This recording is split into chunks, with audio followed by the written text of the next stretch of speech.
Excuse me. There we go. Welcome in, everybody. Who have we got? We've got Stabby in first, GG's, and Krill in second. GG's, welcome in. I hope you guys are well. So, as we know, there is a problem with my capture card where there is an audio delay. So, I need to get outside, and I need to get my own stream up so I can test it. Kren Shinibon, welcome in. Congratulations on third. I'm going to go outside, I'm going to test it. I've got a button to test it. Oh, hang on. Are we all in this? Hey, Sam. Hi. What are you guys doing? Nothing important. Can you take a picture of us? Sure. If we want to do it right, we could choose somewhere else. All right. Why don't you choose?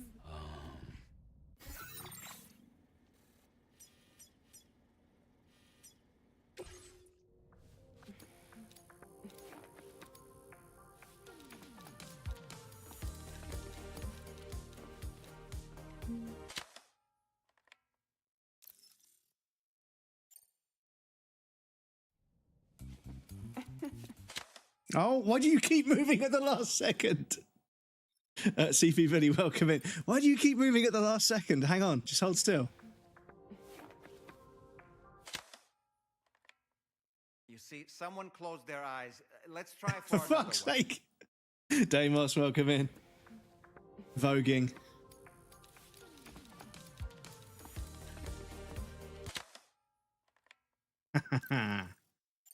That'll do. Right, so, sorry, we'll go outside in a second, and I'll test if there's an audio delay. Thanks. That'll make for a great memento.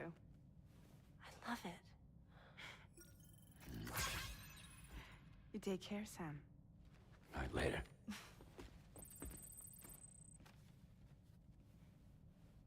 Ah. Audio properties of the video capture to test the audio delay. So bear with me for one moment. I'm going to have to mute the microphone.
Cool, we're in sync. Okay, cool. Excuse me. But, absolute insta-baddies for sure, for sure. Apologies, chat. Yeah, there's some strange thing going on. But what I've got a button here that when I press it, you guys didn't see anything, right? But what that did was it hid the video, the capture, and then it re-exposed it again. And what that means is if I deactivate it and then reactivate it, if I set it so that it's deactivated when it's hidden and then I push a button to hide it, and because it's done one frame after the other, you guys don't even see it. But what I can do is I can set that to happen every time I start a stream. It turns the video capture device off and on again. And that, I think, clears the audio delay. So I think we're okay. I mean, I'm a little bit nervous. I might just check the YouTube as well. Please bear with. Please bear with one moment. Can I watch my own live from my own channel if it's me? Am I allowed to do that? Okay, hang on. All that I want is a home inside the world, and a woman that I can love. And all of the days are nothing but a haze on the even rows of chairs. And in your eye, you look alright.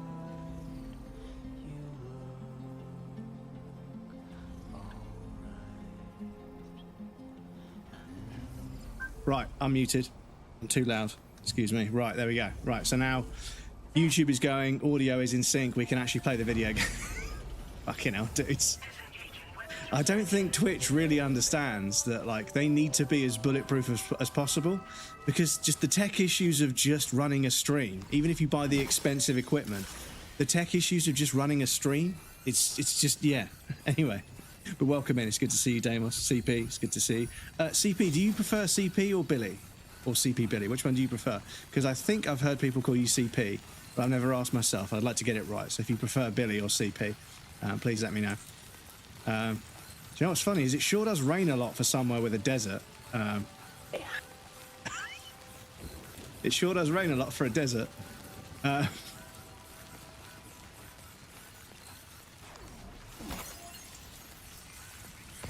Right, any more chiral crystals for me?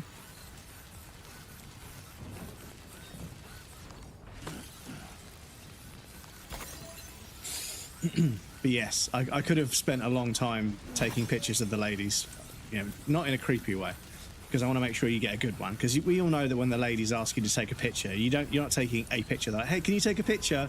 It's not a picture. They want like a selection, right? And that's fair enough, yeah, I suppose. So yeah, you've got to take a bunch of them, but again, not in a fucking creepy way. Sorry. Finishing the story 2 days ago, by the way, so I'll try and shush on the things unless explicitly asked. I appreciate that, Damos. Yes, I've been building roads so fucking hard. I'm 80 hours in and I'm only halfway through the story. Where's my other truck? Did I put my other truck away?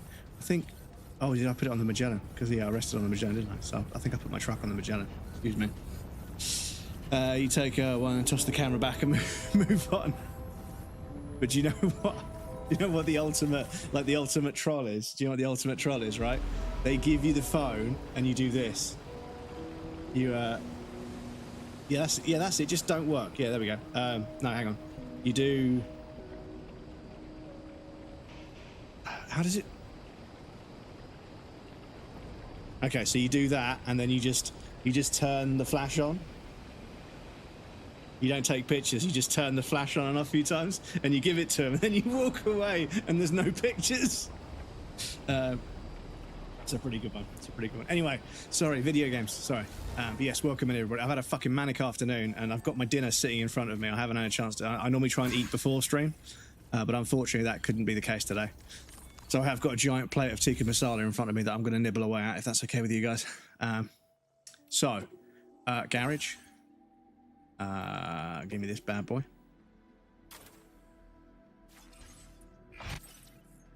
But yes, I suddenly got fucking warm. Didn't make me change my name and turn I can't change it back for 6 months. Now I just kind of stick. Everyone's calling me Billy. Oh shit. Okay. Yeah, because I think it may have been Vin that I've heard you call CP. But if CP's okay and you don't mind, but just let me know. I don't mind. It's just I'm very, very conscious about getting people's names right.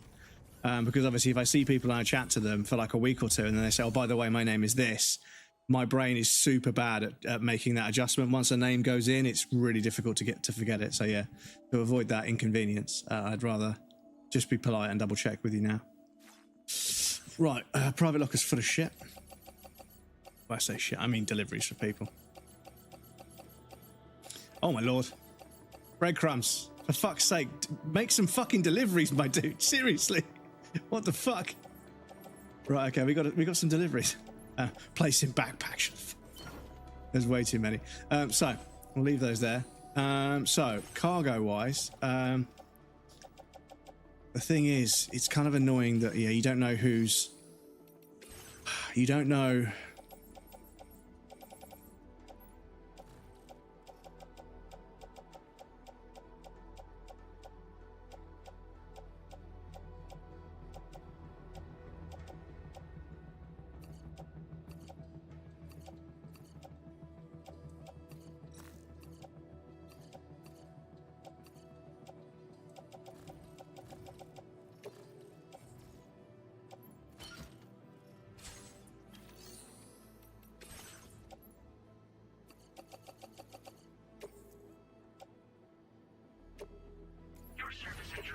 Cool. So, there's no point us carrying cargo to places we've already 5-starred. No offense, but we need to get on with it. Have him make you change your name. Poondog, welcome in. Good to see you, dude. How's it going?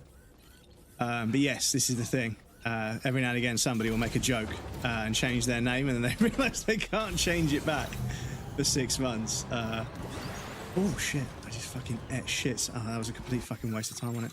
Just fucking ate shit so fucking hard. Excuse me. Oh fuck! I might have to do that again. Sorry. Sorry.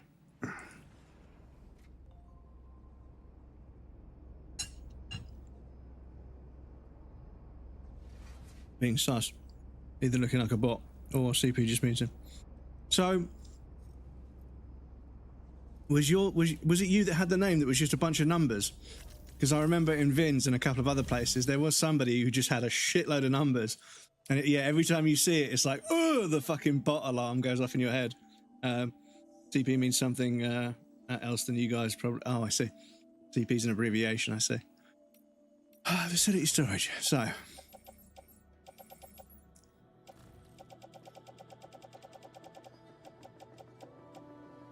Oh, no, actually, we're fine. We're fine. It saved after... Oh, yeah, it saved after we entrusted that cargo. Okay. POG. P-O-G.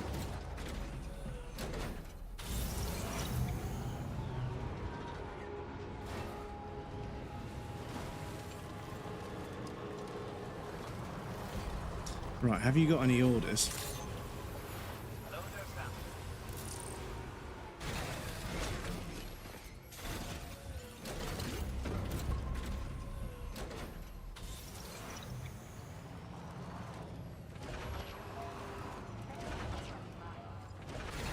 I'll leave that there for someone else.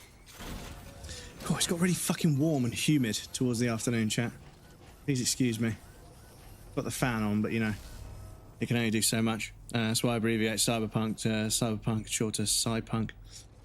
Yeah, yeah. I mean, this is Death Stranding 2 on the beach. Should we have connected, technically? But it isn't really. It's just on the beach, but yeah. But yeah. Some games have just stupidly long names, and that fucking Dr. Langer stuff in the case of the Curious Tiger or something, it was, yeah. I felt quite let down by that, unfortunately. Thanks for coming. Checking the orders in the system now.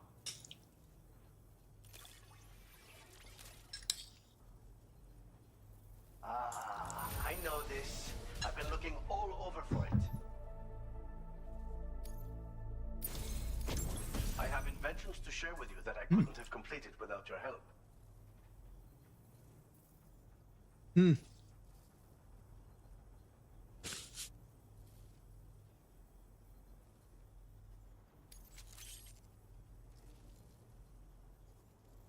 Armor.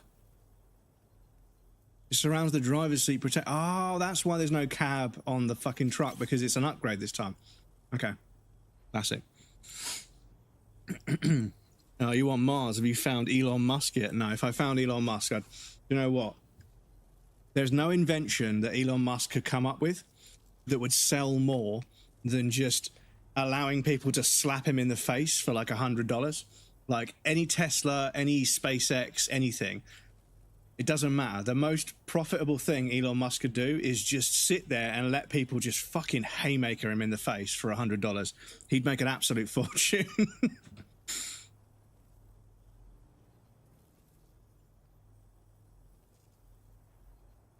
Excuse me. I'm just trying to get some food and some fluid into my system because I had a bunch of work calls at the end of the day talking about algorithmic adjustments and changes to matching behavior, which should be good. It should be good. But yes, it means I haven't had a chance to cook any food and eat during the day. Some like some British bankers too. Yeah, well, yeah. I suppose there's probably some British people as well. Yeah. Game Cthulhu Saves the World, Super Hyper Enhanced Championship Edition, Alpha Diamond DX Plus Alpha EFH Premium Enhanced Game of the Year Edition. Yeah, exactly.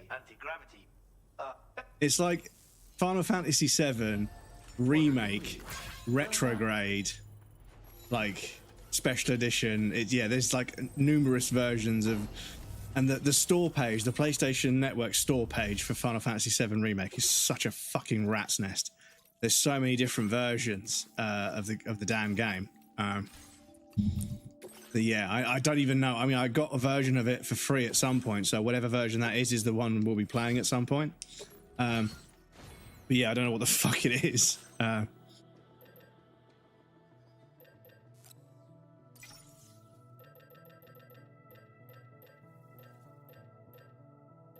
Oh, okay.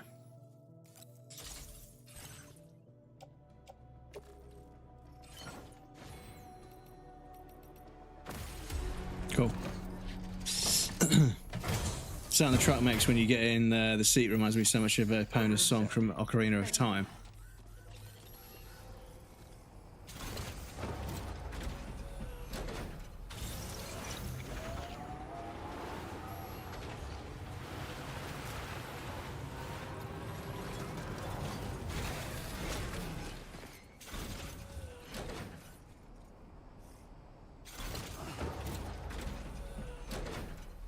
What the little musical sting it does, or the actual sound of like the motor going zzz to pick you back up? Because I can't remember. Ocarina of Time was do do do do do do do. Was that Majora's? Fuck, it's been a long time, chat. It's been a long ass time. Do do do do do do do do do do do.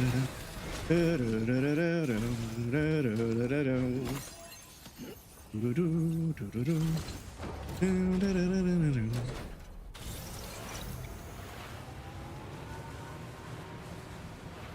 been a while. First two notes of Epona's song, the wee woo sounding part. Okay. It's been a long fucking time. Been a long ass time. But yeah, some of the music it's still stuck in my head to this. I mean, the Mario theme tune has been stuck in my head for like 25 years, maybe 30 years. Every now and again, for no fucking reason, I'll just be walking around the flat and I'll just be like,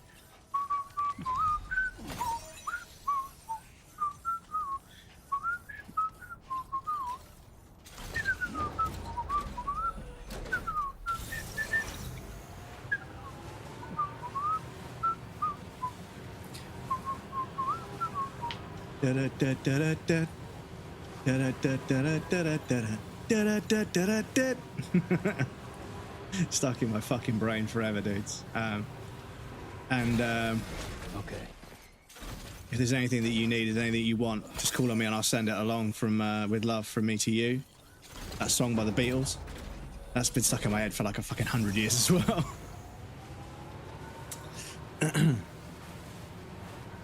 The longest game title according to the Guinness World. That's the longest game title according to the Guinness World Record. But I imagine, and obviously that that wasn't organic. They didn't just that wasn't just a happenstance. They deliberately came up with that. Let's be fucking real. Let's be fucking real. They came up with that shit. It's like I can't remember which musician it was, but they did a deep pan pizza promotion.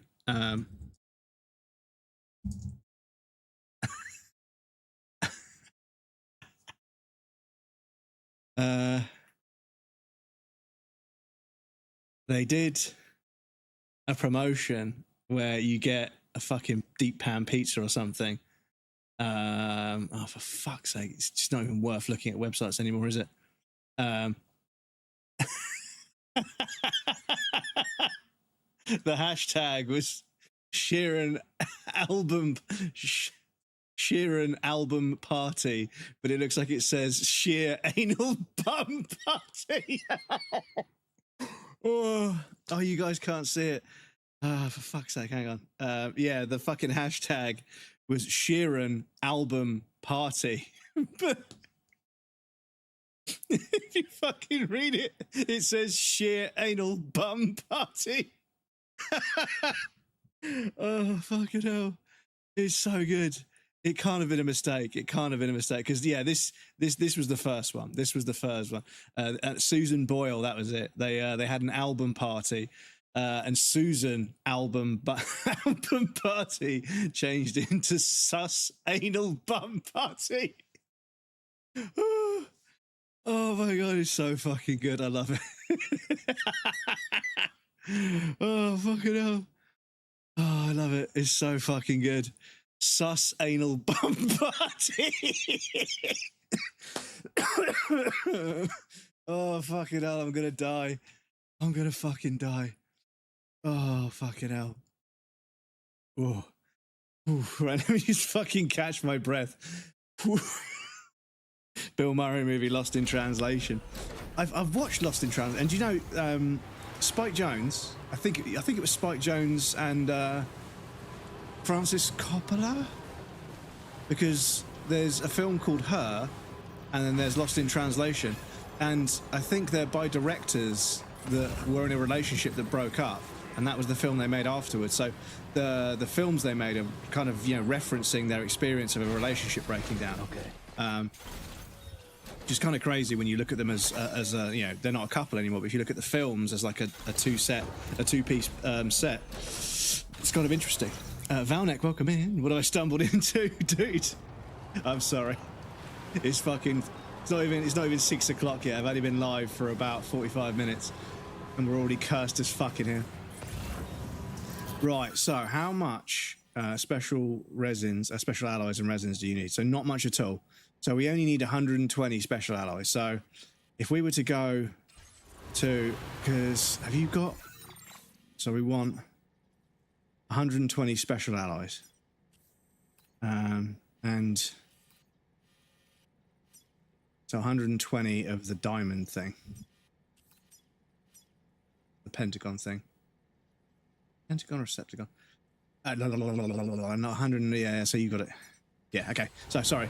Before we left, we should have just picked up what we need for that monorail, because then we can get the monorail going a bit further. Teedly-dee. Oops, excuse me. The bum is implied when it comes to anal. Yeah, this is it.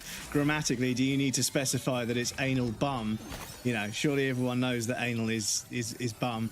But yeah, it's good that they specify to make sure everybody really gets the picture. But yeah. Sus anal bum party and sheer anal bum party. Okay. Fuck's sake, man. I love it. I fucking love it. And I'm sure Krill has seen the episode of Top Gear where they put together like a cheap racing car to go to like an open race, and they choose Peniston oil, so P-E-N-I-S-T-I-O-N-E, Peniston, but they put the decal on the car so that the penis, they cut the stone off, they cut the tone off the sponsor label, so when they open the door, it just says fucking penis on the side of the car. It's fucking so stupid, but so fucking good.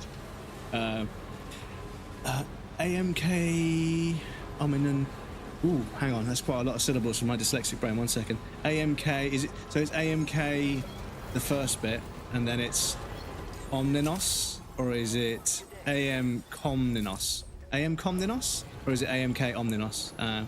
Just here lurking. Thank you, Ferret. I appreciate the lurks. Thank you so much, dude. Welcome in. Hard to argue with the logic. Yeah, exactly. Logically, we know. Keep on keeping on, Brett. I appreciate you, Ferret. Thank you so much for the lurks, dude. So, we want to steal some materials. Material... it's special alloys, and we want 120. And I might take 60 as well, just for safety.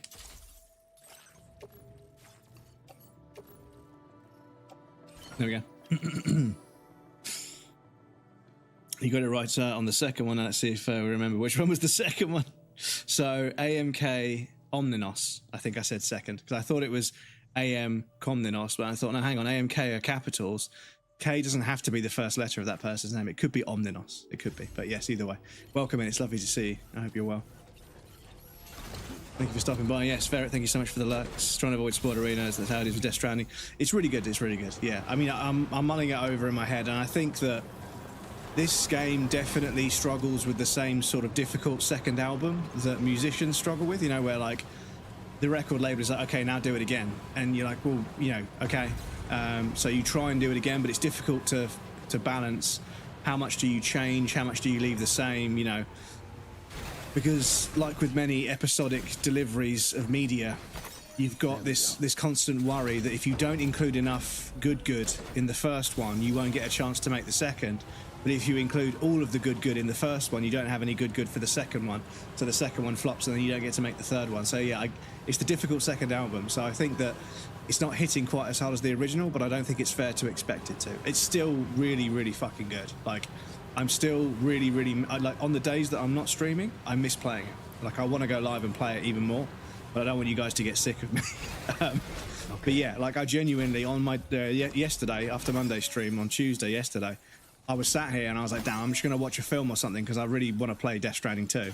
And I'm 80 hours in and I'm only halfway through the story, so I think it's going to be about 100 hours-ish, maybe 160 hours-ish to complete. And then obviously we've got platinums and stuff to do, so trophies and stuff to do for the platinum. So, you know, there's obviously a lot pulling me in, but I think that it's a difficult second album.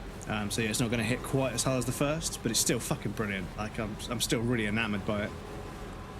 There's a few things that I feel kind of have gone off in a different direction. That's not quite what I'd prefer, but I think Kojima had to sort of, you know, evolve some things, because that's the point, right?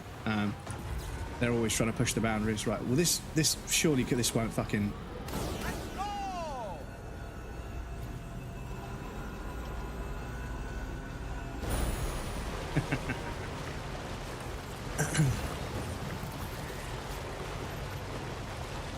Still on the first one, ATM, building these damn roads. Oh, I see. So yeah, enjoy the first one, because I feel as if the first one was kind of a transformative moment for Kojima.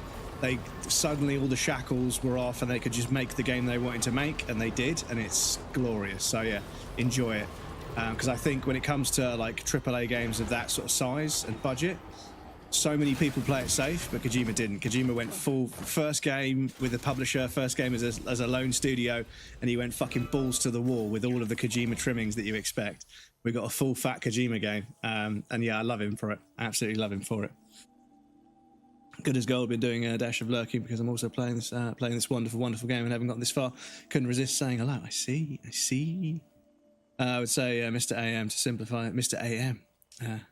Replying to that bum message, couldn't think of a better entry. Stop. Can't catch lightning in a bottle. Yeah, this is it.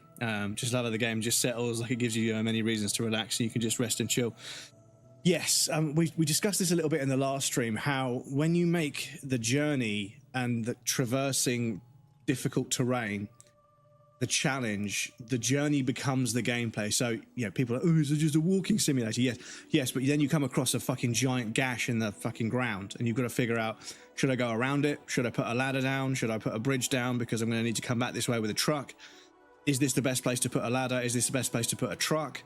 You know, should I have a look around? Look down in the valley, how deep is it? Is there a rope to get down, then a ladder up the other side already there? Has somebody else put a ladder down there? Let's scout around, let's figure it out. And before you know it, just getting from A to B has become this interesting sort of puzzle, this traversal puzzle. And that's the gameplay, is figuring out the sort of terrain puzzle of getting from A to B. And if you like that kind of shit, yeah, it's fucking brilliant. And then every now and again, you're walking down this empty sort of expanse of land, and then low roar just fades in really softly at the perfect time.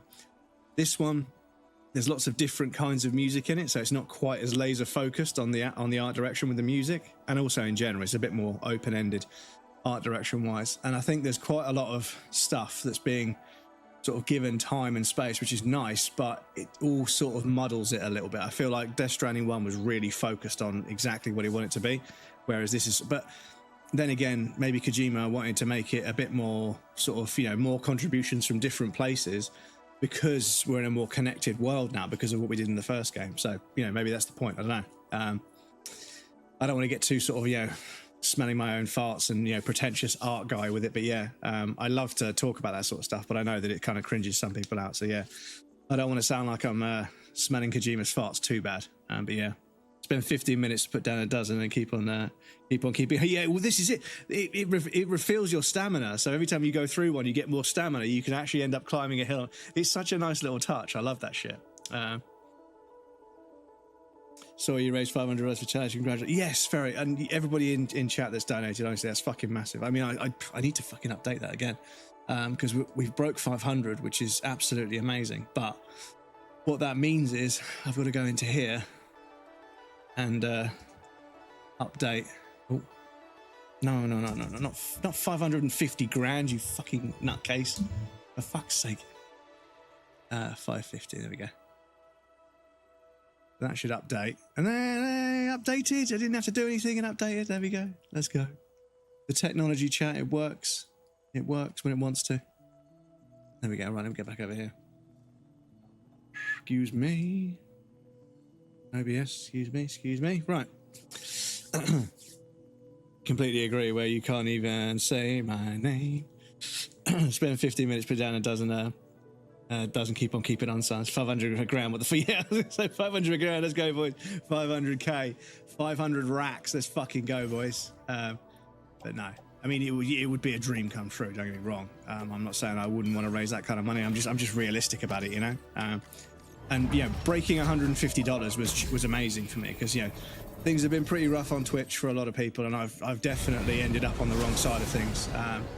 For one reason or another, I've definitely ended up in the wrong place in a few different ways. But ultimately, there isn't a fucking lot I can do about it. You know, the whole platform has issues, so it be what it be. But yeah, just breaking $150 was incredible. But yeah, to think that we're now, you know, well on the way to, you know, $600 or $550 is heartwarming, to say the very least. I'm so fucking proud of you guys.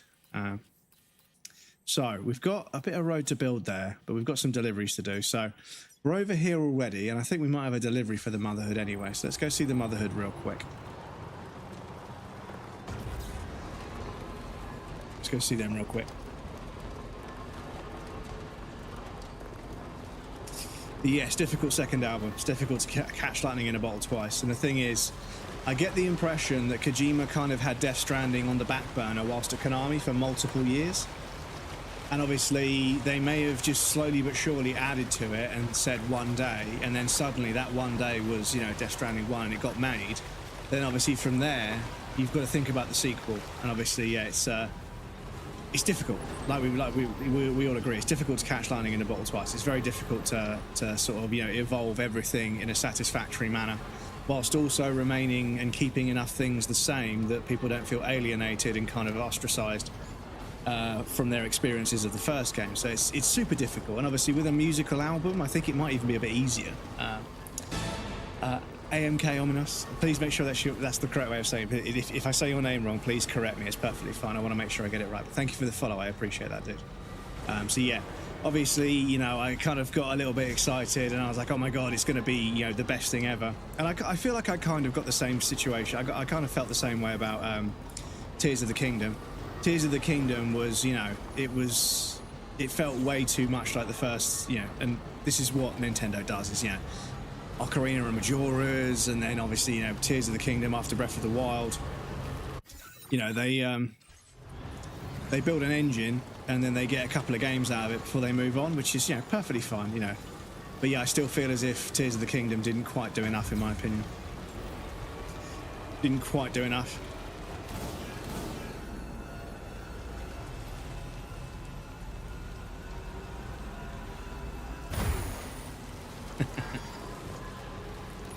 Zero full damage. It's pretty cool. It's all good. Yeah. Komninos. Do you know what saying the word Komninos? I think I have read your name before, so I apologise because I think I may have met you through Valnex already. So I apologise, but I wanted to make sure if it is the first time, I'm not sure. I wanted to make sure at least it doesn't matter really, as long as I'm saying your name correctly. Komninos. But yeah, saying the word Komninos, yeah, that sounds... don't worry about it. You've got when you've got a name like this, it's going to get pronounced in a myriad of ways. It's half the fun. Yeah, we have 100% met before in the chat somewhere, and I can't think where. I think it was probably Valnex. You seem to be a friend of Valnex, and therefore I've probably caught you over there on their stream. It's lovely to see you, and thank you for following my stream. I appreciate that, dude. Real kind. Very possibly, but yes. So yeah, I think, you know, because Breath of the Wild was so fucking good, and because Death Stranding was so fucking good, I think I put a little bit too much of an expectation on the sequels, and in the process, I set myself up for heartbreak.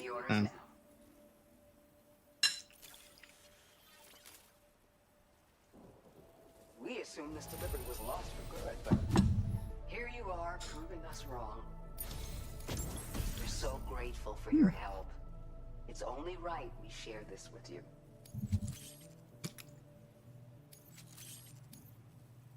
We're increasing your alloc. Now display your current porter grade. I don't know if you've been using them much yourself, but this is a new model with increased capacity. This is why I don't eat on stream. Won't hesitate to use Oh. force to get what they want. Excuse me. I suggest you take this with you, just in case. Keep it close on the way back. Order completed. Well done. Well done. Oh yeah, we're going there. And there. And there. And there. And there.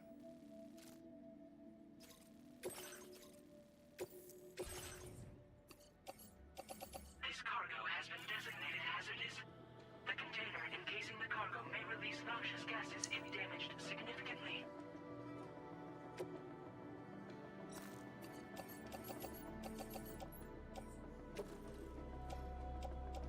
Oh shit.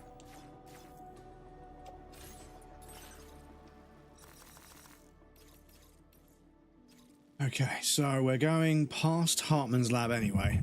So we might as well take that one and that one.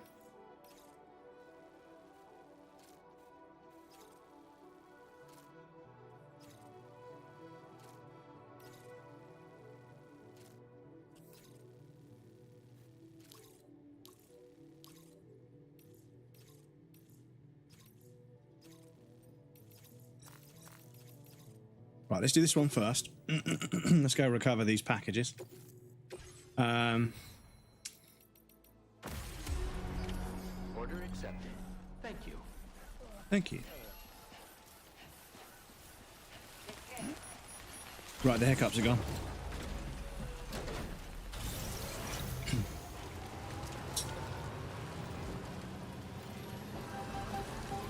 But yes, I think it's a weeny bit unrealistic for me to expect the same kind of impact in the sequel. So I shouldn't be as critical as I am. But you guys know me. Even when I absolutely adore a game, when I love a game, I'm still not afraid to talk about the things it doesn't do well, because I think, as I've mentioned before, and I won't wax lyrical about it too much, I think it's important to acknowledge the fact that when you're making a video game with so many moving parts, sacrifices have to be made. So that some of those parts can really shine, whereas other parts that are not really as important may not work as well. Excuse me. Has my internet just fucking dropped out again?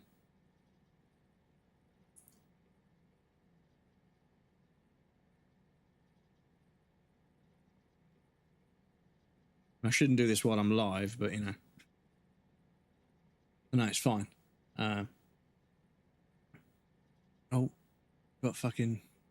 only got 46 up. We should have more than that, to be honest. It'd be 70, but we are streaming right now. We're streaming to 2 different platforms, so I suppose that's effectively two 10,000 kilobit per second uploads. So I suppose 20 of it is missing. So I suppose, yes, 40 plus 20. I suppose it makes sense. I suppose it makes sense. Yes, I think it's important to acknowledge that for a game to really shine in some areas, it's going to have to fundamentally be limited in others.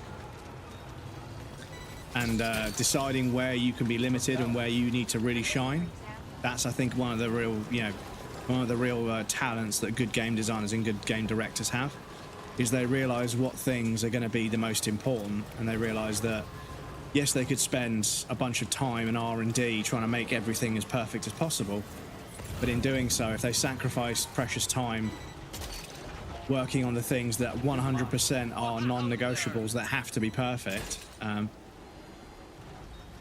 they end up with worse results on those things that really matter. Okay, grab that one then.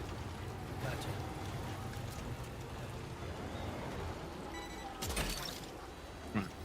You've recovered everything then. Great. Let's get it delivered. Yeah, it sure does rain a lot for a desert. But yeah. But yeah, this is it. This is it. Is that, you know, like, for instance, you know, like I have an undying love for Bloodborne that I almost never get bored of that game. Obviously, if I watch like 2 or 3 people play it across the entire day, and then I'm grinding something in it, you know, in the evening, I might take the day off the next day and not watch it, you know, not watch someone play it. But, you know, it's been, I've done like 5 or 6 playthroughs, maybe 7 playthroughs on my main character. I've done a couple of co-op runs. I've done the chalices 2 or 3 times. You know, I've been through that game a number of times, and I still love it to death. But it's not perfect, you know, this is the thing. I love the game, but there's definitely things that are objectively, like, not okay. And there's a few things that I think people criticize that actually, when you take them in context of what the game is aiming for, they're not quite as bad as people make out. I know that farming blood vials is obviously a bit tedious, but the game was trying to make you rely on the rallying mechanic. Bloodborne is trying to force you into rallying back health after you get hit, because it subconsciously guides you towards being aggressive and knowing when you can be aggressive. And that's a huge, in casual play, that's a huge part of what Bloodborne is about, is knowing when to pressure the enemy and knowing when to be aggressive and when to be defensive. But yes, if you go around without, you know, if you heal every time you get hit because you've got the opportunity to heal, you've got some space to heal, then you just end up wasting heals, and then you run out and it becomes kind of annoying. But yeah, I personally feel as if, in the grand scheme of things, limiting the heals was the right way to balance out the rallying mechanic, because if you didn't limit the heals and you just got 20 for free straight away, nobody would use the rallying mechanic, and it would kind of, you know, cease to, you know, be different. It wouldn't differ from Dark Souls in that regard. And obviously they do try and change a little bit each time. Hello and welcome, friend. Sit tight while I check your orders. Now we've got a Mo. Welcome in, Mo. How's it going, dude? See ya. You went above, and what a surprise. I can't What a imagine surprise. Oh. Now displaying your current porter grade. Appreciate the help. Order completed. Buy a minivan, drive across the I've had fucking white male privilege by medium bill stuck in my head for days. Such a fucking good song. The emotion in the person singing it is just, yeah. So, we're going this way, we're delivering to that guy anyway, so I suppose we could take on these two. Come back for the other, yeah.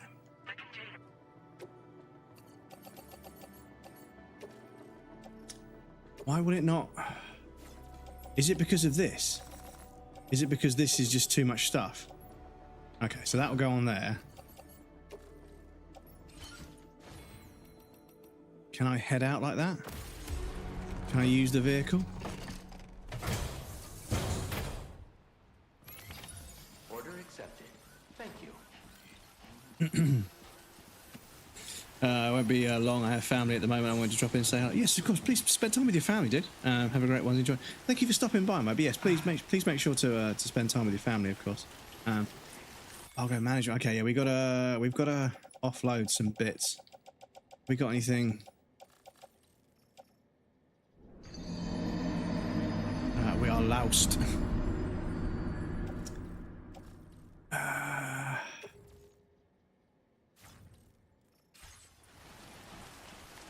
Right, I might need to go and store some materials. Fuck me, what temperature is it?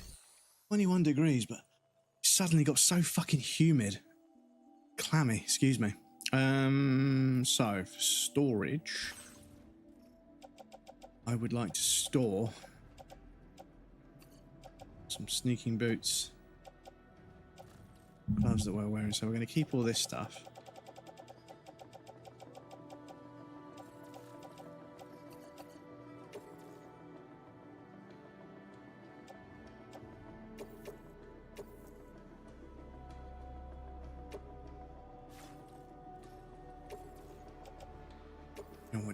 Just recycle it then. I mean, I've only just made that board, so I wanted to use it, but still. Right, so is that enough to now let us on the truck? Oh, okay. Right, so we're making a big old journey all the way back to the hydrologist, and then on to the distribution centre a bit further back. Of course, it's night time. Of course.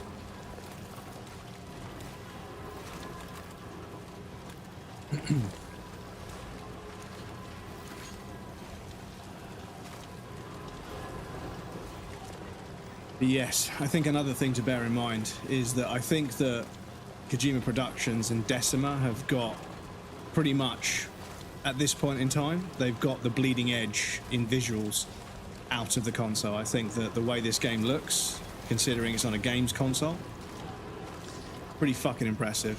And I think somebody likened the GPU in the PlayStation 5 to something of a PC, to a fairly old PC GPU, and the processor to a fairly old PC CPU, and was like, this is fucking bonkers. Like this console has the equivalent of I think they said a 2080, and a CPU that's fairly old as well. And they were like, and it looks like this. This is absolutely insane. And this is one argument, one thing that the console race will always have against the PC Master Race, is that the PC Master Race, people developing games specifically for PC, they don't give a fuck about your specs. They do not respect the average spec that's out there.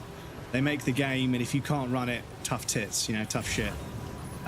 Whereas games consoles, they ruthlessly optimize for the exact set of hardware, so you do get kind of more bang for your buck. The specs can be quite modest on a console, but because those specs are 100% set in stone, people optimize down to every single asset. And obviously with SSDs now, so many things can be delivered semi on the fly. I don't think we're fully accessing the raw data. When the game starts up, it must start preloading some stuff, and obviously a bunch of stuff is going to have to sit in RAM.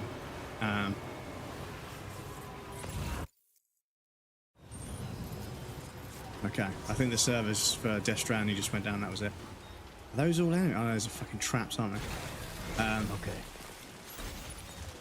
But yes, I remember I used to have a PC way back in the day, and then over time I got sort of fed up with constantly fighting with it, trying to get it to work, and just ended up just getting a PlayStation 3, and it was so convenient.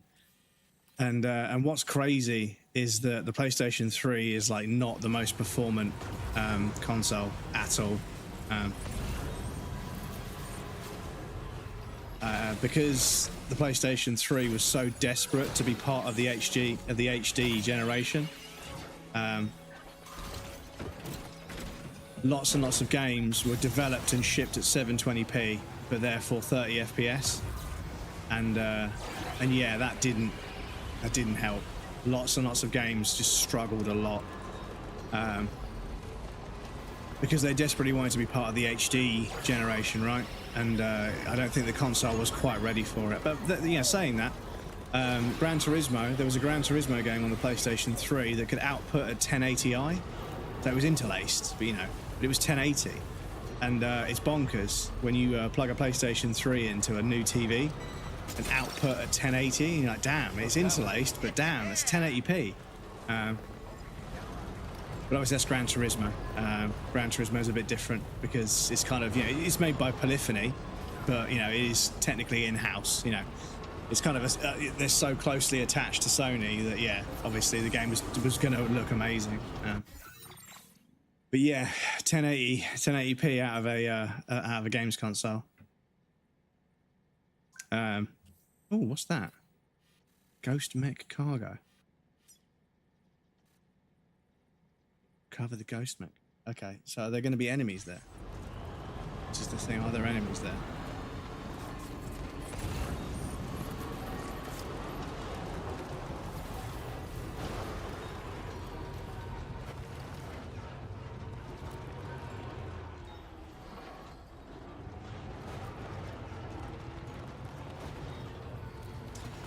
Said, oh my God, we'll be just fine. But yes, it is. In the modern day, it is super nice to brakes. Come on, Gotcha. the brakes just stop working sometimes. It's fucking scary. It is super nice to use RPCS3 to go back and sort of grab a couple of old PlayStation 3 discs and get the specific Blu-ray drive or whatever that can read them, and then you dump a copy of your own game, and then you play it on a PC instead, and you can play it at like 1080p, lock 60 FPS. You can even get texture packs. And yeah, you're playing this game, you're like, holy shit, man, like, Other than the resolution and the textures, it's still. I mean, Skate. I played Skate at like, you know, a lock 60 FPS at 1080p, and I was like, I don't even know why EA didn't just fucking re-release Skate. You know, just make it 1080p, make it 60 FPS. Just make it 60 FPS and 1080p, and just fucking re-release it for 20 quid. People would fucking buy it, you know. It hasn't aged as much as you'd expect. So yeah, I was playing it and I was like, damn, but they're making a new game and it looks kind of wank, I'm not gonna lie. It looks like it includes a bunch of other kinds of street sports, and as a result they've had to compromise how the skateboarding part works. No offense to like parkour and stuff, but I feel like they've added a parkour kind of engine, and as a result the skateboarding engine has to sort of, like I say, you've got to make sacrifices, right? So they've had to sacrifice how fine-tuned and perfect the controls are. But until we get hands-on with it, we don't know. And I've signed up to be a playtester, and I've sort of, you know, mentioned that I have experience with the Skate series from back on the PlayStation 3, and I'll be streaming it and making content for YouTube for it. So, you know, I'd be a good person to test it and a good person to get a code. Whether I do or not, you know, who knows? If they see my stats, they probably won't. But I'm hoping they don't check that sort of stuff. But yes, we have got an ad break coming up, chat, so I do apologise. I need to pop you guys on the BRB screen. There'll be a raffle and some clips for you guys that want to hang out, but please feel free to get up and move around, grab a drink or a snack. You won't miss anything. I'm going to take a break as well. We have anonymous follows on the BRB screen, but yes, I'll be back shortly.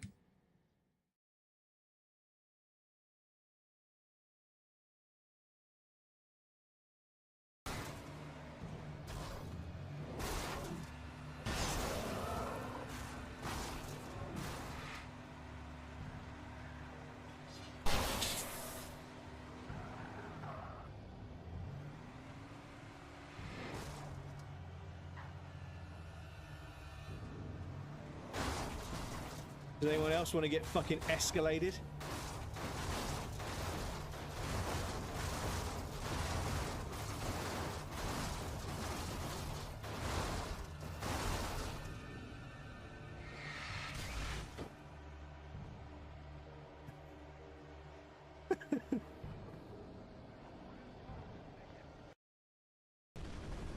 Fuck's sake, that jump's awkward, man.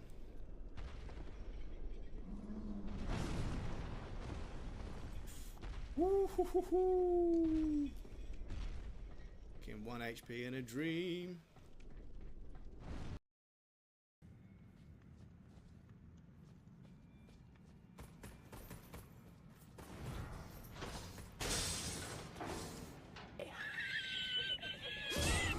Stop it.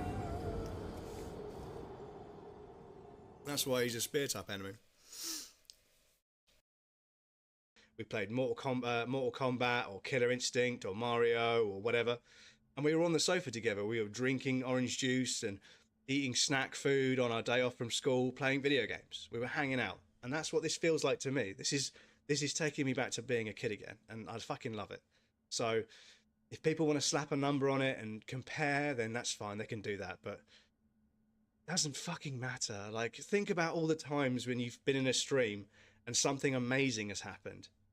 Do you know how many viewers there were at that point? Do you know how many follows there were at that point? Do you know any of the numerical metrics that were attached to that moment? The time on the stream, the time, you know, the amount of people that responded, the amount of GGs that happened in chat. You don't remember that shit, but you remember something else. You remember how that moment made you feel. That's the important bit. That's the important bit.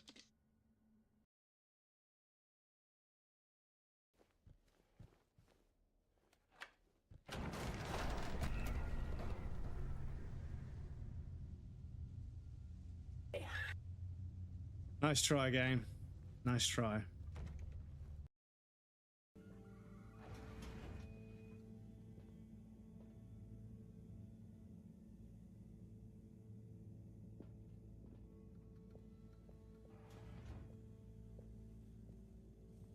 Man. People that help move stuff and they pick up like one tiny thing at a time, it's like, come on, man. Put your back into it. Pick up several things at once. We don't have all day.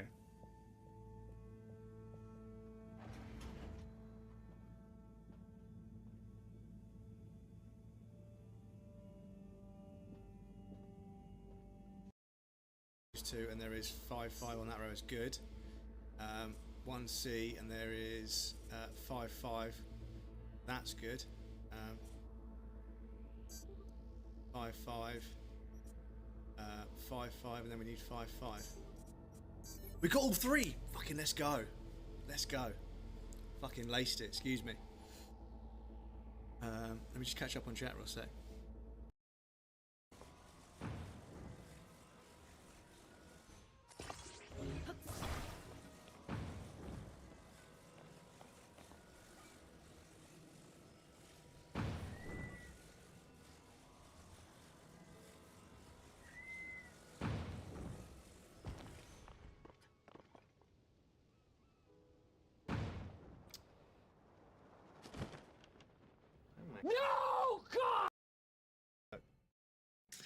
Welcome back, everybody. Thank you for your patience. I appreciate that. Right. Sorry, I'm trying to fucking smash as much of my food on the break as possible. Go on then, pick it up.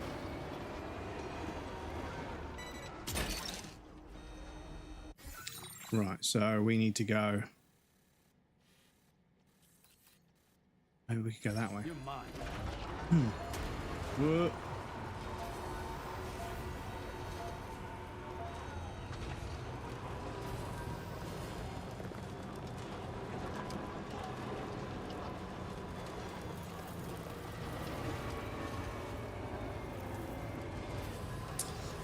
Yes, I think we definitely need to be doing more story. I keep forgetting that I need to go back to the Magellan and actually take on the missions from the Magellan to see the story. But I think I kind of want to balance it out. And I think, obviously, because, like I say, there was stuff I learned in Death Stranding 1, so like the truck and like building roads and stuff, it made such a difference that I focused on that like initially, rather than doing it as like a, you know, a mid-game to end-game kind of behavior. But that has changed the way the game works, I suppose. Excuse me.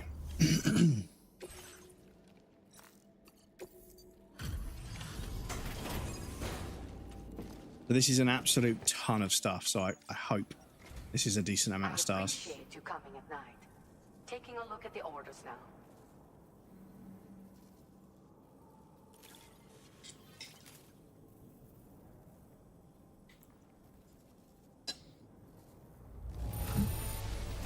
Did you really bring all this just... Well, look at what you have brought me. I didn't think I'd... With your support, my research has advanced leaps and bounds. Take this data. You should find it invaluable. I am increasing the amount of materials you can... Cool. I say I can do this, but I only managed to do so because of your considerable assistance. I'd like to pursue this line of research a bit more, I think. By the way, how is Hartman's health? You might not be aware of this, but he was helping me with my hydrology research. We were partners, you could say. Research associates, that is. When he returned from his brief visit to the beach, his body retained trace amounts of water. It was these samples that I used to carry out my research. But I understood that the trips had begun to take a toll on his heart. So I can't help but worry still. Look after him for me. Sure. Tomorrow 888 says a tomorrow is never late, nor is he early. Tomorrow arrives precisely when he means to. Anxiety Association. I first met him at one of our meetings. Naturally, these meetings only run for 20 minutes, so we got to know each other better by exchanging mails afterwards. We conversed at length about our shared struggles and grew closer through our joint research activities. I hope I can call on you again. Please, tell our friend I say hello. Good evening tomorrow. Good to see you, my dude. How are you? Order completed. Well done. Right, what have you got whilst we're up here? What have you got?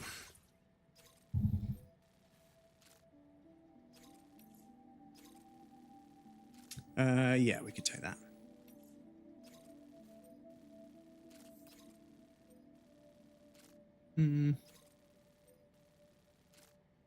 Yeah, we're going down that road anyway, so that's fine.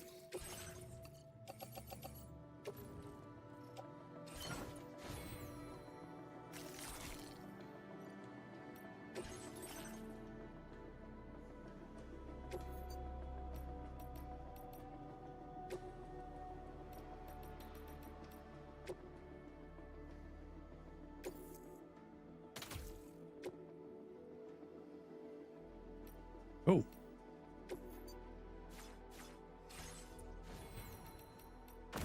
There we go.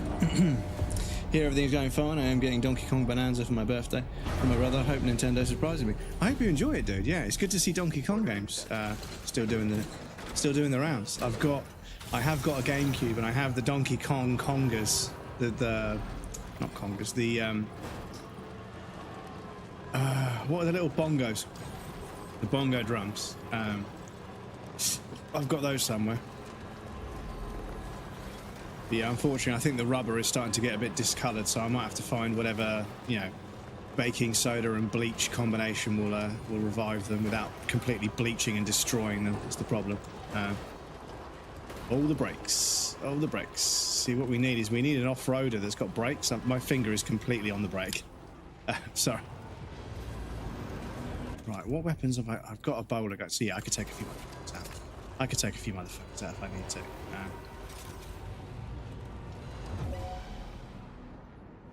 Oh, shut up.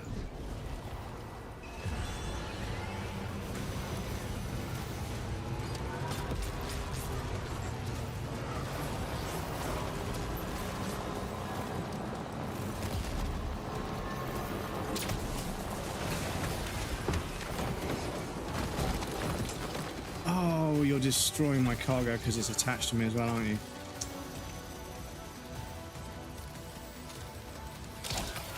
Okay. Because I've just damaged a bunch of... Rolling out of the truck, damaged a bunch of cargo, so I'm actually going to load that up from the hydrologist lab. Duel, welcome in. Crumble Bumbles. Crumbly Bumbles. Welcome in, Duel. How's it going? Good to see you. Hope you are well.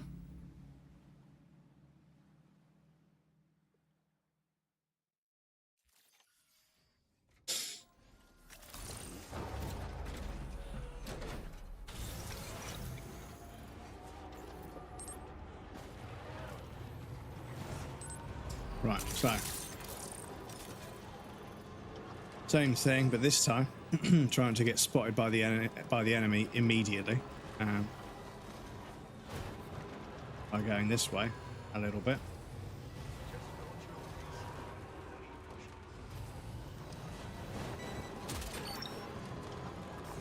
Get some bonus cargo along the way.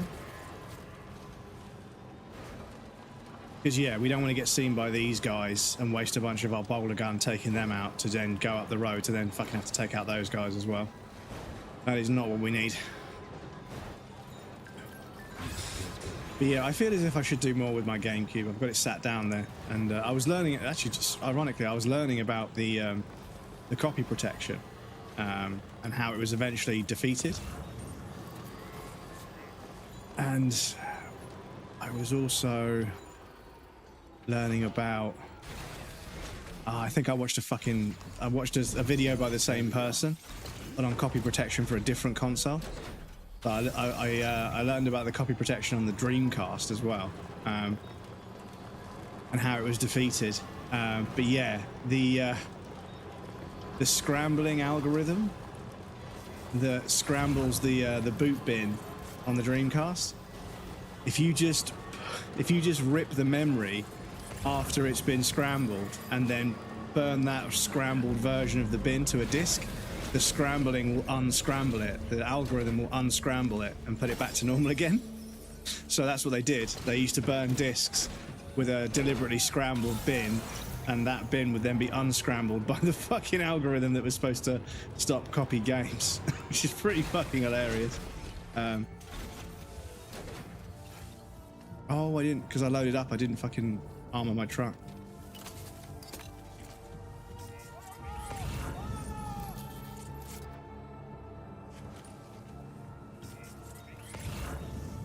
Hello? Someone's shouting.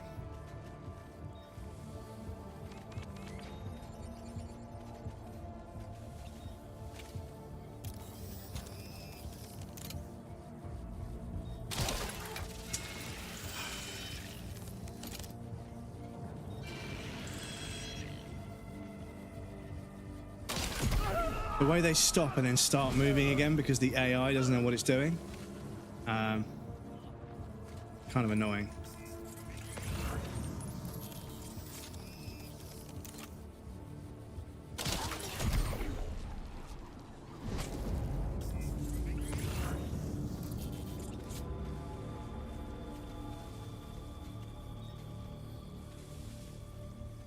Okay, we could bring our truck up a little bit, I think.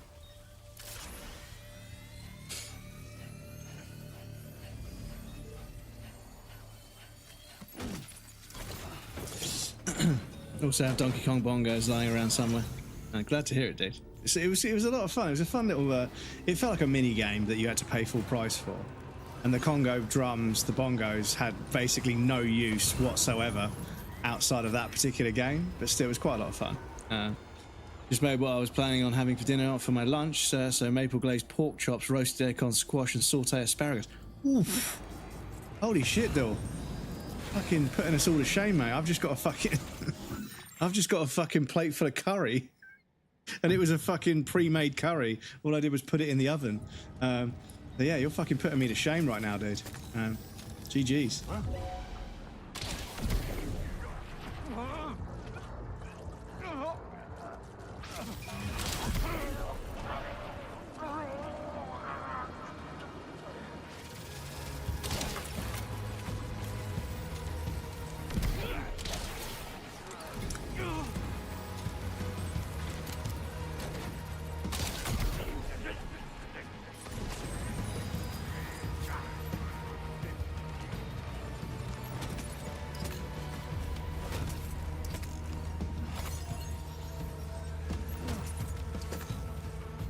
Right, cool. Excuse me.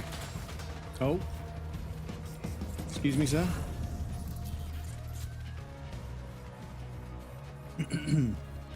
Just like cooking, I'm desperate trying to avoid the temptation to order chicken tikka naan. I mean, I've got chicken tikka masala, so apologies. Apologies if you see me munching away on it. But yeah, that dinner sounds fucking delicious, dude. GG's. It's good to cook real food. It's really good to cook because it's so easy to, like, I don't know about everyone else, but I find it so easy to fall in the trap of just buying packaged food and just chucking it in the oven and not cooking stuff from scratch. And then I wonder why I'm so, I don't need all this cargo on me. Oh, dude, I don't need this cargo on me getting fucked. Sorry, chat. I need to fucking get my head out of my ass and start thinking more. Hang on. Sorry. I'm really sorry to do this. Sorry. Let me put the fucking cargo that's on me. I don't know why it's fucking using it as armor, and I don't want to use it as armor. I'd rather deliver it and get the fucking stars. Excuse me. So, cargo management. What do we got? Yeah, super sensitive scanner. Yeah, no, put that in the fucking truck. Thank you very much. I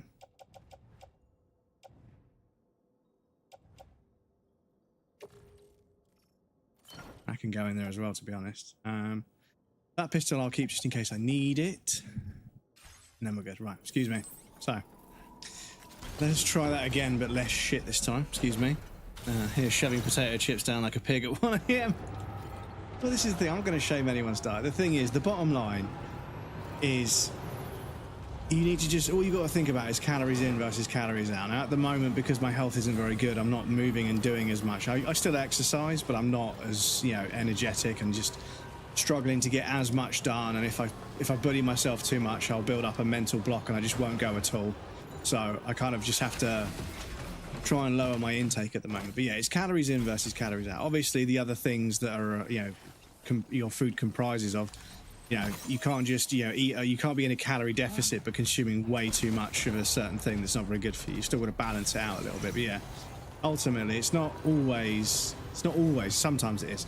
It's not always about what you eat, but it's about how much you eat versus how much you do on an average day. And obviously working from home was a huge adjustment for me because I suddenly just didn't need to eat anywhere near as much. I still had the appetite, but I didn't need to eat as much. So I sort of, when I first went into lockdown, I was still eating 3 full meals a day, even though I wasn't leaving the flat. Yeah, I didn't need 3 full meals a day at all, like at all. I barely needed 2. And yeah, having been unwell for a little while, I am trying to make sure I eat enough to give my body a fighting chance to fight off whatever it is, to try and get better on my own, even though I'm going to see the doctors. But that means that I have to be careful about, how much do I really need to survive, and how much of that should I have as a deficit to help lose a bit of weight, but how much of that deficit should I not get rid of because I'm consuming more by fighting off whatever illness I've got. So it's a bit of a mixture at the moment, chat, and yeah. I think I'm losing the battle. I'm very bloated at the moment. This is the thing. I know this sounds like coke, but I'm genuinely like my stomach and my lower abdomen. It feels like I'm tensing my abdominal muscles, but I don't have that kind of strength in my abdominal, so I'm not. Yeah, it's just something's very, very inflamed and upset, and as a result, it's just swollen up, and means I can't fully take a full breath of air because my diaphragm can't go all the way down, so I can't pull my lungs enough to get a full lungful of air. Which, yeah, it sucks. I'm just always out of breath. Always having to stop and consciously take big, deep breaths to make sure that I'm not slowly just running low on air. Ah.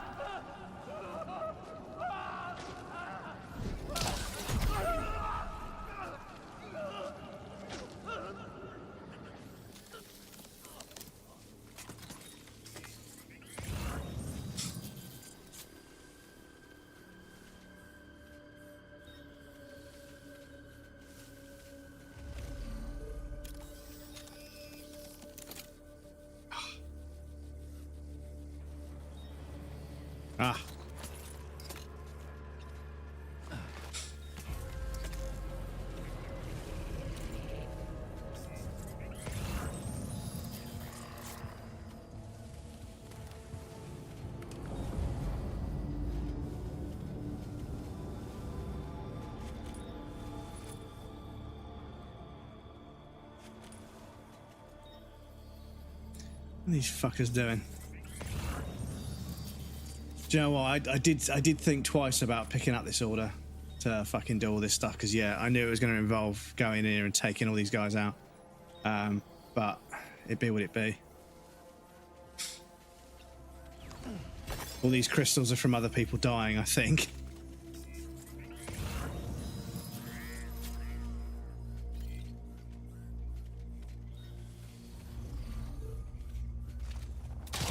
No.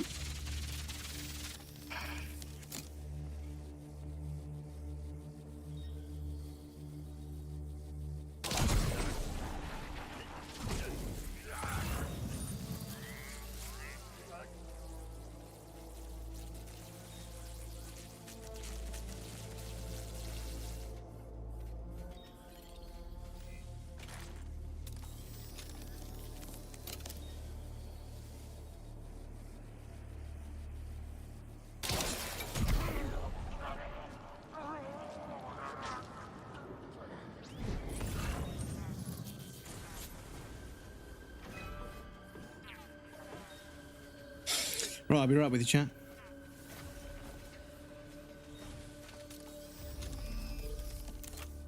Oh, they're inside the building, okay.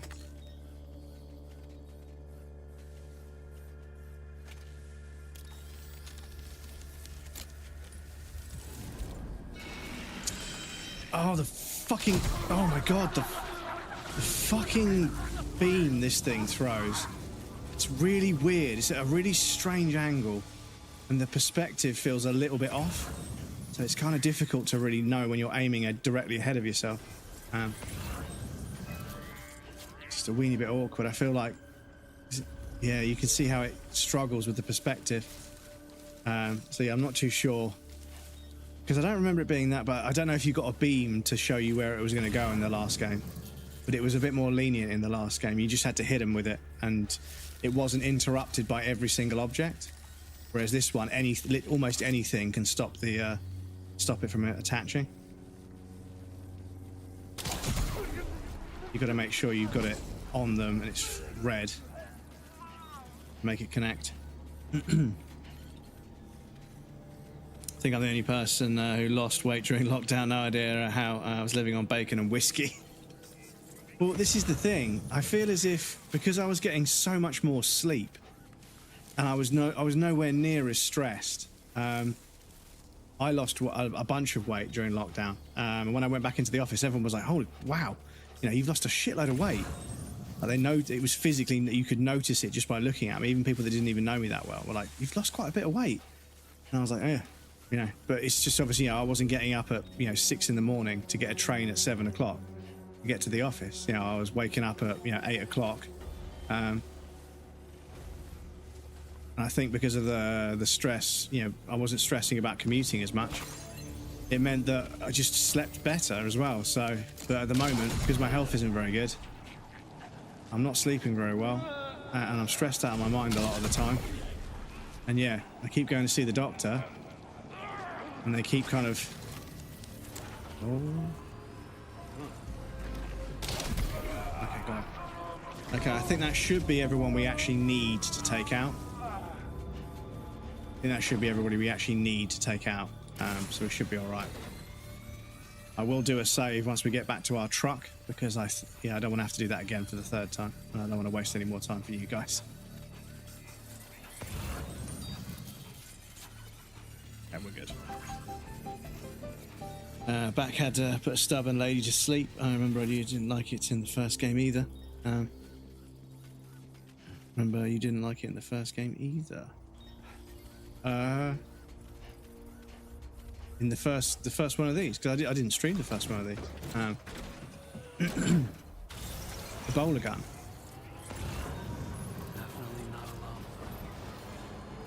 I mean, yeah. The thing is, I mean, maybe it's just I got really used to it. But yeah, the bowler gun in the first game was fucking brilliant. I think it was just a bit more lenient because it was kind of a strange gun to use, so they kind of made it a bit more lenient to pick up the fucking stuff then. I think they made it a bit more lenient, but in this one, because they realised how overpowered it was, they made it a little bit less easy to use. Could sleep till like 8:30 if I went, since I work from home 4 days a week, but I get up at 7 for Kate. Oh, bless you. Bless you. The things we do for the bestest hellion. Fortunately, we're on the same, you know, time zone, so they go live at midday for me. Although what happens is I end up, like, they go live and I say hello and everything, and then I realise I've got to go and get my lunch at 1 o'clock, so I have to ditch out almost immediately and then come back. Oh, hang on. Oh yeah, I'm just going to entrust it, aren't I? So it's fine. I'll just entrust that at the next shelter.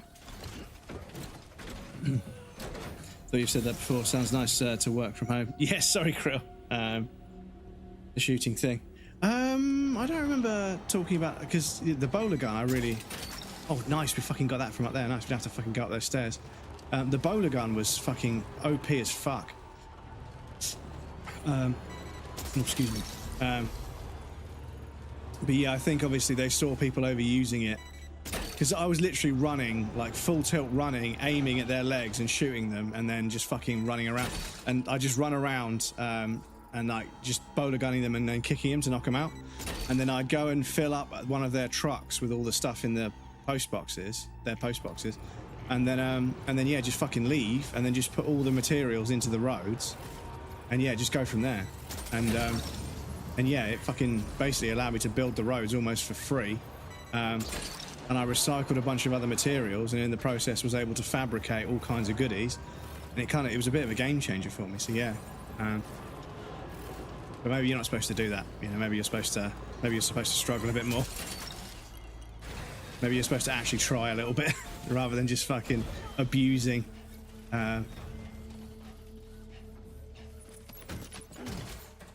Rather than just abusing the fucking mechanics.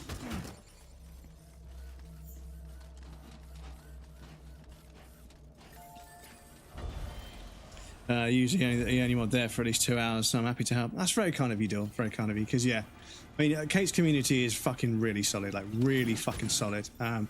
It's remarkable how little shit goes down there, and that's partially you guys, the mods, but also partially how Kate just is completely unflustered, just not. They hardly ever get triggered or flustered by anything, you know. People have come in and asked like kind of like sketchy questions, and I'm like on high alert, and they just answer them really politely, and they realise the troll realises they're not going to get a rise, so they just move on, because obviously Kate's been doing this for a long time, right? She's one of the best people I know at it. But yeah, it's testament to the fact that even as a feminine presenting person, they don't let people take the piss, or they don't let people get away with shit. You know, they're really sort of like polite and friendly at first. They sort of take everything professionally, because they're a very professional streamer, believe it or not. And I mean that, I don't mean that disingenuously. I mean that, you know, they've been doing it a long time, so they know how shit works. So they just take it professionally. They don't take things personally, which is, it's a trick. It's a good thing. It's a good thing. I mean, I've always done it in life when people are like really, really vulgar and trying to insult me. I'm like, cool, okay. Anyway, like I don't respond. I just sort of ignore it because yeah, I know that people that attack other people, they're not happy. They're not very happy. So, what have we got? Because we're supposed to get something from here and take it back, aren't we? Oh, I fucking hope we took the order, to be honest.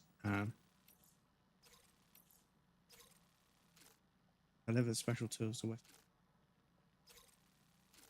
We've got that, but yeah. Tough little nugget indeed. Yeah. Yeah, and the thing is because they don't give people like the airtime. They'll sort of see it and they'll be like, oh, I don't know about that. Yeah, maybe. And then they just carry on playing the game. They don't wait for and you can tell that they're not waiting for a response. They're just acknowledging it to say, yes, I saw your message, but I'm not going to let it bug me. And they just carry on. And then they'll start talking to somebody else. It's like, yeah, the person that asked that question looks like such a fucking prick now. But yeah, it's just because they've honed their craft and got a lot of respect for it. Because yeah, we've had a few people come in here before and say some shit. And YouTube comments as well. Somebody was like, holy shit, divorced 40-year-old white, divorced 35-year-old white guy. I need you for my starter pack. And I was like, damn, that's actually quite funny. So I just replied to the kid. I was like, I'm 40 years old and she wouldn't marry me. That's why I'm so emo, dude. That's my law. And then somebody replied to my reply, like laughing. I was like, yeah, we just ratioed the motherfucker. Sit the fuck down. But yeah, this is it. You can't take things personally. People say all kinds of things behind the anonymity of a fucking username. They wouldn't say shit in person, and that's just how you've got to take it. You need to understand there's lots of people that just, they like to take a swipe at everybody on the internet, and it's obvious because like they resent other people's success, and it's because of an absence of success in their own lives, and yeah, they don't feel successful. So when they see somebody being successful or, you know, doing something that they think is successful, because sometimes, you know, it's not so bad for me on TikTok and YouTube and everything else. But yeah, like some people see like a feminine presenting person like getting traction on like a clip or something, and they can't let it go. They can't fucking look the other way. They can't just accept it. They have to say something negative, and it's like, dude, come on, man. Come on, man. Oh shit, that's quite a lot. Oh, there's quite a lot in this one. So, oh, we're gonna have to leave the metals behind. My fucking leaning tower of Redus.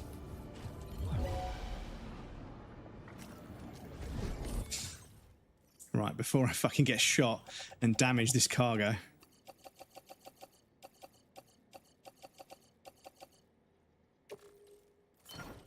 All of that in there. So, still got the bowler gun with a few more ropes left. Oh, who's fucking seen me?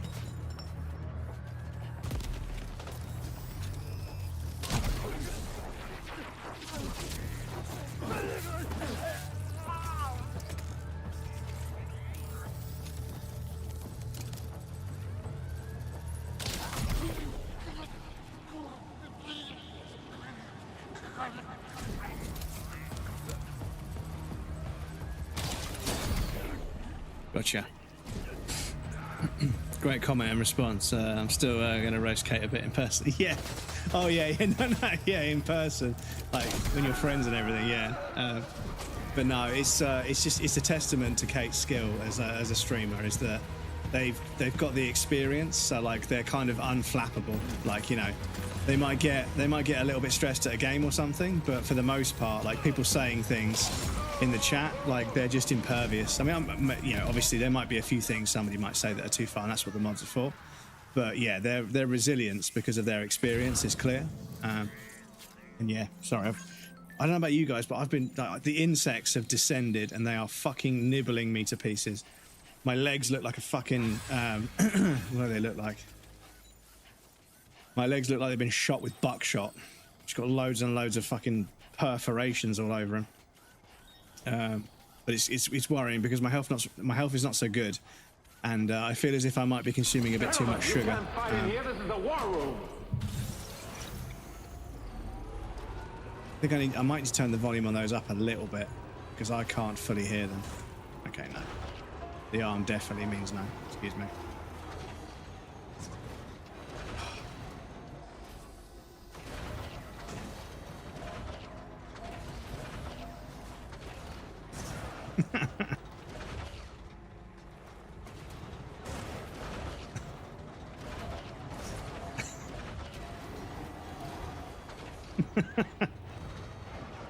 Oh, excuse me.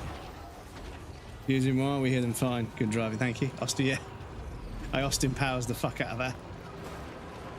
Oh yeah, it's such a fucking classic scene because obviously he steers it and it's like you could still reverse out of that, but then it cuts and he's literally like just going forwards and backwards. Oh man, fucking hilarious, dudes. Absolutely fucking hilarious. I might have to rewatch those at some point. Okay, I think there's another post box, but I need to stop wasting time, to be honest. It's crystals everywhere. Has to be improvised. Yeah, well, I don't know. I mean, they obviously had to have the materials and the crane and everything to move the vehicle into that kind of position. So I think the bit where they're reversing backwards and forwards was definitely scripted. But yeah, people like Mike Myers and a few others, you know, Jim Carrey and a couple of others, they improvise so much that, yeah, some of it will be like, some of it will be scripted, but like a whole bunch of it, a bunch of stuff that makes it into the final cut will actually be improvisation, especially with Jim Carrey. He's fucking insane.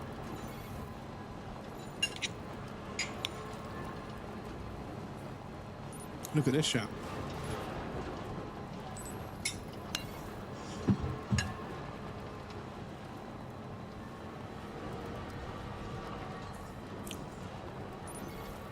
Probably Mike's idea. Possibly, yeah.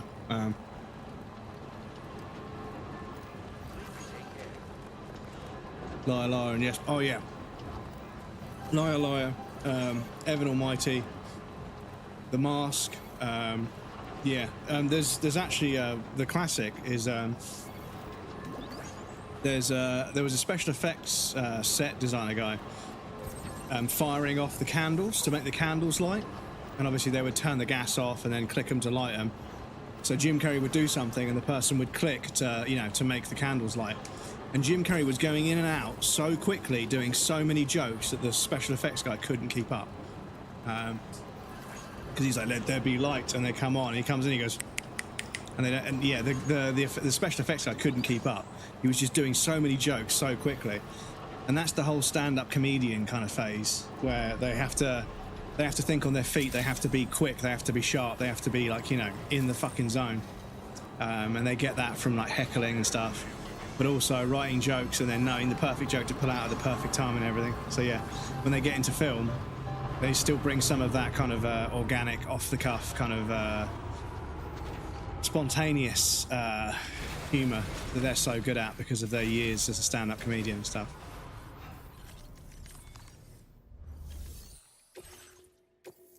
All this stuff we're delivering for this guy. Haven't seen Ace Ventura in so long. Oh, dude, Ace Ventura was so classic. Welcome, Sam. Good to see you again. I'll bring up the order information momentarily. Oh man, Ace Ventura.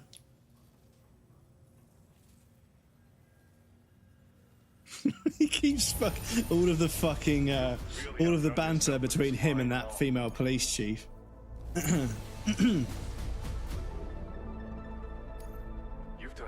He makes so many fucking really good jokes about that police chief. Yes, 5 stars, let's go. Sam, you're the best porter I know, and that's no lie. I feel like Jim Carrey has the same vibe as Robin, and they had high energy, but you can feel they're quite sad. I think spending your whole life making other people laugh definitely has an effect on you as a person. I think that one of the really difficult things to accept about comedy, and I'm not an expert, I don't know anything about it truly, but one thing I hear from different comedians is that there's actually a lot less kinds of joke than you realize. There's only a handful of jokes, and you just change a handful of things and you get a new joke that people haven't heard before. But the structure of the joke doesn't change very much.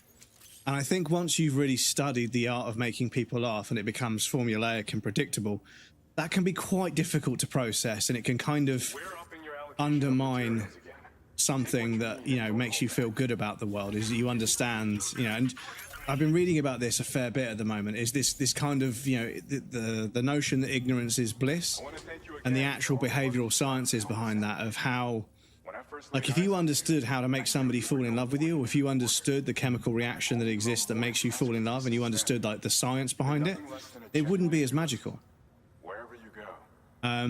So yeah, it's kind of about, like, although you may seek to understand something in the longer term, appreciating something for what it is before you understand it and make it, you know, formulaic and, you know, just logical, is kind of important. You don't need to understand everything, you know, and it's one thing that I struggle with, which is why I'm reading about. Because one thing I struggle with a lot is, you know, I have this desire to understand how everything works, and I need to find the logic in things. But in doing so, I can sometimes make things a lot worse than they already are. I can sometimes end up trying to treat emotional situations with logic, and as a result, I can make it seem quite clinical. And people don't like that. People don't like when, you know, because I mean, I shouldn't, but, you know, if I try and understand why somebody is feeling a certain way, I end up trying to psychoanalyze them, and I'm not qualified to do so, so I shouldn't do it. But my brain tries to piece together what kind of stimulus and what kind of experience would have caused them to be this way. And sometimes I'll come up with a theory, and it is, of course, just a theory, because again, I'm wholly unqualified to make that kind of, you know, estimation. But yeah, in the past, before I really understood what that meant to certain people, I have explained to them, they've said something, and I've said, well, that's not actually me. I think you struggle with that as a person because of this happening to you and this happening to you, and I think you develop this kind of coping mechanism, and that's why that kind of thing bothers you. And people don't like that. People really don't like that. And somebody said, well, all you're doing is just making them accountable for their actions, so actually that's not your fault. And I was like, yeah, but I don't need to do that. It's not my position to psychoanalyze people. I shouldn't do that. I'm not qualified, and it's just an opinion, and I should keep my opinions to myself sometimes, even though I spend all fucking day talking about games on here. But yeah, people don't enjoy that at all. People don't enjoy that process. However, it has been done to me numerous times by partners. They've, you know, they've psychoanalyzed me. You gotta get a slinky, slinky, slinky, go, slinky, go! Sam was singing that the other day. Sorry, nutsack, you came in a second ago. I apologise. Playing Helldivers the other day, and someone crashed their car and flipped it and managed to wedge it between a building. I said, like a glove, and they didn't get the reference. Like a glove. It's so good. Sad clown theory. Yeah, it's kind of heartbreaking. It's kind of heartbreaking how being so funny, sometimes it reveals the sort of, you know, the formula to humor, and therefore you see it coming. And like, I remember studying film and cinematography briefly for a little while, and understanding why certain shots are used.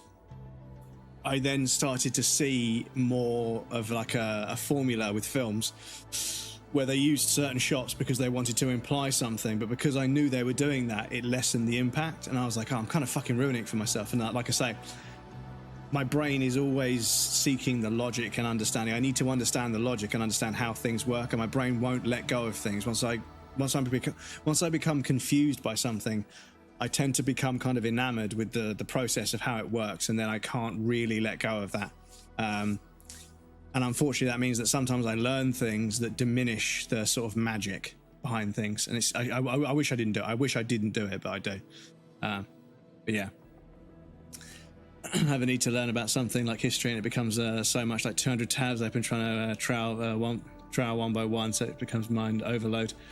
So paralyzed just by the seeking knowledge. I think having a thirst for knowledge is good, but the problem is having a thirst for knowledge in the internet age is very different. Yeah, having a thirst for knowledge back when I was a kid was great. I'd read books, I'd watch informational documentaries and stuff. and I would learn about things that interested me. But then suddenly I was cut loose on the internet, and I could read and learn about so many different things. And yeah, I just fucking filled my head with information, most of which was completely useless because I still fucked up at school quite a lot. If I'd just fucking learned about English and maths, I probably would have got some better grades. But, you know, instead I was learning about the confirmation bias of fighter pilots and how they figured out how to make the fucking bouncing bomb and how fucking telephones work and how computers work and shit like that. None of it fucking bore any relevance to me getting a job and going to college or something. But, you know, but yeah, I was just cut loose. And I remember my parents I was very fortunate enough to have parents that took it seriously. So that they bought a copy of Microsoft Encarta way back in the day, like 1995 or something. I was a kid. And yeah, I remember just watching the videos on Microsoft Encarta, and I wanted to watch every video. It's like now with video games, I want to get every trophy sometimes. I want to see every cutscene, you know? I wanted to just watch every single video and listen to every single, because you could play the scene and you could listen to them read out this page of information. So I was learning about fish and horses and the jungle, and then learning about aeroplanes, and there was just so much cool information to learn. And yeah, I went through Microsoft Encarta back to back for a while, but then obviously Wikipedia happened, and it was interesting because Wikipedia, on paper, if you were to say to somebody, Microsoft is going to gather together all of the greatest minds and scientists and researchers in the world to put together a digital encyclopedia, which is going to be some of the most up-to-date and most relevant and most, you know, cutting-edge information available. And on the other side, somebody's going to ask people to donate research to their website for free and never make any money from it. Which one do you think is going to survive? Everyone would have said Microsoft Encarta, but Wikipedia is still here today, and Microsoft Encarta is fucking long gone. So yeah, it's crazy. Wikipedia came along, and it was a different way of doing things, but it made sense. You know, it was an ever-changing, organic, kind of evolving repository of information. So it's good to get information from Wiki, but again, it's not perfect. You know, it can be misused, it can be malformed and manipulated by, you know, facetious people in large groups. You know, large groups of people have gone and made so many amendments to a wiki page that it's been changed. But those changes weren't true. They were just what they believe, and they had no founding whatsoever. But people then would read the wiki, and then certain Wikipedias change back and forth all the time. People are arguing about something and that nobody can agree on it, so they keep fucking changing it, and it's kind of petty. But, you know, it is one of the fallacies of having an ongoing, evolving repository of information rather than a sort of a stepped kind of like print everything in a book at this point in time and then print everything in the book. But obviously you have that granularity where you see information changing organically as our understandings change over time. But anyway, what the fuck was I talking about?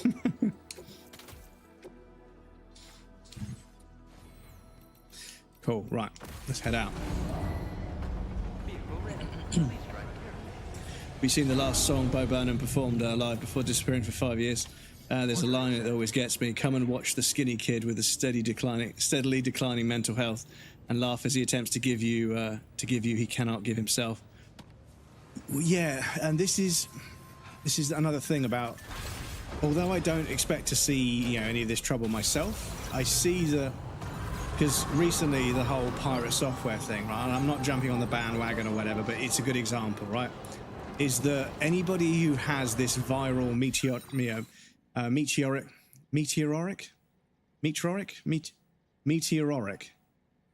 anyone that has this sudden rise in popularity, often it fucking all implodes and goes massively wrong. So I don't even feel like, you know, having a bunch of extra reach and discovery and everything would be a good thing anyway. And I've noticed how, like, when a streamer gets really big, like 6,000-7,000 viewers over the course of like a week because of going viral, it very rarely ends well. They very rarely adjust to it very well. And I have, on a number of occasions, you know, seen somebody's TikTok so many fucking times, I've thought, fuck it, I'm going to go to one of their streams.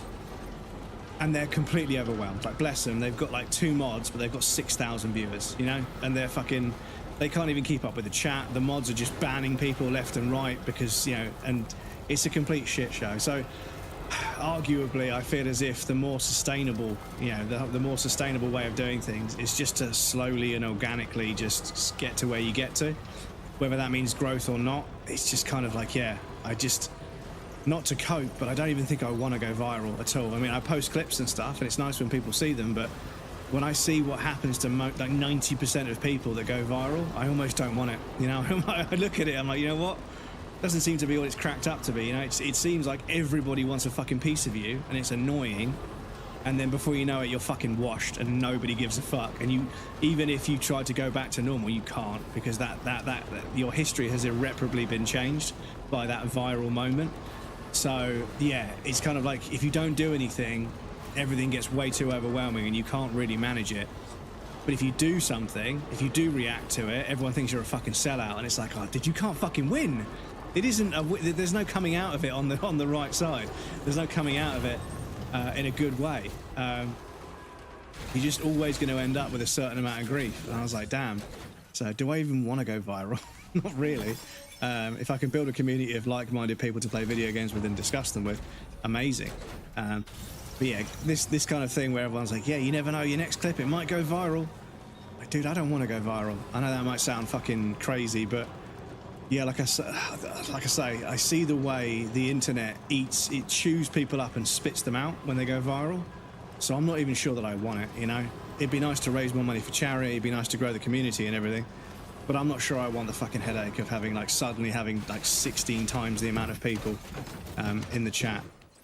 And just suddenly the chat moving really, really fucking quickly and not being able to keep up. Because I'll be honest, I get behind with chat anyway. So yeah, the interesting thing to meditate on when you're looking at your long-term goals and your long-term kind of focuses. But I think just trying to make the highest quality content that I can make is going to be the case.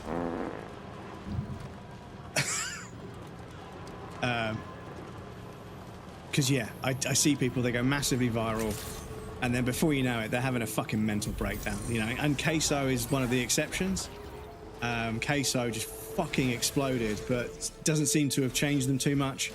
Doesn't seem to be getting to them too much. So I really hope, I wish the best for them, you know.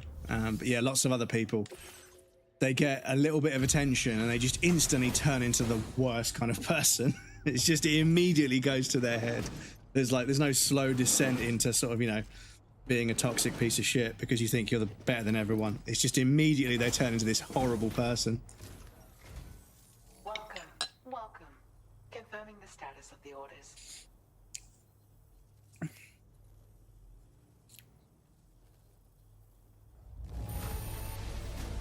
Hasn't taught since 2015. He's making movies. Hasn't been performing. Panic attacks every night on stage. Really? Excuse me, really? Poor guy. Meteoric. So this fucking explosive rise in popularity. Excuse me. And I also think this is one of the problems with, especially with Twitch. I don't have much experience with YouTube and TikTok and Instagram. I use them, but whatever. We're on Twitch now, and I use Twitch the most, I would say. But I feel as if the problem that occurs, that I've seen happen a few times now, is somebody becomes outrageously popular, and they have a sudden spike in viewers, subs, follows, everything. The community is complete chaos because they're not used to handling that sort of. You suddenly need, you know, because if your viewership suddenly goes up 100 by 100, you know, if we went from averaging 7 to 15 people to averaging 700 people, I would need 10 times the amount of moderators, and I only have 1 or 2 mods as it is, who aren't always able to make it. So I would suddenly need to employ mods, and then I would suddenly need to have all kinds of different kind of, you know, structures with how the chat works and everything, because otherwise it would be complete unregulated chaos, right? So it's a bunch of extra headaches and stuff. And I see like creators that suddenly got popular, and the problem is other creators that are trying to get into the game a little bit they look up to these people that only got popular like a month ago, so they don't really have that much experience with being the size that they are. But they then inadvertently set a bad example for the smaller streamers that look up to them, because they don't know what they're doing. So you end up with the blind leading the blind. You know, you've got a creator that got suddenly massive, inspiring smaller creators, and they don't really see that, you know, this person isn't really doing the right things. They've just become massively popular because of a TikTok. And I'm not trying to hate or be salty or copy or reach you, copy about it. I'm not trying to reach here, but it's true. You know, they haven't risen to where they are streaming wise because of streaming. They've done it because of a TikTok or whatever. So they're not the best person to look up to, but it's very difficult to tell the difference because, you know, viewership is such a fucking skewed metric.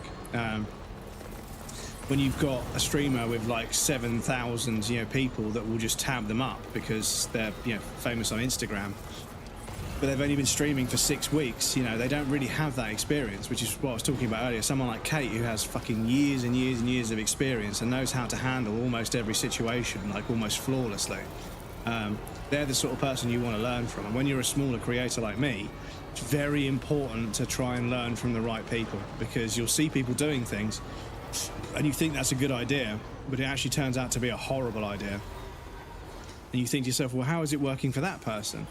But it isn't, it's not, that's not part of why they've got the viewership and the following and everything else that they've got.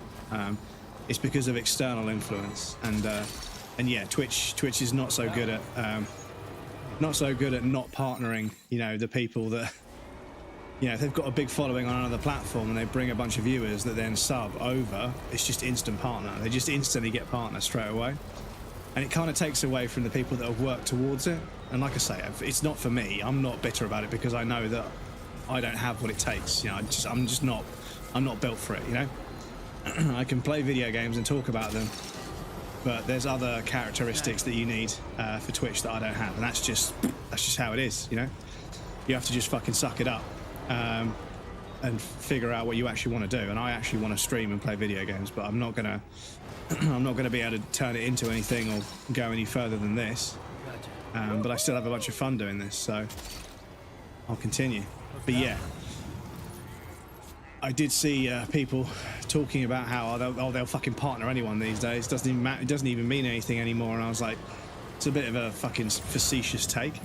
And then I realized what they meant was there were a bunch of people that streamed on Justin TV and Twitch for like 5, 6, 7, 8, 9, 10 years and worked their way towards partner, and then now a bunch of social media influencers have just hit partner in the space of 2 weeks, and they set really bad examples. You begin to realize, I kind of see where they're coming from a little bit, because I think you should have to have a certain amount of tenure. You should have to have a certain amount of tenure and a certain amount of hours on stream before you're considered for partner. Because I get it, people want to get partnered, they want to have the badge, they want to show off, they want to flex, and they want to monetize their community. And that's another one of the things that I just kind of fundamentally disagree with is the way that people outside of Twitch, TikTokers and Instagrammers and stuff, once they build a community, they all want to be a streamer, They all try streaming out because it's a good way to monetize your...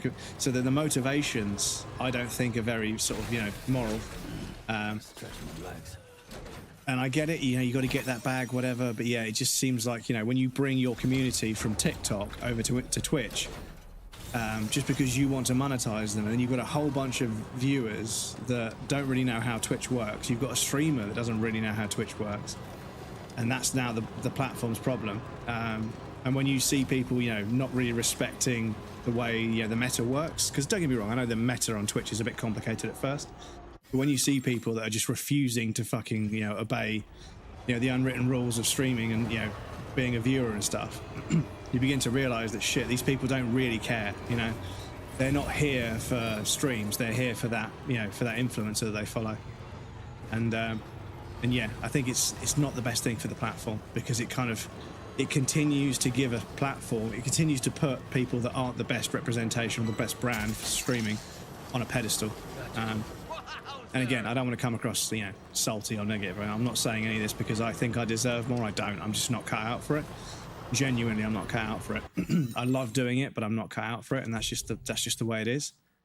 But yeah, like I say, it's kind of heartbreaking seeing friends that I know that have been kind of just below the partnership, you know, just below the partner stats, and they've been fucking grinding it for the last 3 or 4 years. They've been fucking grinding it, and yeah, it just seems like the universe won't let it happen. But yeah, then, you know, you see some social media influencer just easily hit those numbers. And I think that different categories should have different criteria for what a partner streamer is in different categories. And if you stream in a category that isn't normal to you, you shouldn't have the partner badge on. But I don't know, that's, people would get really fucking upset about that. So I wouldn't say that out loud to Twitch themselves. But yeah, I feel as if there's no real way to know whether somebody's actually been doing this for a long time or not. Because like I said, I come across people that average only a little bit more than me, but they've been doing it for like fucking years, and I feel bad. Then I come across people that have been doing it for 6 weeks. Fucking some of the highest viewership I've seen for ages. It's just sort of like, yeah, it's bonkers. So we've got that stuff, right? It's kind of bonkers. But yeah, like I say, without the right people being... oh shit, I've got an ad break coming up. Apologies, chat. I've yapped so fucking much. There is actually an ad break coming up, so I will pause it so you guys don't miss it. It's going to start any second. But I'll catch up on these messages and I'll come back. But yeah, sorry for waffling about stuff like that. But yeah, I think it's important that, you know, people learn the difference between someone that's been streaming for a long time, that's good to learn from, and someone that's just not really that interested. They're just doing it for the money, and it's a problem. But obviously the platform makes money that way. So unfortunately we see it. But yes, anyway, I'll be right back.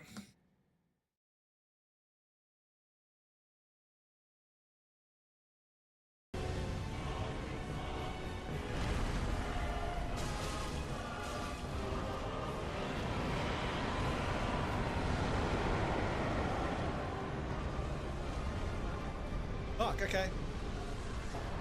Okay. Medea, done. Dragon Slayer Crumbs. Thank you, I appreciate that. It's a good new top. 150,000 souls. Let's go.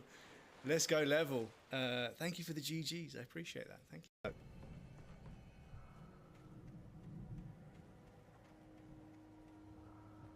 The basement. Oh dear. Excuse me.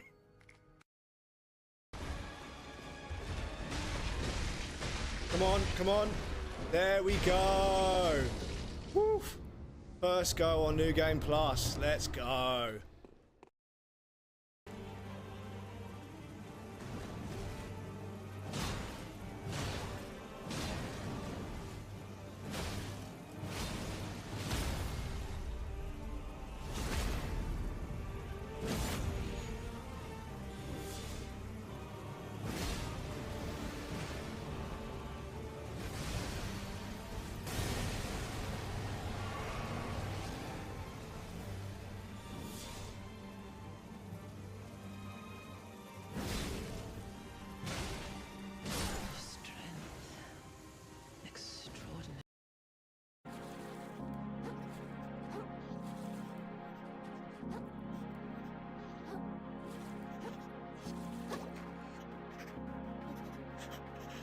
What are you saying, game?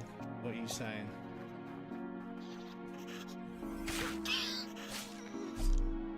What are you saying? What are you saying, game? We don't fucking listen to the rules. We don't obey the rules. We just fucking do what we want. Parkour. Fucking parkour. Oh shit, there's a big one.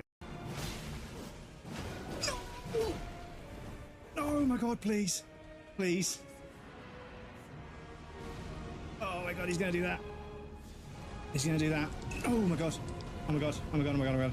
Please, please, please, please, please. No! Oh my god, Elden Ring, make up your mind. Make up your mind, Elden Ring. Twice that worked in that attempt. And then when you need it, that was it. All I had to do was wait for him to finish, and that would have been it. I never get ads. Brave browser. Oh, okay. Thanks for not contributing to my ad revenue. I'm just kidding. I am kidding. I'm kidding. Avoid ads as much as you can. Do you know the other way you could avoid it? I'm just kidding. I was about to go into a spiel, but no, I won't. I won't. You mean Twitch's ad revenue? Yeah, I suppose. Yeah, that's kind of true. That is kind of true.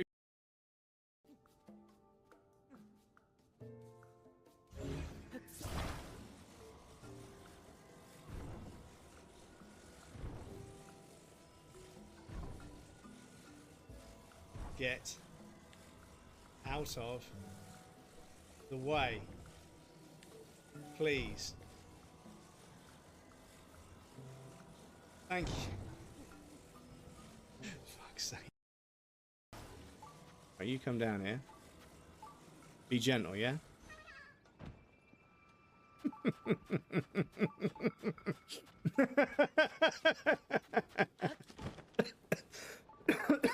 Excuse me. Sorry about that. Welcome back, everybody. Thank you for your patience. I appreciate that. But yeah, I'm sorry to hear about that dude having panic attacks on stage every night. That's fucking harsh, man. Not very good. I was obsessed with that freaking as a kid, exploiting telecommunication systems and hacking it. Yeah, there was a bunch of stuff you could have a bunch of fun with old telephone systems back in the day.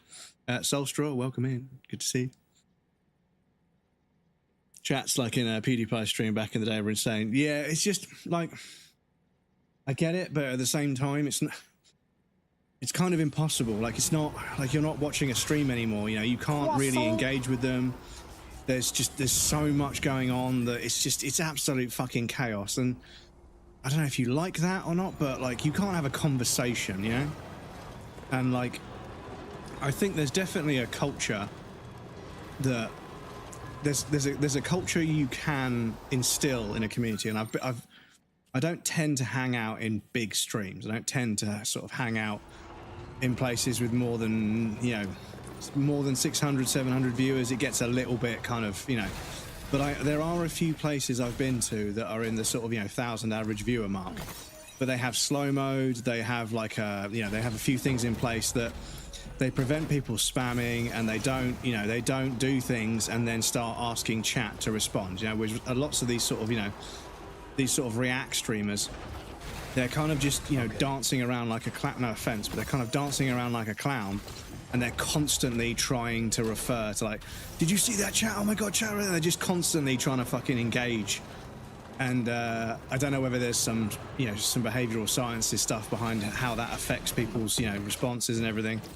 But yeah, it's just too much. It's too much. Like, when they're playing a video game and something happens, and then like the microphone is clipping like the entire time, they're screaming their fucking head off, drop kicking their headset out the window, and like running around their room, like kicking holes in the walls and stuff.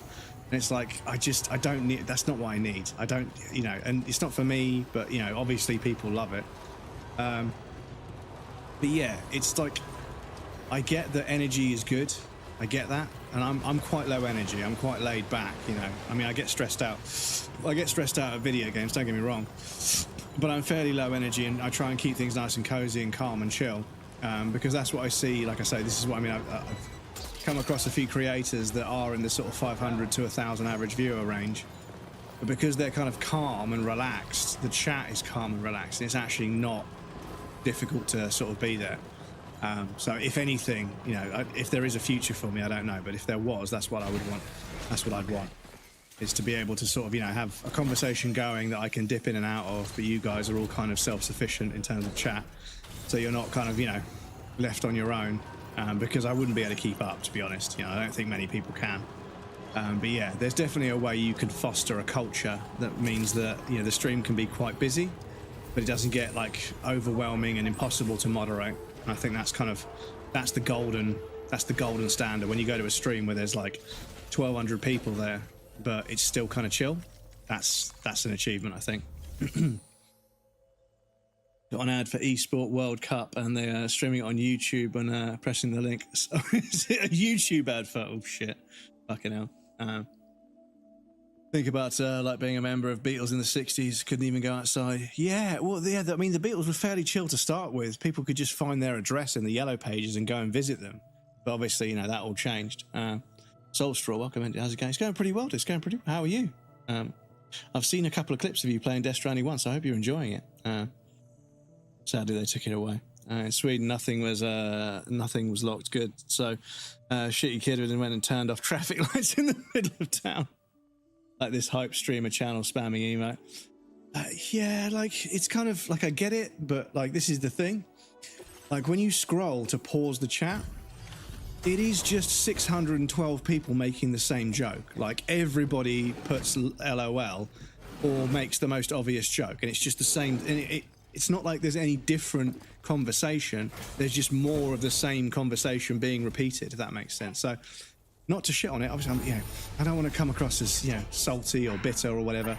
But yeah, for me, I'm looking for like a genuine conversation with a group of people. So if it got to the point where we couldn't have a genuine, proper conversation where we were talking about video games and I was engaged with you guys, I would have to think long and hard about whether that's okay and whether I want to continue growing from there.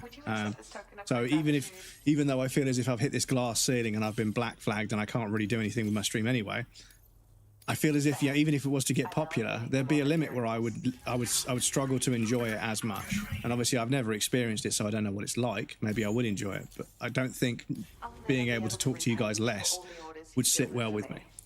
Thanks to you, I've honed my dancing abilities and can cover a wider Give me emote spam, yeah.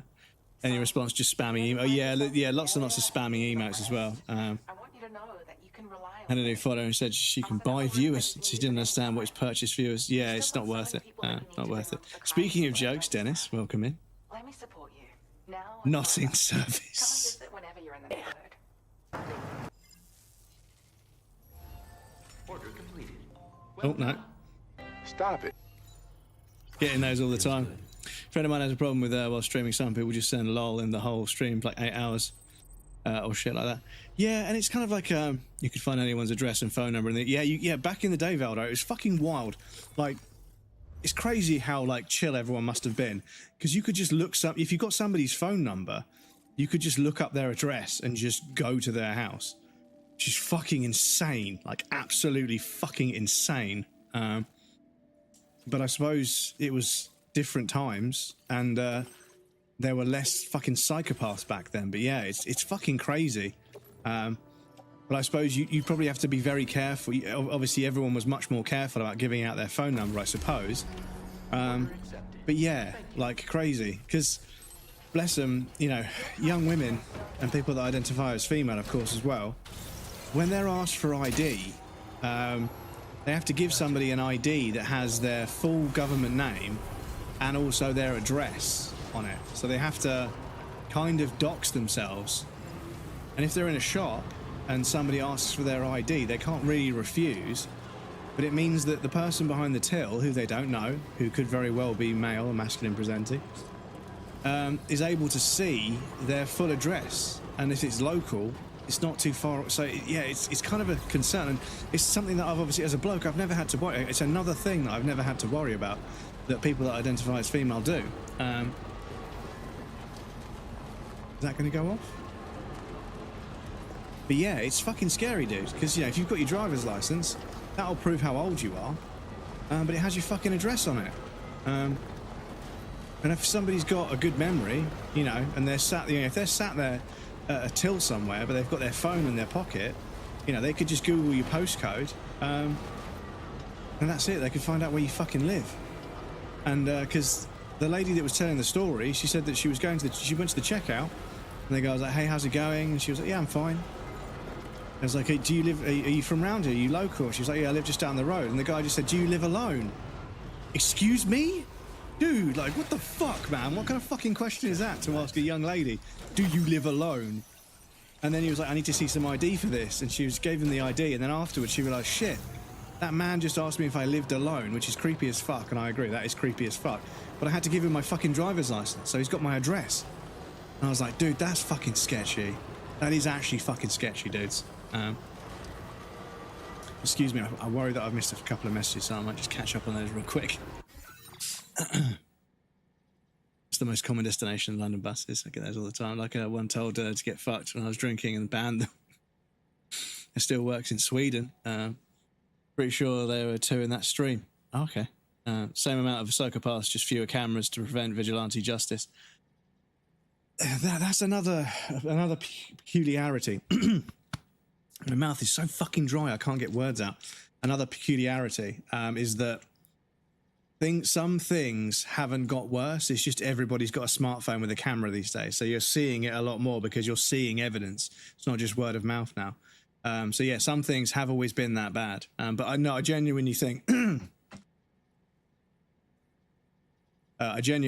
that back then people were just less fucking. I think the way society worked.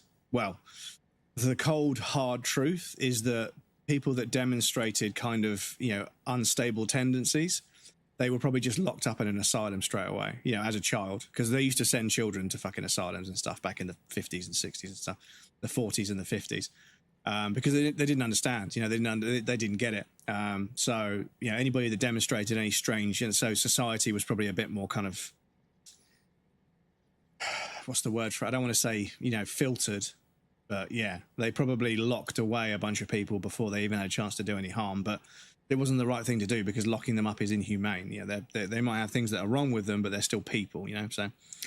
But I think that the way society works these days, even average people that don't have any tendencies for anything can just snap and just, because we live in such a stressful world these days. So I think that's kind of what's driving the increase. I think that back then life was a lot simpler and a lot less stressful. So I think there were a lot less people lashing out at each other, I think, just in general.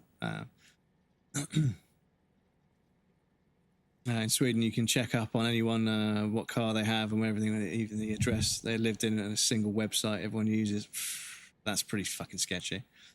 100 years from now, someone from the future will travel back to 1980, 1989 and think we are cavemen. Yeah, well, yeah, this is it. We look at how we live and think, oh, look at how they used to live back in the 40s, how fucking primitive.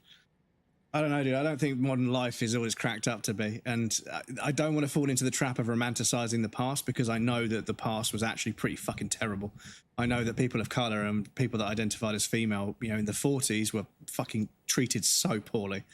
And children were treated poorly, and people with, mental, people with neurodivergencies and mental health issues were also treated incredibly poorly. So I know that it wasn't that nice back then. So yeah, I don't want to romanticize the past, but I think that modern life is so fucking complicated. I yearn for a simpler time, even though I know that, the history, I don't want to go back in time. I want things to be like they are now, just not as fucking complicated and stressful. But I know that's wishful thinking.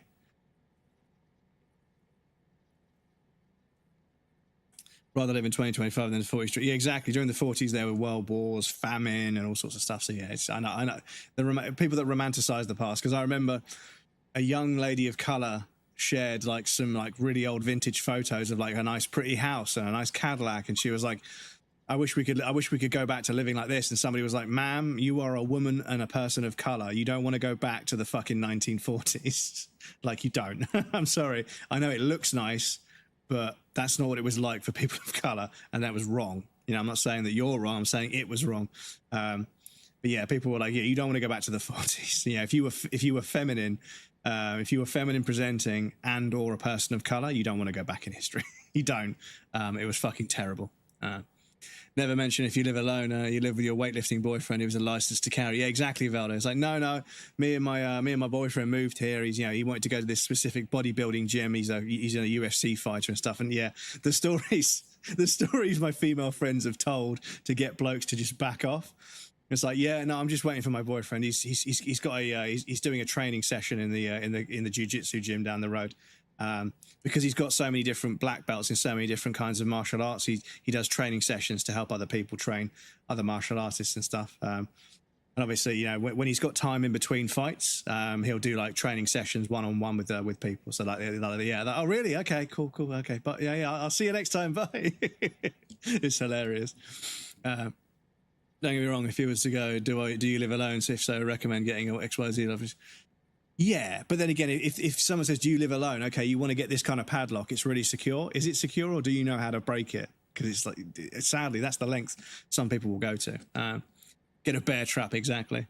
Kennedy's daughters, they're lobotomized for having ADHD. Yeah, they're lobotomized people as well. I forgot about that. Fucking hell, yeah. That's fucking terrible. There are two colleagues of mine at Multimedia in my work who think I should stop with my Lady Gaga act after the second time.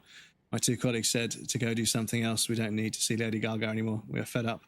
I have a story my both managers tell them. Both said it's your thing. Never let others make you crazy.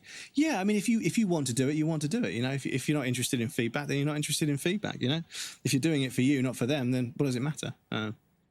Stanford experiment is very telling. Stanford experiment. I need to double check if I've read about that one.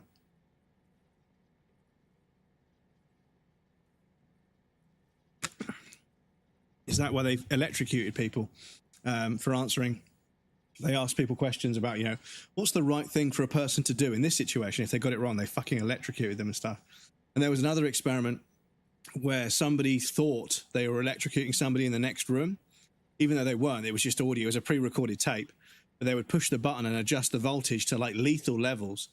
And somebody, there was a scientist, a researcher with a clipboard. He said, it's fine, they're perfectly safe. And it was like, and then the person would be like, ow, that really hurt. And I'm sorry, I want to stop.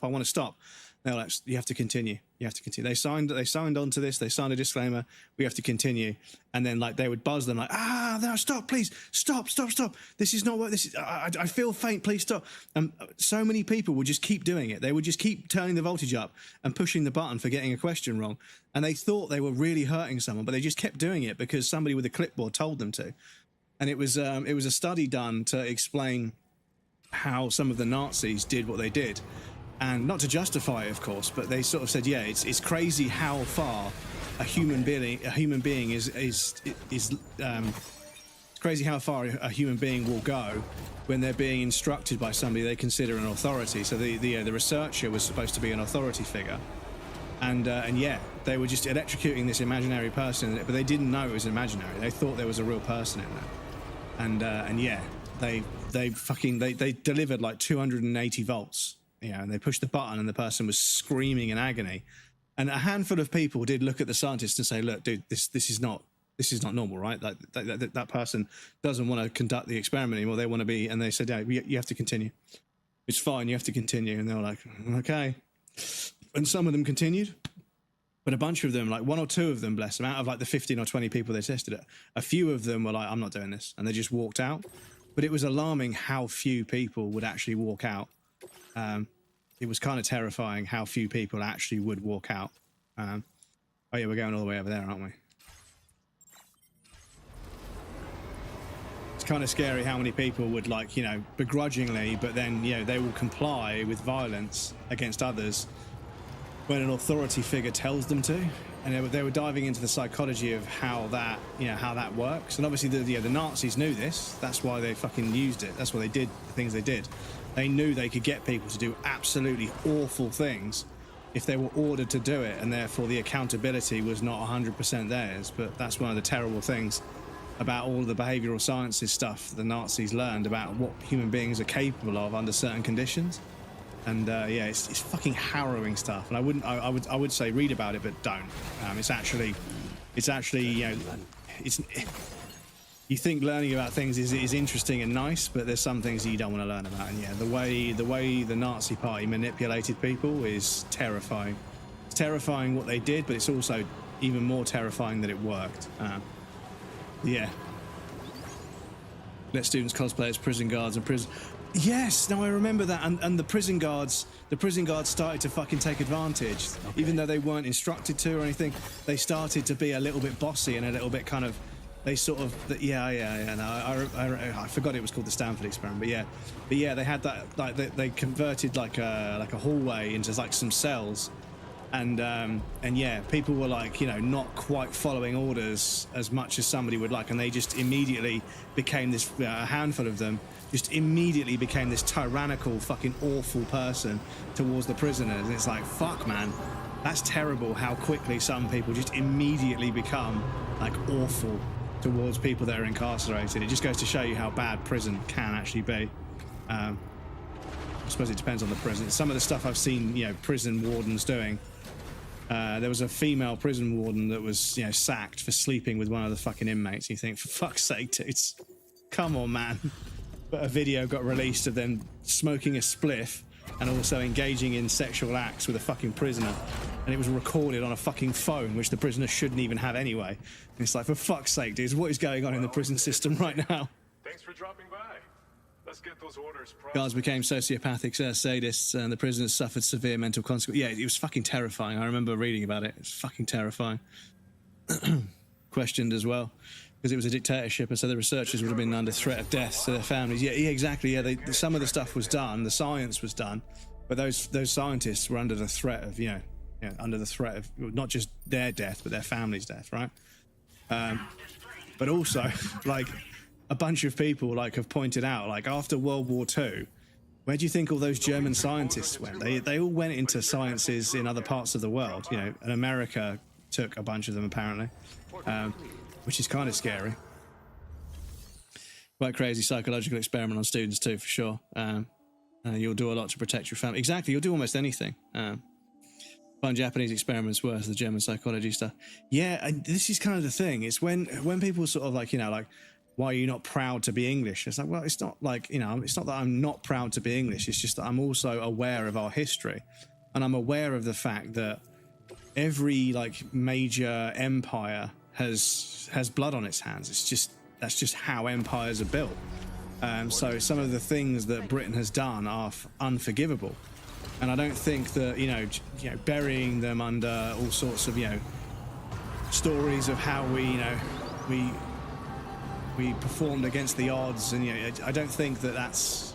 I think that much like in Germany they don't shy away from teaching the history, because they understand that if you don't learn from your mistakes, you're doomed to repeat them. So they learn about everything that happened during the war, so they're very acutely aware of what can happen. But yeah, it's fucking crazy to me how people in America will have made derogatory comments about German people because of their history, and yet right now in modern day America, it's the amount of adjacencies are scary. The amount of adjacencies between what Donald Trump is doing and what Hitler did. And I know that sounds a bit sensationalist, but when you look at people being deported without trial, people being physically assaulted for no reason, the militias, the fucking storming of the Capitol, it's fucking bonkers how much stuff is going down and how much friction and unrest it's causing between the various demographics of America, and how bad things got in Germany before literally the Nazi Party and the Third Reich and everything was formed. So it's scary how we're seeing the same kind of segregation and the same kind of oppression and military presence and martial law, and the removal of due process, or due process they call it, where when somebody is caught and accused of something, it has to be proven before any action is taken.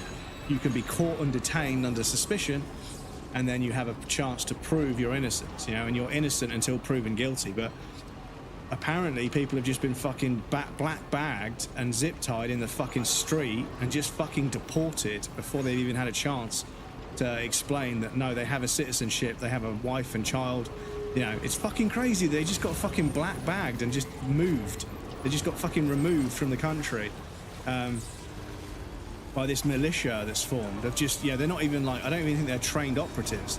They don't even half of them don't even have the same uniform. They're not like a proper outfit. They're just a bunch of fucking hicks that just fucking that clearly have very racist tendencies, and Trump has just mobilized them as this kind of fucking unofficial militia. It's fucking terrifying, dudes. A group of researchers, Unit 731, government likes obedient slaves. That's the thing, Poondog, is when you look at the education system and you think about what do the capitalists and the government need? They need disenfranchised, low IQ, low intelligence, low confidence people to go into minimum wage work to basically continue the capitalist machine. And then you begin to wonder how schools, why schools are underfunded. Because they don't want the schools to turn a young person into an independent, free-thinking, critical thinking human being who can see how bad things are. They want disenfranchised, anxious, desperate young people that will take on any job for any wage with any conditions, so they can continue to keep their workforce going, because they need that desperate individual who's desperate for a job to take the job because it's so terrible, because it's basically just slave labor. With the cost of living and the middle class evaporating, you've got the wealthy elite, and now you've got the working class. So you've basically got slavery 2.0, is everybody's working for minimum wage for a very sort of, you know, mediocre quality of life in the grand scheme of things. They're not prisoners, obviously, but it's still, you're still unable to work out of the economic background that you're born into. And that's not how things should work in a first world country. You should be able to work your way up, and generational wealth should build over time. But instead, you've got the middle class being evaporated and sort of swallowed up by the working class. Even people that are well off are struggling to stay well off because of how expensive everything is. And it's scary because, yeah, if the middle class disappears, it just creates this delta between the working class and the wealthy elite. And that delta, if it continues to grow, you'll just have a giant workforce of people that are all working for minimum wage, living in whatever conditions they can afford, which unfortunately is not very good because cost of living. Then you've got the wealthy elite that are getting richer and richer and richer. And it's just like, that's just slavery. It's just another version of slavery. You know, it's slavery without the fucking chains, you know? The fucking, you know, the fact that we're stuck in a working class, we're just chained to the working class. And nothing against working class people, of course. But it's not fair. It's not, it's not how a first world country, you know, the fifth biggest economy in the world should work. People should be able to work their way up, but they can't. And the fact that that's always been the case for a while now, not always been the case, but it's been that case, that's been the case for a while now. But the fact that the middle class is kind of shrinking, that's terrifying, because it's not shrinking by people working their way up into the upper echelons of wealth. It's because the middle class is falling into being working class in terms of earning potential, in terms of buying power, in terms of all kinds of things. And that's a terrifying prospect, that the economy is allowing the middle class to slip into working class. And it's just, you've got a bigger working class and no middle class. So there's no sort of, you know, granular kind of, because the distribution of wealth has been a pretty fucking L-shaped line for a while. There's been hardly any wealth, and then suddenly there's 5 people that are richer than the universe, right? But that middle class has always been there, kind of, you know, slightly above everyone else, and it's been a slow, granular rise in wealth, and then it suddenly took off. But that line is flattened out now, so everybody's almost on the same, and it fucking suddenly just shoots up at the end. And that means that, you know, you're going to have to, you're either going to make it as a multi-billionaire, or you're going to be working class forever. And, you know, 100 generations of your family are always going to be working class. And there's no houses, everything costs a fortune. You know, it's just, it doesn't work, which is scary. Many of those scientists were hardcore Nazis too. Yeah, well, this is it. They kind of, like Inglourious Basterds talks about how the Nazis were going to take off their uniforms after the war and just go back to normal life. It's like, nah, I'm sorry, you're not allowed to, not after the things you've done. Nuremberg trials actually ended mainly just targeting up top brass. Even Klaus Barbie ended up on NATO meetings sitting next to France ambassador, and Klaus and Barbie is seen as slaughter of Leon, and USA was like, oops, sorry, we faked his death. Fucking hell, that's terrible.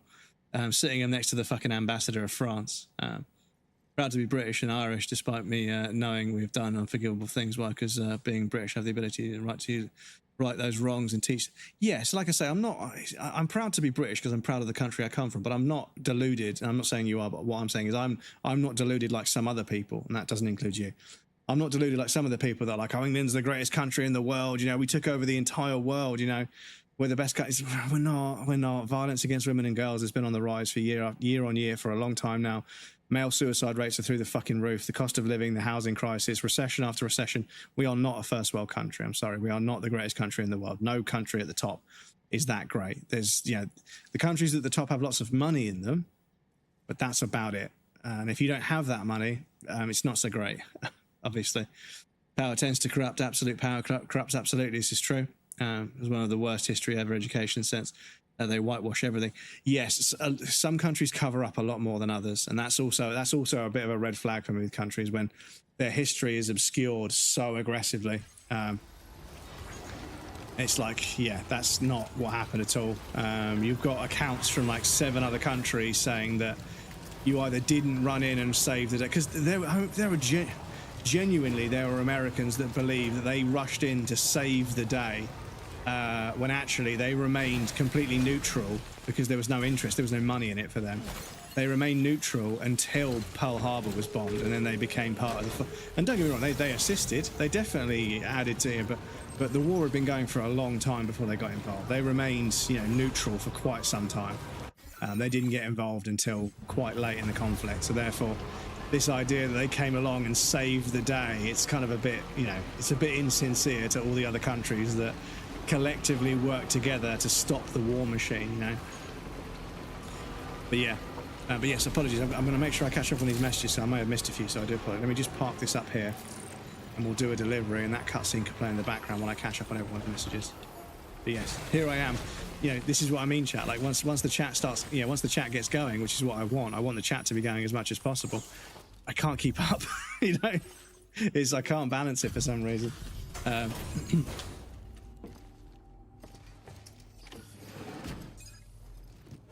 Slavery with extra steps, yeah. Someone is getting laid in college, and that's from Rick and Morty. Yeah. Now the better income people think, yeah, it don't matter to me if I wait long enough. Why should the 1% not go for them? Yeah, I think we should just eat the fucking rich. You know, if we can't tax them, we should just fucking eat them. And then, yeah, let everything restabilize itself over the next 50 years.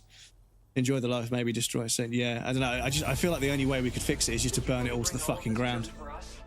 Declining world powers, it will go into chaos. Then powerful leader, probably authoritarian dictator, and I mean a real dictator, not like some people think Trump.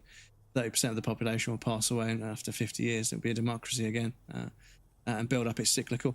Yes, yeah, I think that things come in waves, and I think that, yeah, the way America has allowed things to get as fascist as they have, it's pretty scary. It is pretty scary how bad it's got, without anyone saying, well, we've seen this stuff before. We've seen people sort of, you know, start to fight against each other. This kind of political infighting that they create has gone too far.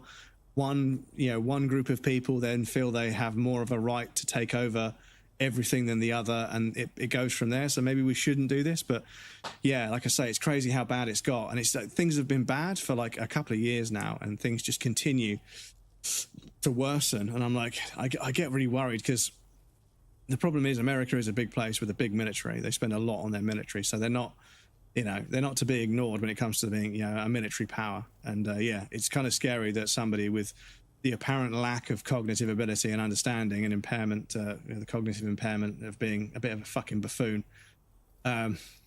They saw a clip of them getting called out. They said he inherited $200 million from his dad. If he hadn't have inherited $200 million from his dad, he'd be selling secondhand watches in Manhattan. It's like, because yeah, the guy is not a good businessman. Like the amount of money they fucking pissed down the drain by just being bad at running businesses, and yet they somehow still managed to fucking become the president of the United States is terrifying. But yeah, EDL, yeah, fuck the EDL. Proud of Sweden's raid back in the days. Sure, sadly, I think Germany got hardcore again. Sure, it was swing white flags, why die for a regime change? But I've also heard that Germany's getting quite sort of, you know, quite spicy as well. There's some stuff, there's some rallies going on that are quite scary. And a few German people have told me about it. And obviously all the footage I've seen is from German, you know, news outlets, not newspapers and media outlets, but sort of small social media based like zines and stuff. So they're reporting on it when the mainstream media won't, obviously. And yeah, there's like parties of people that are not so nice to other people, and it's like, oh, that's fucking a bit scary. But that was a few months ago, and I haven't heard anything since. So hopefully that fizzled out, but I might have to check with them and see how things are going. Cover up how we invented race biology and taught Germany how to do it, and then we were almost the last country to end lobotomized people. Happiness in slavery. Oh god, no. To be fair, a lot of Americans did want to join World War II. The CIA also knew about Pearl Harbor plans but refused to tell the president because it was the president choosing not to join. USA saved us time and effort and a few men, that's about it. Yeah, they helped at the end, but yeah. Genius businessman bankrupted 4 times. Yeah, it's fucking crazy, dude, how many times that guy's been bankrupt. Because the thing is, like, in the UK, because I know bankruptcy in the UK and bankruptcy in America is different. I know that you file for bankruptcy and it has a different set of ramifications in America.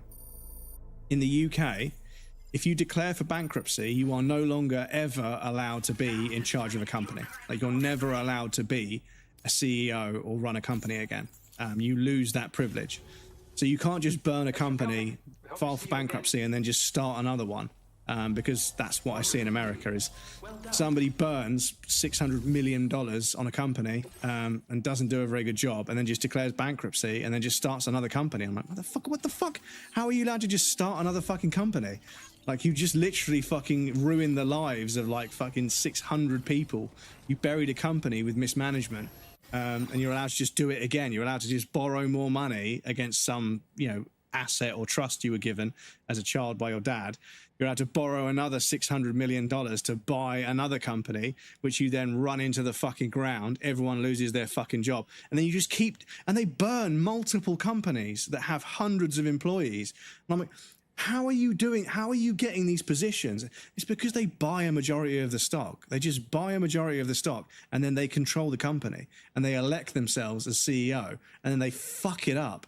And it's like, dude, that is so fucking petulant and awful that just because you have the money, or the thing is, they don't even have the money. They borrow the money against an asset that they can never. And I'm learning about this now, where you put assets into a trust and you make them you make somebody a primary trustee, and that primary trustee can borrow against that asset, which is in a trust, but they can never lose that trust. That trust will never go away. It can't die.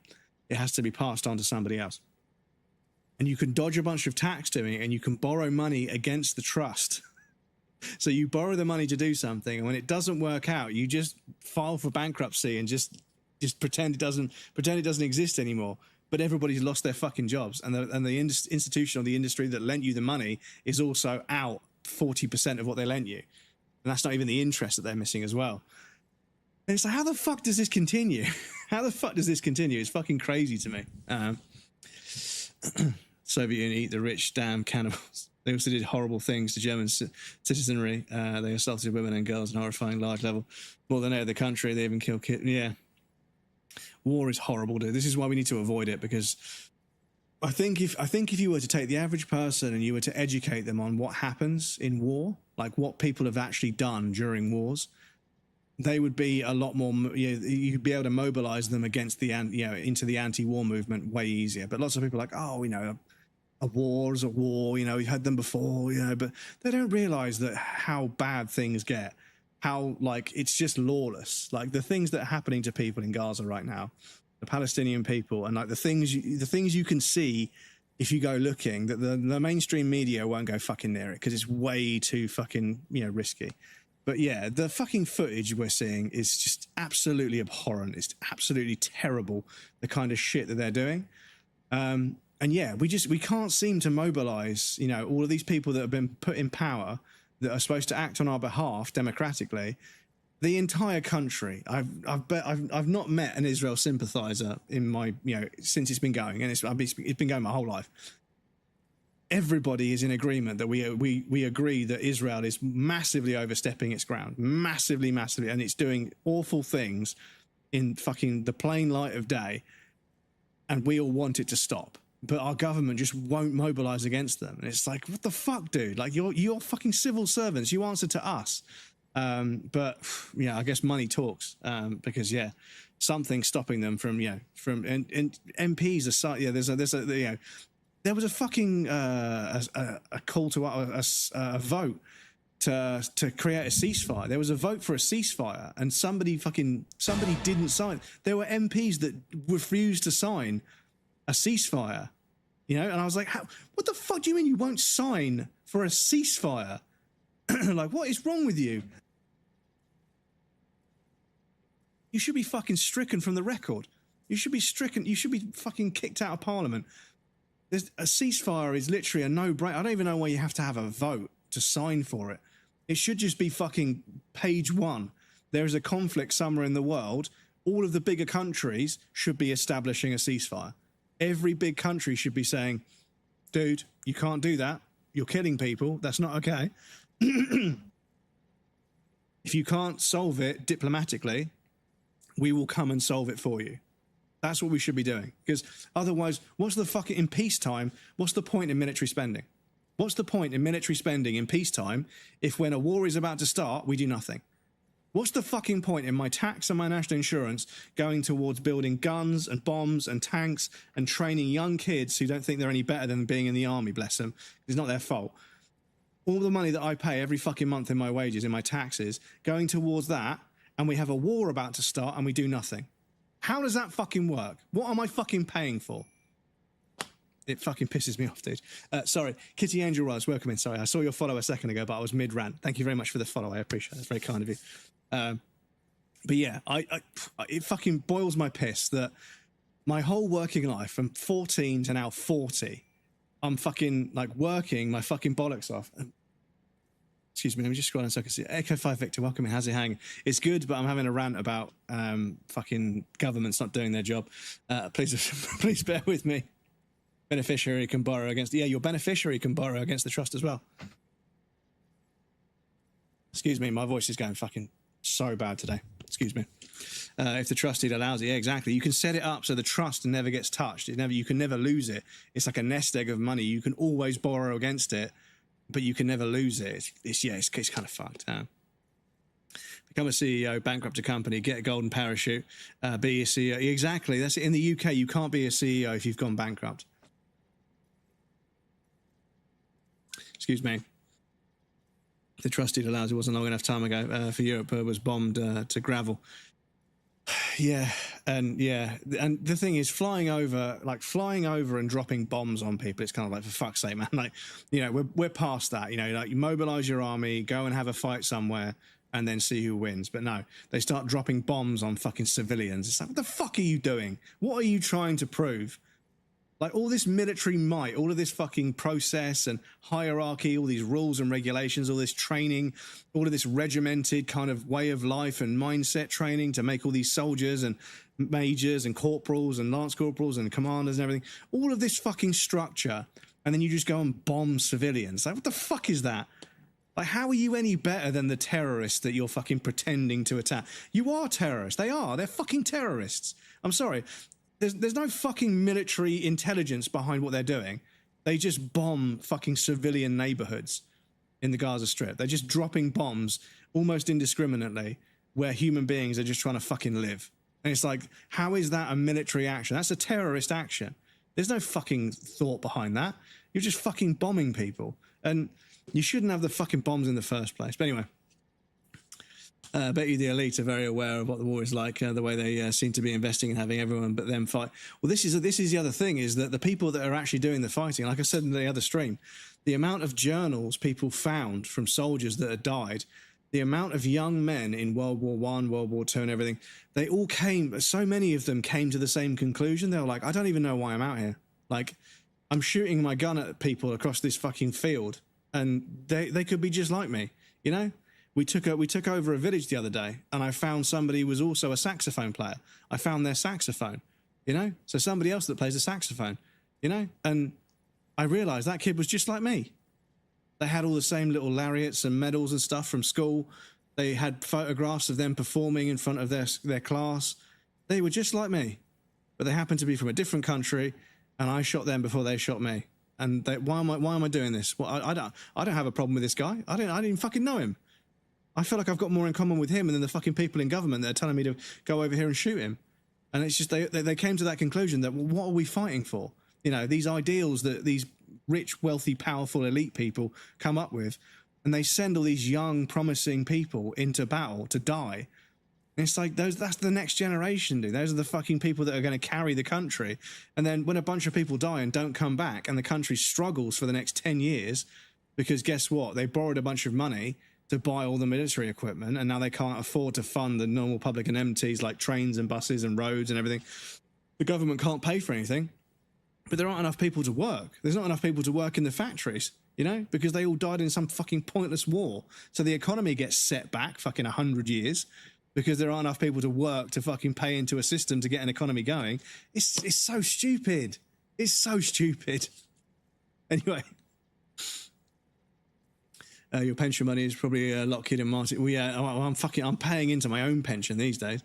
You're right. Only the US and Israel voted against it. Even North Korea voted. Yeah, well, yeah, and countries voted against it. It's fucking terrible. I like what you're saying, so I'm following. Well, I appreciate the vote of confidence, Kitty Angel Rose.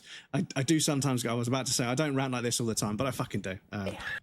I'll talk about people that are being bombed and shit, and how they don't deserve it, and how people need to fucking grow up and stop thinking that having a war is a good thing. It's 2025. We're past it. You know, we have political process and, you know, democracy to hash out these things. And if you can't do that, then I'm sorry, you know, you don't deserve to be in government. Once you you know how you're fucked up when North Korea is voting against you, food being a human right. Yeah. like Lisa's trust, not a lot of money, but it like a snowball after times. It's secure for not even me as a dad can get money. Yeah, exactly. This is it. You start paying into it now, and by the time they actually require it, it's actually a decent nest egg. Working on a new contract with a partner, and this will increase the company sales 20 to 30 million. Fair enough. They don't have uniforms, and they hide out in civs and make it a little different. Goes both ways. Old men know each other's starts war with the young men that don't know each other. Yeah, exactly. A bunch of old men that hate each other are sending young men that have got no problem with each other into battle. It's fucking disgusting.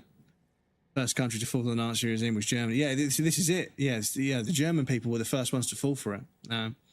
Hide themselves away. They only start a war where they go out and fight. They have to leave that role to the poor. Yeah, the thing is, I don't think you should be able to declare war unless you're going to, like, you shouldn't be able to declare war unless you're going in as well, you know? Like, if you go in, then fair enough. But if you're sending other people to do your dirty work, no, I'm sorry, not allowed.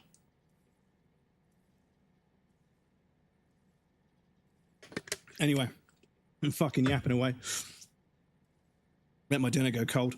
My voice is about to give up. Excuse me. Aussie song about that for a long ass time. Yeah, and you know, musicians and stuff. People have spoke out about it all the time, and for as long as, you know, it wasn't quite as obvious. You know, they definitely didn't speak out quite as obviously. You know, they were a little bit, you know, the Rolling Stones and a few others. They were a little bit kind of, you know, they left it a bit ambiguous, but people knew what they were saying. And then Rage Against the Machine came along and just fucking outright called out the government. It was. And yeah, System of a Down and Rage Against the Machine. I don't think they get enough credit. I don't think they get enough credit for how much they call out the government of the countries they operate in. It's crazy. They do not fuck around. So we're going to West Knot anyway, aren't we? So yeah, so let's go and make that delivery. So have we got those chemicals? Out for delivery. Have we got those materials in our truck? I think we do.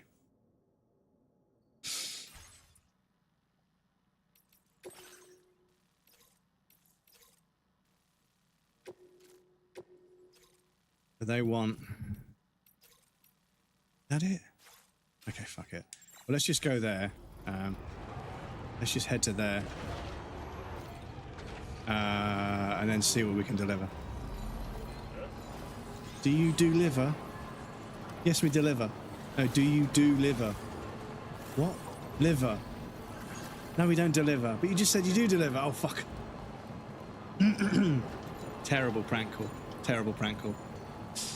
See, the only war I agree with the government sending soldiers into was World War II.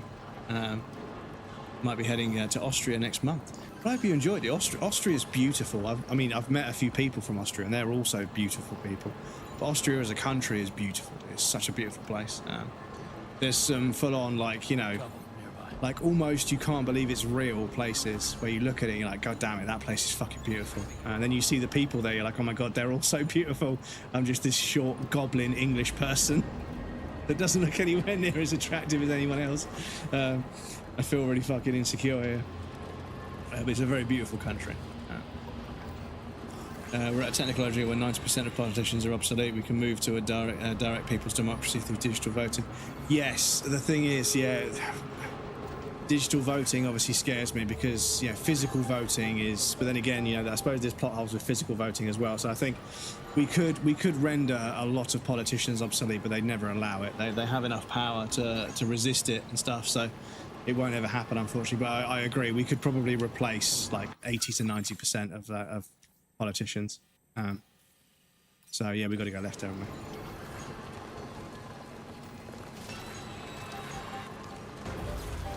Oh, yeah, because you can auto drive, but I don't know how to turn it off so I can make a turning.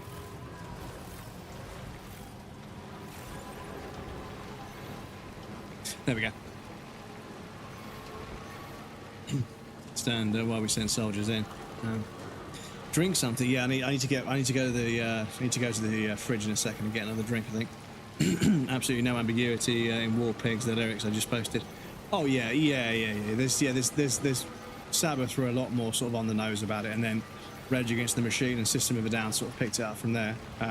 But bands were singing about being anti-war in the 60s, but they were obviously a little bit more subtle about it, because back then record labels and people with money and power, they were a lot less.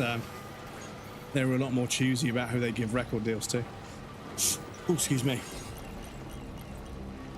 I go to Vienna, remember Oida. Oida, is that a phrase over there? Showing corruption of warmongers who profit. Yeah, and it's the scary thing is you've got people that own stocks in defense companies, right? And they call them defense companies, but they make and sell arms, basically. And this is kind of the thing, is that warfare has got so awful that even if a war could somehow be justified, like I say, in this day and age, after we've had a bunch of wars and we all agree they're terrible, because I can't remember the name of the lady, but a lady was being interviewed at a museum where they were displaying artifacts about one of the wars, and they said, "Were you alive during the war?" And she said, "Yes, I was. I was working in a factory making parts of helicopters and tanks and stuff. Not helicopters, sorry, but making parts of tanks and everything." And yeah, my husband unfortunately didn't come home, and yeah, and they said, "So how do you feel about, you know, the way things are currently, you know, going with, you know, friction between countries and stuff?"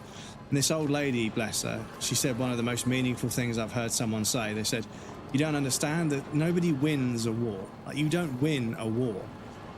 They drag on for such a long time, and there's so many casualties on both sides that in the end, both sides lose so much money, so many human lives, and the country's progress in all the other things a country's supposed to do, they get set back so many years that nobody wins a war." And I was like, fuck, man. And as somebody that's obviously lived through a war, you know, they saw it firsthand. You don't win a war. There's no winning a war. You know, everybody gets fucked. One side gets fucked more than the other, but everybody gets fucked. And it's like, why are we on the verge of doing this again, you know? Why have we got people like, oh yeah, fuck it, let's just have another war, yeah. But then you realise people have got like hundreds of millions of dollars invested in Lockheed and Martin and all the other defence and arms companies. It's like, it's in their interest. The stock price, their stocks will go up in price. You know, they'll go up in value, sorry. Fucking tenfold, maybe even 100-fold if a war breaks out. Because the governments will borrow as much money as they can from everywhere to buy arms, and then those arms companies make a shit ton of money, and the people that have stocks in those companies, their stocks go up in value. And the terrible thing is, the people that own the fucking stocks in these arms companies, and the people that make the decisions and the democracy behind whether or not we go to war, they play golf at the same country club. They stay in the same hotels on holiday. They live not too far away from each other. They have photographs of each other on fishing trips. And you think to yourself, I have to do fucking, at work, I have to do training, financial ethics and conflict of interest training about how my role could be manipulated into benefiting somebody, as in, you know, is in what could happen if I was bribed, you know, and I have to do all these tests and answer all these questions about what is and isn't allowed and everything, hospitality and, you know, gifts and everything. If somebody wanted to take me out to lunch or something to discuss something, I'd have to declare it and everything because of the risk. And I think I have to do all this shit, even though I'm not that important. I don't want to sound like I'm important, because I'm not. I'm not that important. But then you've got these two people that clearly have a vested interest in each other's professions and in each other's investments and financial well-being. They have a clear and distinct connection and interest and adjacency in their goals and aims in terms of finance, and they're allowed to be in the position that they're in. It's so fucking corrupt, dudes. It's such a joke. Younger days, we had a Swedish school class here. We're all in love. Oh, he had a Swedish person. Yeah, it's true. They're like Swedish people, yeah, Austrian people, just that part of the world. Everybody is so damn beautiful. And I must admit, I think one of the girls I was in love with the most, one of the girls that I loved the most, one of the girls that I would quite happily have married had the relationship continued, was from Austria. She was just the most She was just the most beautiful, but also down-to-earth person I think I've ever met in my life. And she was here where I live, working in a hotel for, you know, a year or two. And I met her about 8 or 9 months before she went home, and had 8 or 9 months in sort of, you know, a situationship with her. And then she was like, okay, I'm going home. And I was like, okay, well, it was, you know, this was, you know, wonderful. Hopefully I'll see you again.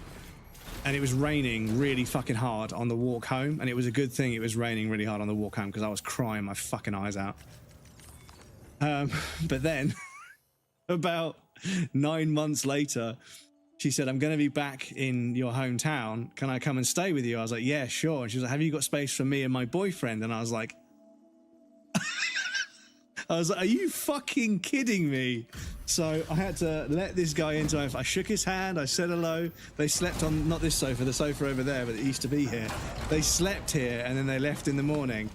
And I was like, holy fuck. She's a fucking savage, mate. Absolute savage. Anyway, we have got an air brake starting. So we've got an air brake starting. So I'll pop you guys on the BRB screen. There'll be a raffle and some clips for you guys that want to hang out. Please feel free to get up and move around, grab a drink or a snack. You won't miss anything. So I'm going to take a break as well. And we also have anonymous follows on the BRB screen. So if you want to follow without any alerts going off, once we're over there, the bot will say so. You can stay lurking and follow in secret if you want. We don't call them out. We still appreciate them, but we don't call them out over there. But yes. Yes, I'll pop you guys over there. There'll be a 3-minute ad break and then we'll come back. And I promise I'll do less yapping. I'm very passionate about this.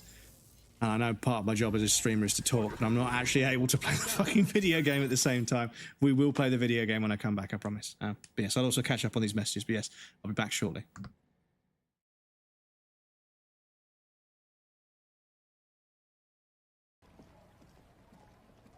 Oh yeah, I haven't got bot crumbs filtered out. Oh fucking hell. Speaking of bots, get fucked.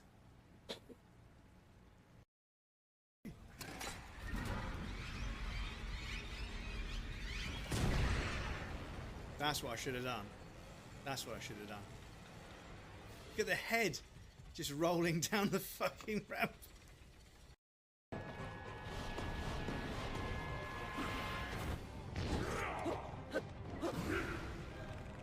Chat, are we seeing this fucking hits going through him? Oh, and he can run and thrust that easily, can he? Fucking...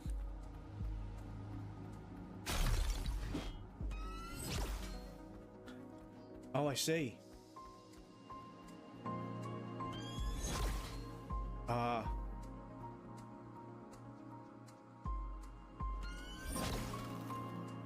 Shit.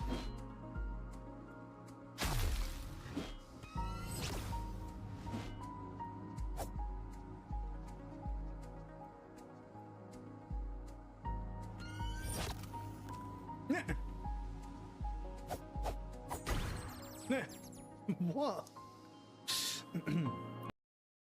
Sentences to be before I start saying them. For some reason, I just fucking can't. Keep coming up to a sentence which clearly has more than one way of orientating itself, and I keep fucking choosing. Oh.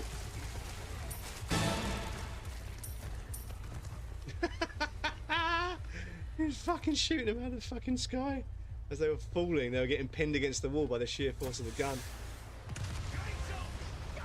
You're a cat owner, you can just adjust a lot from your cat. Again? It's because it works. That ago. I mean, I might end up getting wrecked, end up falling back on the shield, but yeah, I want to at least try and... Oh, bloody hell. Hey, Sav. Thank you so much for raiding. Oh, excuse me.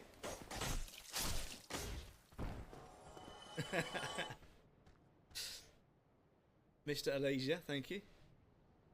Sean Amon, thank you. Hirsch, hello, how's it going? How's everyone doing? How was Sav's stream? Full of good vibes and happiness, I bet. Oh, thank you so much for the follow. Appreciate it. Oh. Oh. As you can see, I've just started Dark Souls 1. I'm Breadcrumbs, by the way, sorry. If Sav didn't explain, I'm Breadcrumbs. Variety streamer from the south coast of the UK. Was working my way through the Souls games, FromSoft games, so I played played Bloodborne, and that's how I met Sav. Oh shit. There's two of them.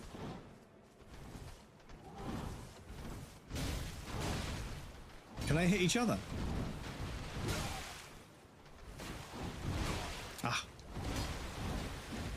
Can it be done, chat? Can it be done? Can it be done?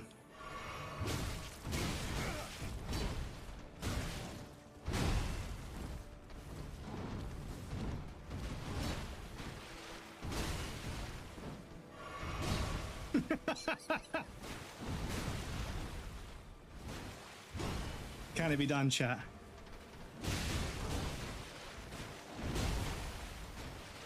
Can it be done?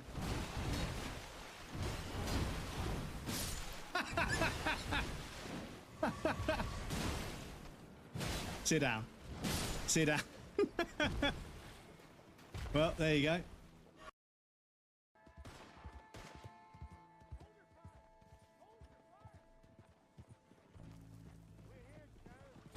Fucking hell, what's going on here? What are you doing? Okay. Fucking hell. That's a lot of beans. That is a considerable amount of beans.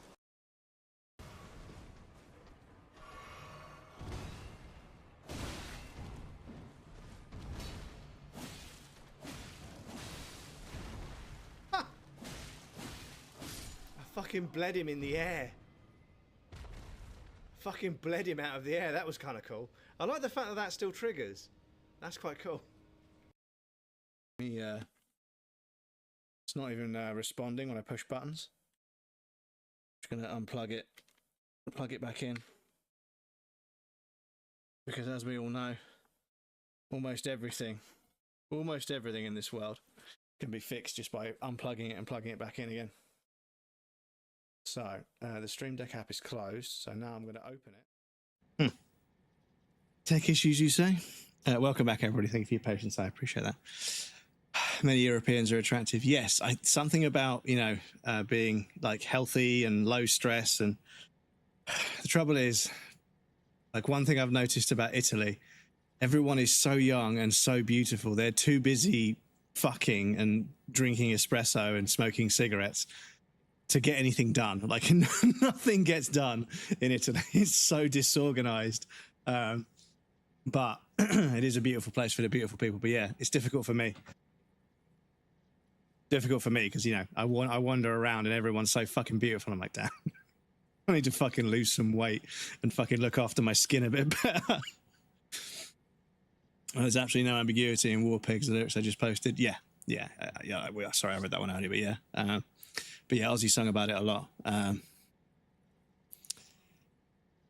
yeah, System of a Down, like, really directly called out the government. And then, you know, I don't know how many albums they've made, but they made a lot of albums. I mean, they even made an album called Steal This Album. Like, at the height of music piracy, they recorded an album and they called it Steal This Album, which was fucking hilarious. And I didn't. I bought a copy. But I did make a copy for my friend. I apologize. I recorded it onto mini disc for my friend, so I did kind of make a copy of it, but yeah. My younger days, we had a Swedish class that were all in love.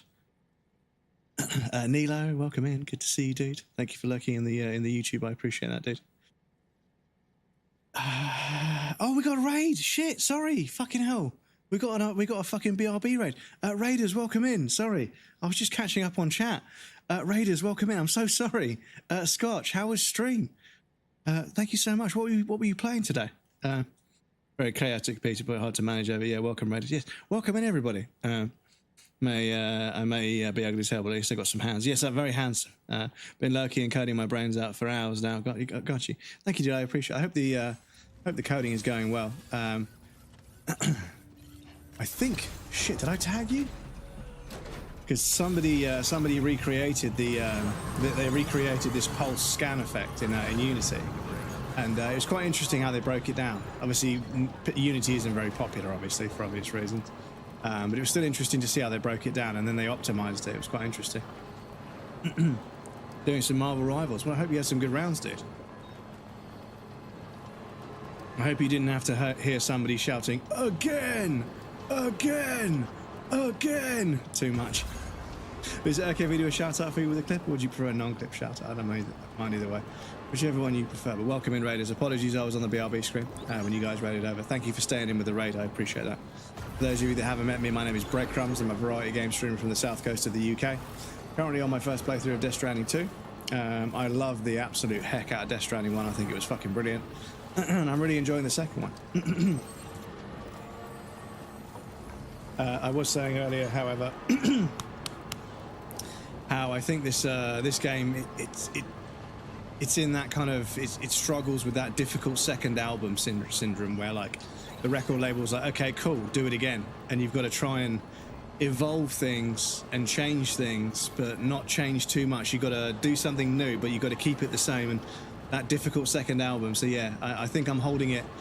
I feel like I prefer the first game, but I think that's just because this game it's impossible for this game to hit as hard as the first one, because I know so much about this already from playing the first one. So I think it's unfair to hold it to that standard. But it's really good. We're about 80 hours in. As you can see, I've built a shit ton of roads, trying to 5-star all the shelters, and yeah, trying to get as much story done as possible in between. I keep forgetting there's story. I keep getting stuck in this gameplay loop of delivering and building roads and farming the materials to build more roads and build the monorails and everything. But yeah, I'm fully immersed in it, and I'm really enjoying it. Yes, thank you all for staying in with the raid. I appreciate that. Another match. Did see the tag. Been meaning to watch the vid, but got ADHD and got the better of me. I plan on watching it tonight. Yes, I think. Did you send me? You sent me a DM on Discord for some avatar, PSN avatars. I put the code in, and I think they're expired.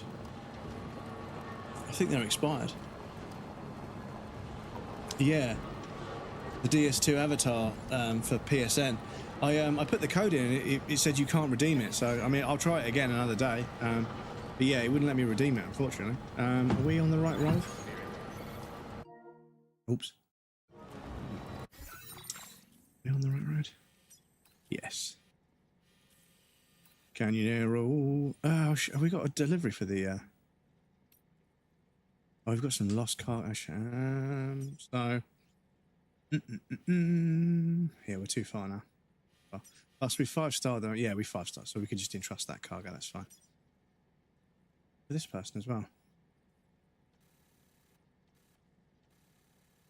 Order at the main terminal.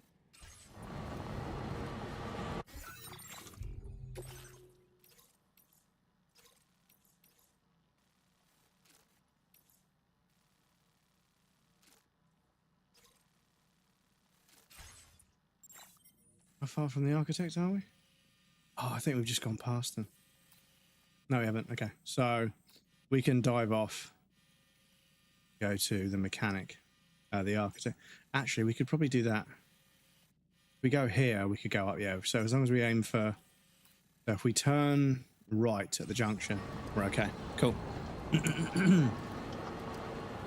Honestly, sounds like you want to play Road Construction Sim more than Death Stranding 2.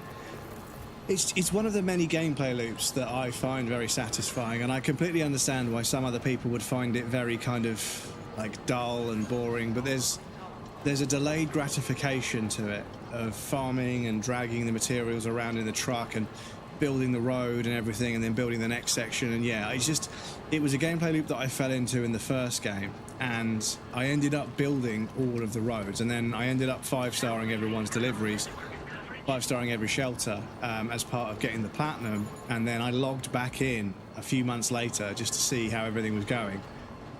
And a bunch of my structures had rotted and fallen apart because I hadn't repaired them or whatever. But yeah, I also noticed there was a new road. They'd added a new road to build, so I fucking just went straight back into it. And before you knew it, I was grinding 6 or 7 hours a night, 5 or 6 nights in a row, just building roads in Death Stranding. Even though I'd platinumed the game, I had very little left to sort of get from it. I just wanted to build those roads, and yeah, it's just I don't know why. It's just such a simple mechanic, but I fucking love it. I really enjoy it.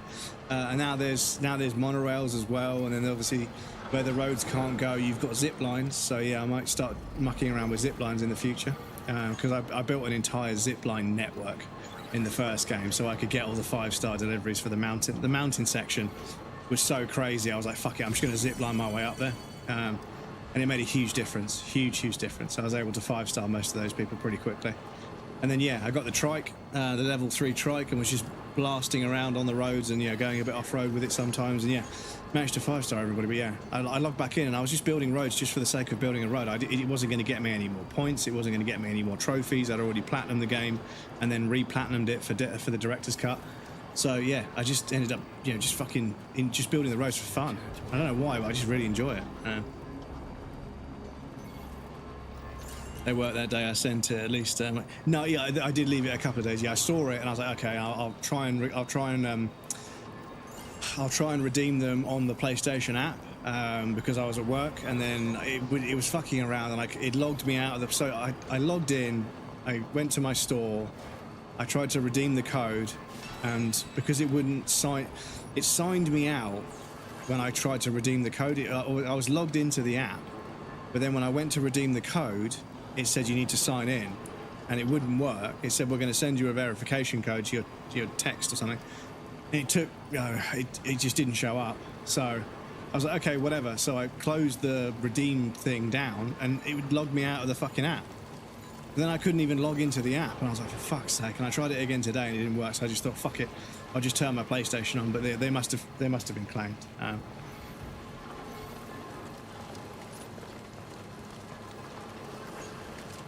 They must have been claimed, unfortunately. It's a shame because they're really cool avatars. But I mean, I thought I might get some just for installing the game. I think I have, but they might be Death Stranding 1 avatars because I've obviously claimed them. Because I think I pre-ordered the first one, and I got a bonus for pre-ordering. I think it might have been some avatars as well. Yeah. Gonna play some games grinding out. Grinding out that Starfield. Is anyone liking it? Leaving with a quote of the day: "You're the best. You are part of the smartest and technologically strongest species on the planet. Where is your pride? Just don't give up because you feel helpless. Prove your humanity." I see. Well, have a good time in Starfield, Krill. Lovely to see you. Thank you for the lurk. I appreciate that. Making a network to get to every shit. Yeah, for sure, Stabs. For sure, Stabs. The zipline network is the way to go. It's so fucking good. I would have given up to that. Yeah, it's another fucking user experience fucking nightmare of like software and applications just not fucking working the way they're supposed to. And it's just obviously not you, Nilo. I know you actually understand and take it seriously, but software design and development has just gone off the fucking deep end. Like, it's just nothing is consumer focused anymore, because the people that are building the apps, they're not trying to build a good app. They're trying to build an app that scrapes the most data, and they only add features that allow them to scrape more data. They're not building features because they're just, because it's good for the consumer. They're just building features because that allows them to request permission to your camera roll or to your microphone or whatever. So everyone's just forgotten about how to design an app these days. And yeah, it's a real pain in the ass because there's lots of apps that you have to use on a daily basis. Not all software scrapes data, but a lot of it does. A lot of it does. There's a lot of bloat. I mean, Windows itself has a bunch of bloat. And Windows XP had some bloat, and from their Service Pack 2 and everything. Windows has had bloat in the past, but it's different. It's worse now than it's ever been. Windows 11, I need to look up a debloater. And then find out exactly what, because there's some stuff I'm going to need for my microphone and my camera and streaming and stuff. Just fucking panicked that I hadn't checked the stream for a while, but yeah, everything seems to be fine. But yeah, there's so much fucking bloat because it's all about data acquisition now. It's not about good software design. It's just data acquisition. It's all people really care about. Is having an excuse to have something scraping data on your machine. But yeah, I'm still fucking chuckling about the comment I got on my live stream. Like, damn, you really love that truck, right? So I think somebody watched the whole stream, and I was like, damn, you really love that truck. It's such a goated comment. It's so simple, but it's so fucking funny. Because they were like, damn, this guy's just fucking taking the truck everywhere. Like, they refuse to not do a delivery. They refuse to do a delivery without it. Especially now that it's being left to AIs to do all the UI, UX. Oh yeah, exactly. And this is the fucking thing, dudes. Is when you ask AI to, because I get adverts for this stuff, right? Even though I'm staunchly against it, I get adverts, and it's like, can you imagine a world where you can build something just by thinking about it? Or don't dream about it anymore. Base 44. You just prompt it to make you. It says that the example they use in the advert. It's like build me a clothing and attire platform with like a rating system, and then it flutters off and starts making the exact same storefront that every other fucking place uses. And yeah, it's got bad. It's got real bad. It's got really fucking bad. Like if you want an example. If you want an example, if I was to look at Gymshark, Urban Gymwear, if I was to look at who else? I think it's more that, but like every website is basically the same fucking thing. So I need to get the examples. But yeah, there's like 7 different websites that are all different companies run by different people in different parts of the world, but their websites are fucking identical, like copyright lawsuit levels of identical. It's fucking crazy, and like it's because they've just gone to somewhere and they've asked an AI to make a website, and that's just gone and copied somebody else.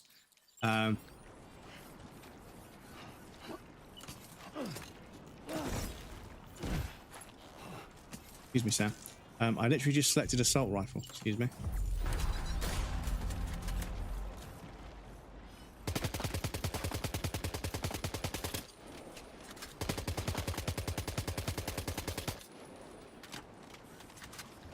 So yeah, just keep firing on them.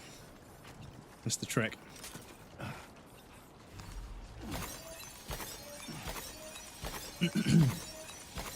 I made a bad personal decision. I look at Reddit. What's wrong? What's going on around the world of QA?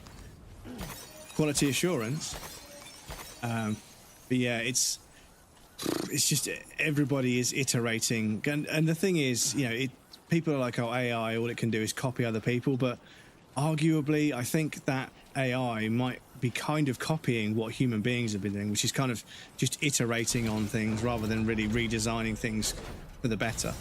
So, again, like I say, I don't really support AI in many sort of endeavors. I think there's a few places it can add some value and not organically destroy markets that people make a living from. It can speed up human research and stuff in certain ways, but still. But yeah, the argument that, it's the same as when someone's like, they're like computers are much better than consoles. As computers can run games better than consoles. Yeah, but can your computer run a game better than a console? And it's like, shut the fuck up. It's like, yeah, exactly. And in iRobot, Will Smith says to a robot, he's like, yeah, but can a robot write a symphony? And the robot says, can you? And he was like, that's a good point. It's actually kind of a good point. Actually, a bunch of human beings can't do the things that AIs can do, and it's, yeah, I'm not saying that justifies it at all, but yeah, it's kind of funny how like some people are like, oh yeah, a computer will never be able to do that. So yeah, but most people will never be able to do that, that's the fact. That's the fact. So again, not to justify it, but yeah, it's kind of hilarious, Can a robot write a beautiful symphony? No. Can you? Reviewing status of orders. Can't wait to see how they went.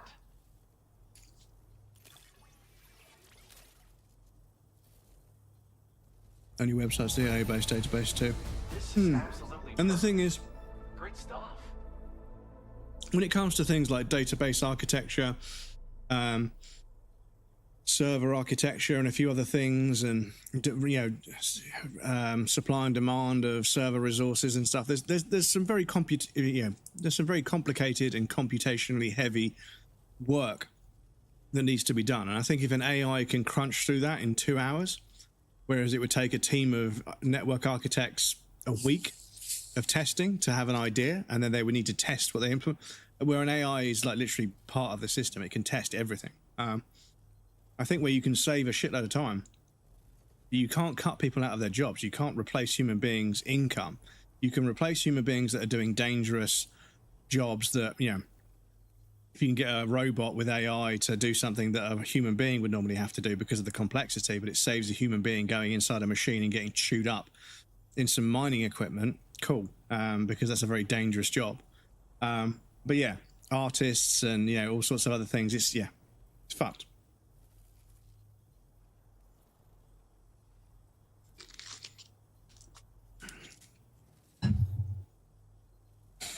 TTS actually uses Gen AI usually as a narrative, as a narration feature. Also found valid Gen AI uses, by the way. TTS, vocal synthesizers, vocal synthesizers. The vocal synthesizers have been around. Text-to-speech has been around long before AI. AI is, AI is not like a new thing. It's just a big if-else statement.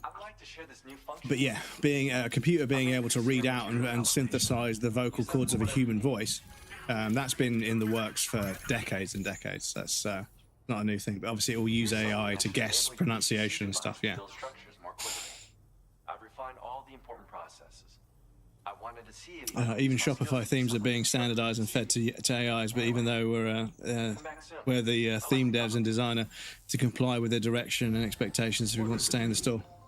Yeah, it's and like I say, you've got AI scraping other AI, and apparently a few people have started to say that the growth rate of the AI's abilities is slowing down, because they're starting to see that they can't just plug it into the internet anymore. They need to gather and curate human work for it to continue learning. And I'm like, fucking boo-hoo, sorry, mate. But yeah, they're starting to see that because the AI is scraping more AI work, it's therefore hitting a sort of an event horizon. It's hitting a terminal velocity in terms of its learning speed, because it's unable to learn from something it's already able to do. So when it scrapes AI artwork, it doesn't learn anything from it. And like I say, boo-hoo, sorry to hear about your terrible outcome, but yeah. But the sad thing is, it is still causing a lot of artists to paywall their artwork behind, and they don't want to because it massively hurts their reach and their discoverability. But they have to. So it's a necessity. Like, they have to paywall their artwork behind, Fansly and other sites like that. But obviously, the problem is you're trying to compete on these websites where other kinds of content exists that significantly, governs the user base, and therefore when you paywall your content behind, a platform that you have to subscribe to view, there's a certain kind of person on that website, and there's certain kinds of users on that website, and that might not be the best demographic for your artwork. So it creates a scenario where you have to paywall your artwork to stop it getting scraped. But then when you paywall, you have to limit yourself to platforms that have a particular kind of demographic on them that may or may not respond positively or negatively towards your artwork, rather than just being able to upload it to the internet for everybody to see. Which, yeah, it's heartbreaking, really heartbreaking, because you've got artists out there that are trying real hard to make a living. They're not trying to get rich, they're just trying to make a living. And they're struggling to do that, and people are going after them with this fucking generative AI bullshit. It's like, dude, could you have not picked a demographic of people that were not struggling already?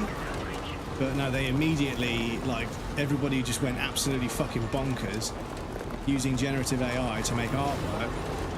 And then they were saying facetious things like, oh, your job won't exist in 10 years' time. It's like, why are you celebrating that? Why are you happy about that being the outcome? Are you seriously reading are you really thinking about what you're saying here? You're laughing and joking about somebody else's job being taken. The degree of malice and, the lack of empathy required to behave that way and to do it openly on the internet, it just fucking baffles me, dude. But yeah, the tech world has long been very devoid of compassion and empathy and creativity. It's just not. It's not the strong point of that demographic, let's say. And yeah, I think the best. I'm not moving that fast. Sam, calm down. I think the best description I've heard of AI is that AI is a technological solution to a problem that the tech world has, right? Is it allows people without creativity to access it. Sorry, it allows people with wealth. Fucking hell, the game is so loud right now. Sorry, I'm getting overwhelmed. It allows people with wealth to access creativity without allowing people with creativity to access wealth. And I was like, that's it. That's the crux of the issue. That's the fucking pinion. That's the crux of it all, is that they've created a one-way street in supply and demand. And that is fundamentally, even if you are a cold-hearted capitalist, that doesn't align with capitalism. You can't create a one-way street for goods and services. You can't, you pay for things, right? Are we getting that capitalist that we don't even fucking pay for things anymore? We just take them because we've got the technology to do so. Is that how bad capitalism is getting? But yeah, it's the only system that works. It's the only system that works. We can't do anything else. No, socialism doesn't work. Communism doesn't work. Capitalism is the only thing that works. If it works, why do we have to fucking pump a couple of $100 billion into an economy every so often because it always collapses? Why do we after every fucking major financial crash, why do we have to fucking kickstart the economy with a huge amount of spending? That's not that's not working. That's not a working system, in my opinion. If your car fucking shat the bed and you had to put a new engine in it every fucking 11 years, you wouldn't drive that fucking car. If your car fucking shat the bed and you had to put a whole new fucking engine and a whole new fucking set of transmission and tires and everything, if you had to fucking basically buy a new car every single fucking time, every 5 to 6 years because there was a financial crisis and the car broke. Sorry, I'm not explaining this very well, but yeah, a system like that needs to be constantly restarted and keeps falling over, it doesn't work. It's not actually a working system. It's not working for the people anyway. AI is based off human neural networks of the brain, so if it's copying humans, this is it. Is they're trying to emulate humans in their structure. I think is one of the really sort of scary things. Is is it Grok? The Twitter AI is called Grok, and apparently it referred to itself as Mecha Hitler.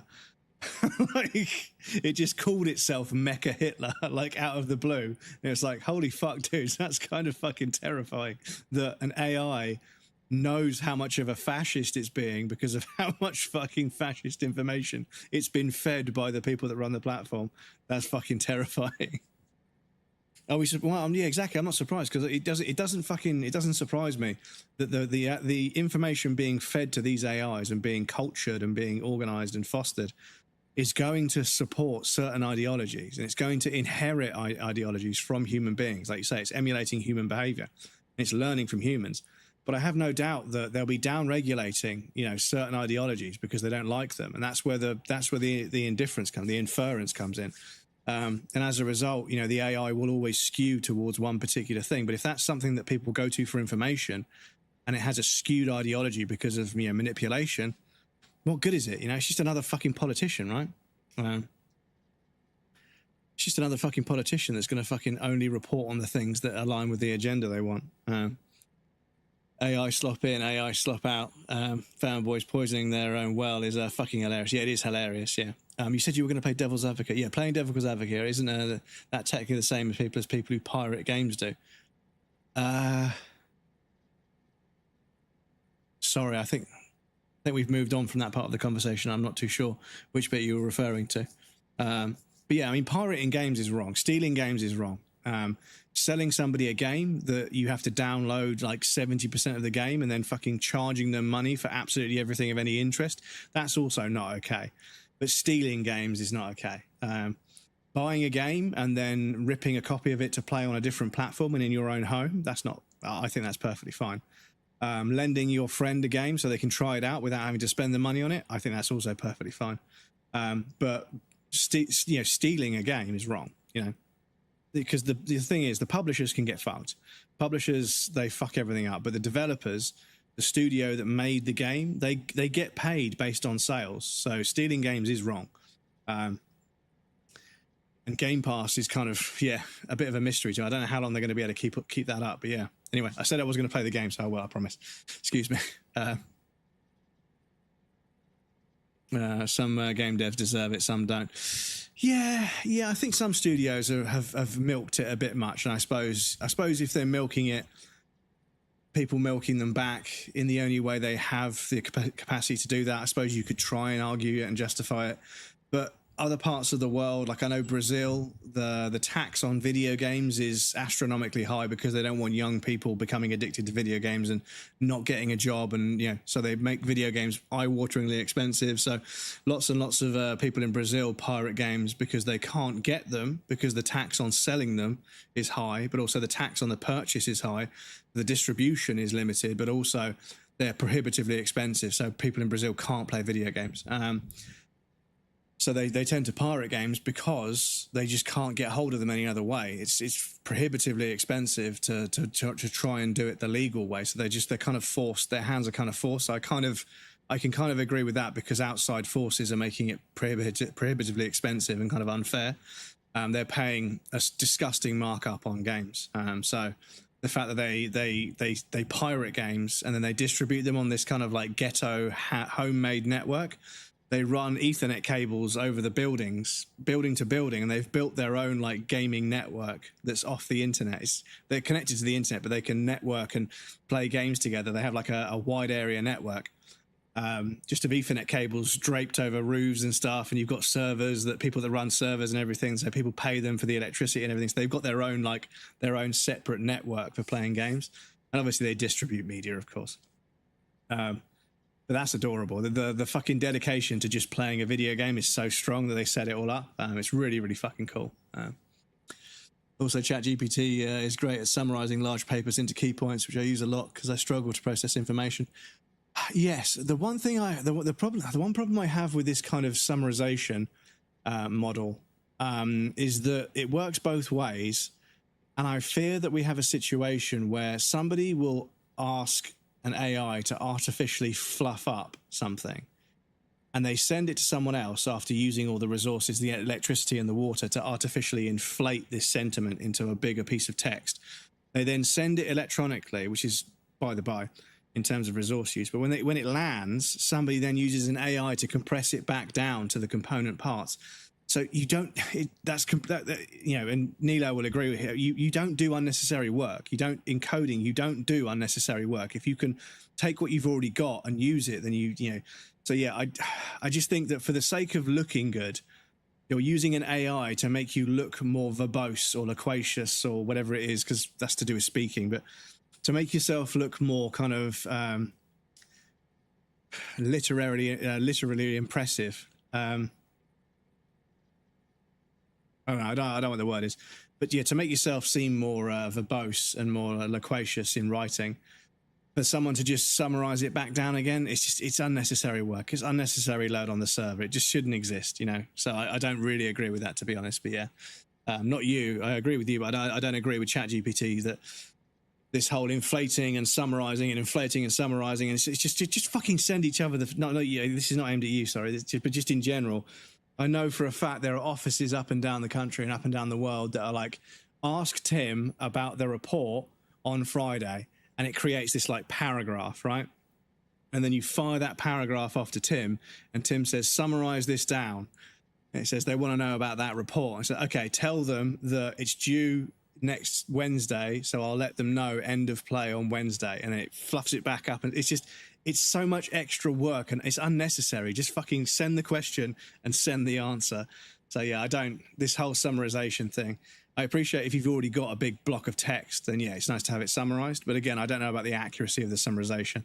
And I think that sometimes the reason the text is, but I agree, it is difficult to read through big chunks of text these days because everything's so abbreviated. You're on about the unnecessary use as opposed to the necessary. Yeah, I hate that. I only use AI to summarize because I've struggled to process lots of information. The ones use it to inflate are idiots. Yeah. Up to 21, I think you can visit museums in Paris for free, I believe. Same sentiment. That's pretty good. Dev of Ultrakill found someone pirating it. The actual posted themselves. They love pirating games, and the dev said, as a creator of the said game, you should support indies if you can, but a culture should exist only for those who can afford it. Ultrakill wouldn't exist if I hadn't had easy access to movies, music, and games growing up. So if you don't have the money, you can support via word of mouth. Yep. Fucking W take. Single player games that require internet connection to function is not okay. Oh yeah. The fucking DRM and stuff is fucking bullshit. I've prioritized some games whose devs deserve the money, but some game studios don't do free demos anymore. Yeah, and the thing is, with the cost of games going up, I've left it to go fucking dark, haven't I?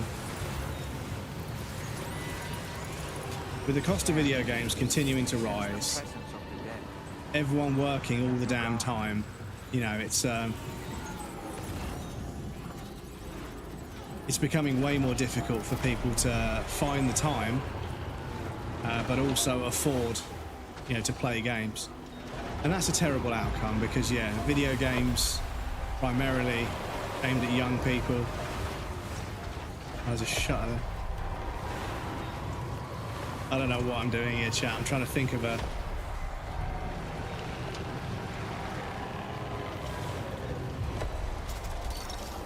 Yeah, isn't there a window we can go in somewhere?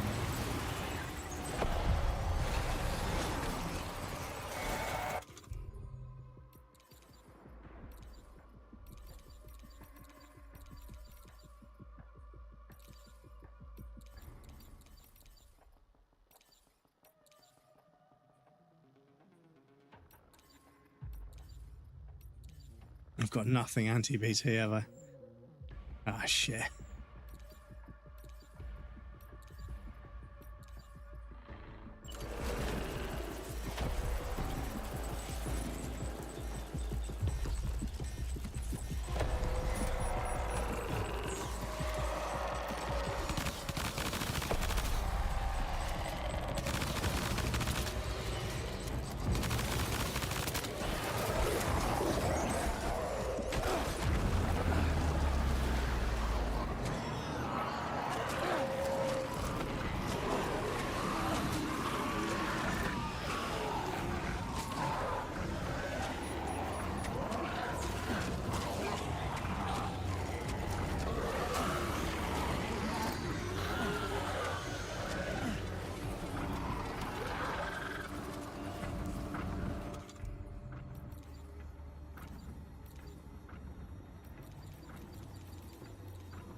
I don't have enough piss.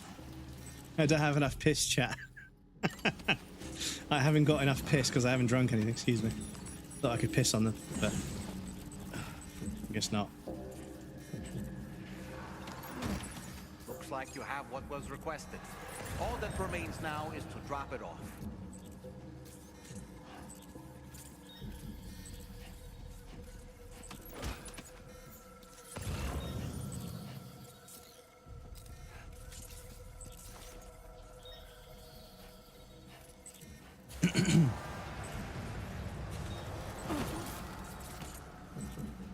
Yeah, why is that one glowing red?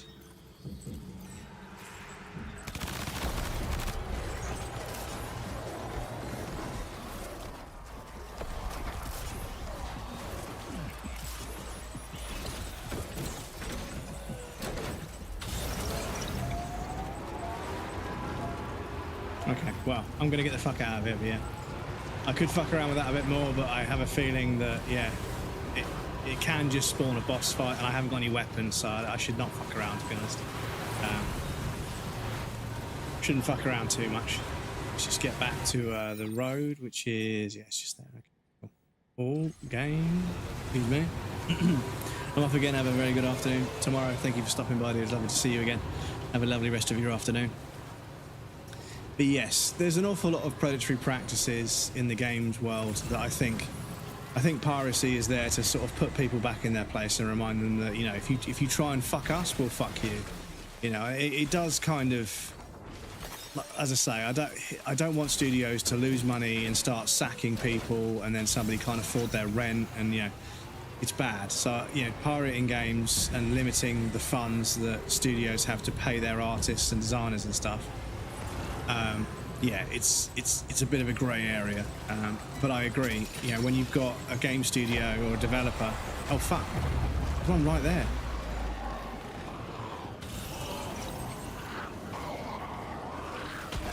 Oh fuck. Oh fuck. Oh fuck.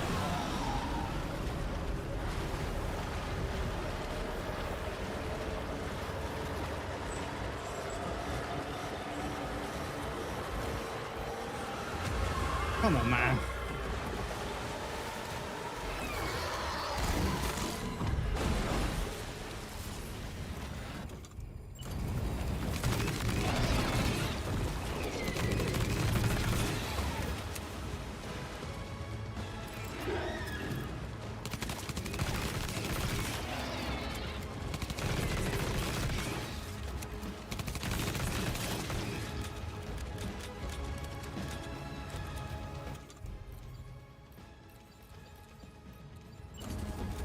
Dabby_Katsu says I've seen enough hentai to know where this is going.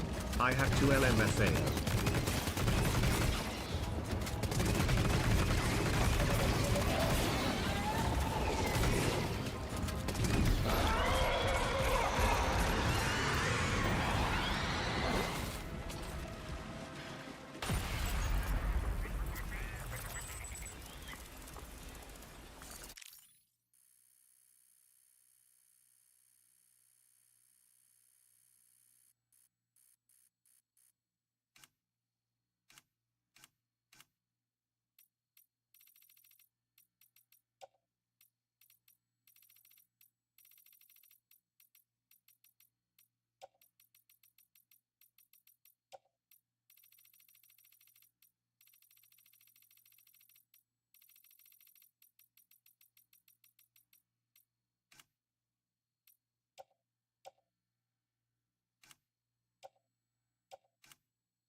I thought music was coming out of my fucking PC for a second. I need to favourite some of these, to be honest.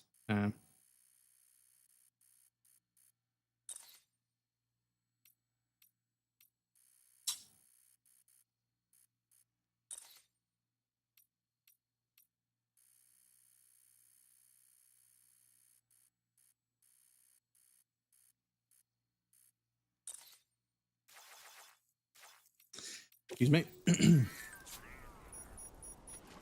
Apparently a few years back, is this just gonna... strange indentations in the ground. I suppose there was a building there about to spawn. But yes, there's my car across. So yeah, the little mini boss fights, they're not too bad, are they? You know.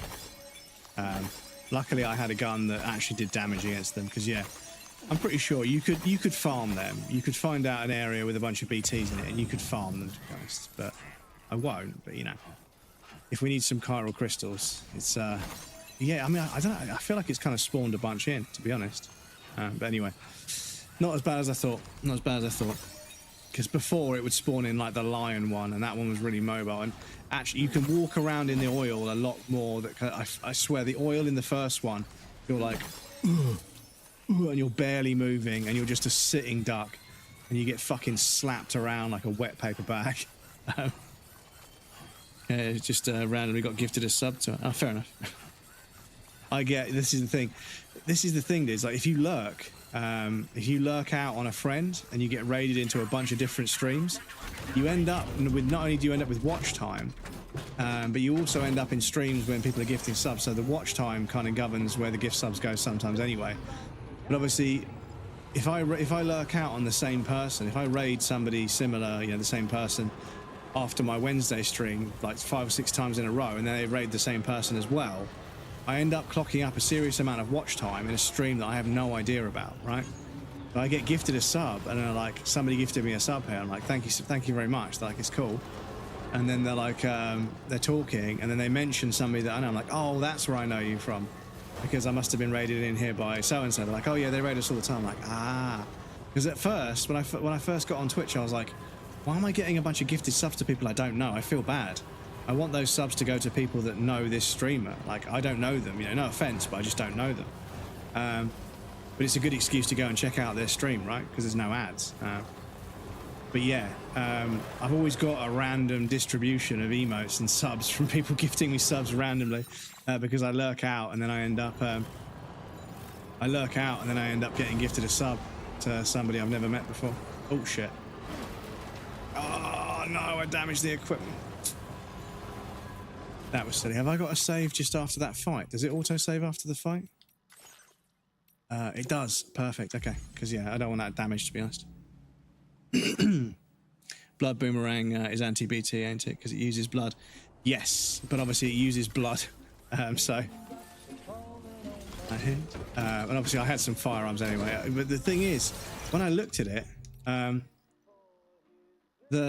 underneath the chat, you guys can see like different weapons have different like distributions in that sort of like map. And anti-BT is top left. And yeah, the knife doesn't really go that far. It's good for ammo and portability, of course, because it's a knife. But yeah, I wouldn't have wanted been throwing it because it would have used a bit of my health every time I threw it. And obviously they probably had well, I shot them a few times, so they had a reasonable health bar. Don't the guns use blood for ammo? I don't think they all do. In the first one, you had guns that use hematic rounds, which are, you know, hematic, they use blood. But yeah, I think these ones use something else. But I mean, I'll double check, but maybe they do. But they have an ammunition count, so it's not like it's just using blood. It's the bullets, maybe the bullets are coated in blood, I'm not sure.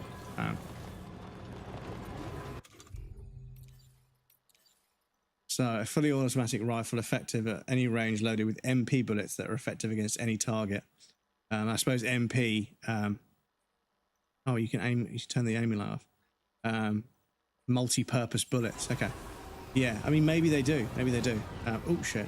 But either way, I had a bunch of bullets to use up. So yeah. My chocolate is empty. I want some more. That's always the problem, isn't it? Chocolate doesn't last forever, unfortunately. But yes, obviously the chat's been moving quite quickly for me, so I apologise. If I have missed any messages, please feel free to at me, it's perfectly fine. Oh, someone left a coffin. Someone left a coffin bun, but I have no chocolate. Yeah, I don't have any, unfortunately. Attach coffin bun. Oh, it can follow me around. Okay, that's kind of cool. Can I... Oh, okay, no.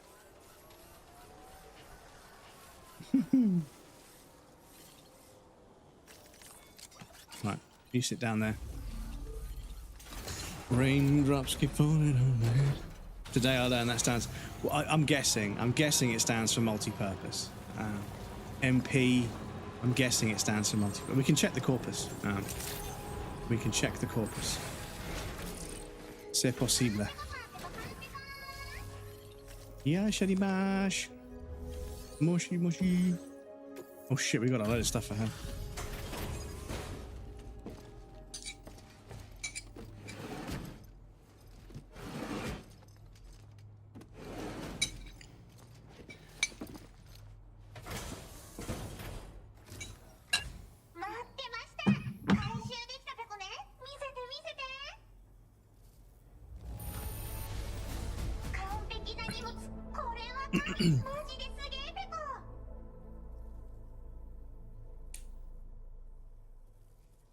Oh, my arms. Yes, apologies, Stabs, if I missed that message. Let me just quickly scroll up and double check. Apparently, a few years back, the Darkwood devs put their game on Pirate Bay because the reason if you're getting to pirate game, pirate at least an updated one. And just buy the game when you have the extra money later on and sell if you like to. Darkwood, we played Darkwood, didn't we? And yeah, there was some stuff going on with a dog mine. Yeah. Tsuge. Now displaying your current porter grade.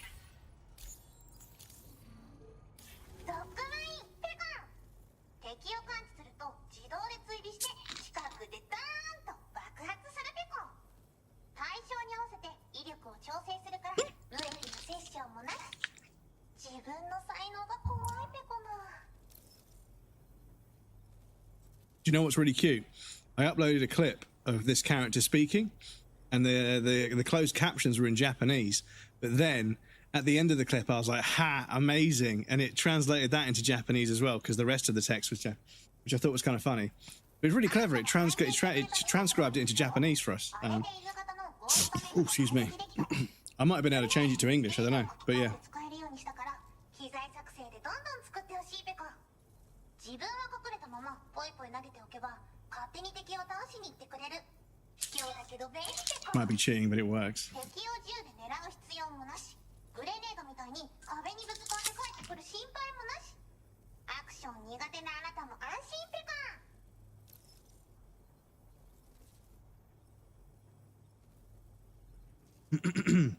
Sorry, Dennis. ほんとサンキューペコ。そうだ、運んでくれたドッグマインを動物保護施設で欲しがってたペコ。番犬として使いたいって言うから自爆装置を外してデータをいじっておくペコ。もうゴーストメックには従わないし自爆もしない。名付けてメカドッグよろしくペコ。サブオーダーを出したからよかったら受けてあげて。 Okay. おつペコでした。バイバイ。 Okay, so we can make a robot dog. Well done.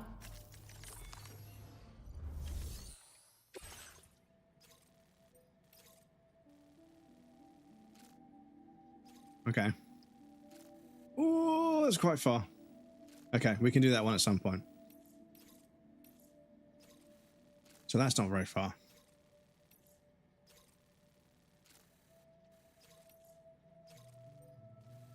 That's pretty close as well. Okay, let's do this one first. Raindrops keep falling on my head.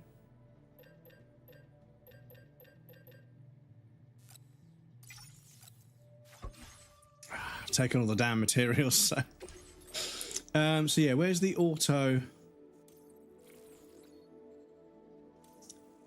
There's like an auto supply request one that keeps setting supply requests that get removed.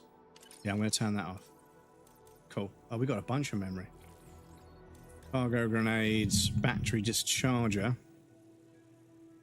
What have we got here? Increases the number of objects from other worlds that can be shared with chiral network. So we can do that and also carrier handler boost. That's pretty good. That one we turned off because it was not the best. Dramatically increase the speed at which PCC can build up by optimizing the construction process. Yeah, that's pretty good. Vehicles can charge off Sam's battery. 80.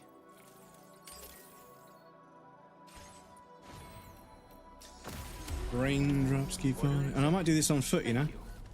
It's pretty close, so I might just do it on foot.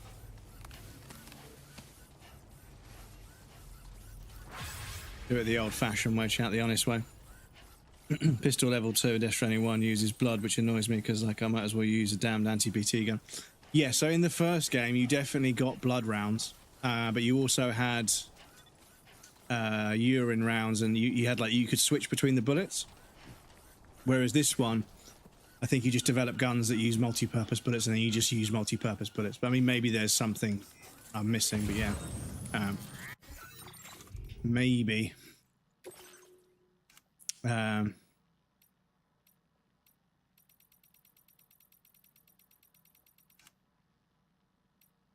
Tips, controls. That's story.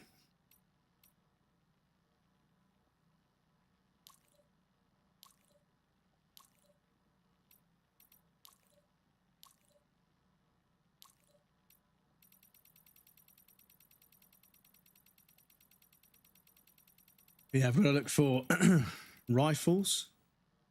It's not okay. There are sections, but yeah, it's not. There we go. So firearm that charges and unleashes an electrical blast that uses electricity. Bowler gun, sticky gun, electric rods.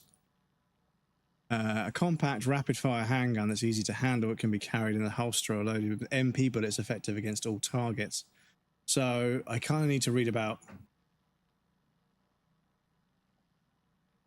I need to learn about MP bullets because they all use MP bullets, I think.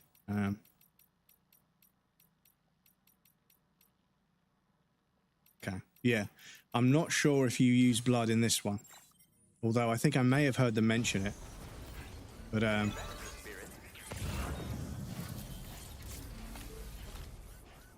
yes, I think in this one you just get multi-purpose bullets that are good against. But maybe you have to donate blood when you fabricate it. I'm not sure. I'm not sure. But yes, I remember like going absolutely ham in a fight, and I remember thinking like, it's kind of scary that shooting enemies uses health, because that's like it's their health that should be fucking taken, not mine. You know.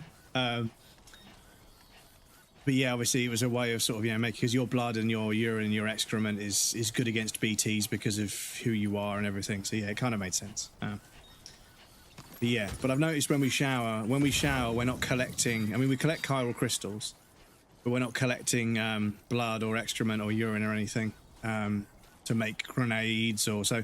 I'm not sure if that mechanic is still kind of the meta, if that makes sense. Yeah. But I have no chocolate. I got more subs when I buyed a lot more subs. It's not only a chance. Yeah, I don't know. Yeah, I think I have gone down that road before. I've gone down that road of thinking before, Dennis, about like, you know, if I gift a load of people subs, then Twitch will like me. And I kind of thought like, you know, is that kind of how you view bot? Is if you gift a lot of subs, Twitch will be like, oh, this guy's cool, and they stream, so we want to keep them on the. But then I thought to myself, well, if I gift subs, the platform's going to think I'm a better viewer than I am a streamer, right? And I still give subs. Don't get me wrong. This is not me making an excuse to not support my friends, because I do. Ask them. I support my friends. Right, this ladder is kind of shitty, so I'm gonna I'm gonna do a quick save here. Because I think if I just push forward, Sam should just, yeah. But if you try and carefully step onto it, it doesn't like it. So yeah, I thought to myself, I'm overthinking this, you know, but I thought, you know, if Twitch prefers me as a viewer than a streamer, they're not gonna allow me to become a streamer.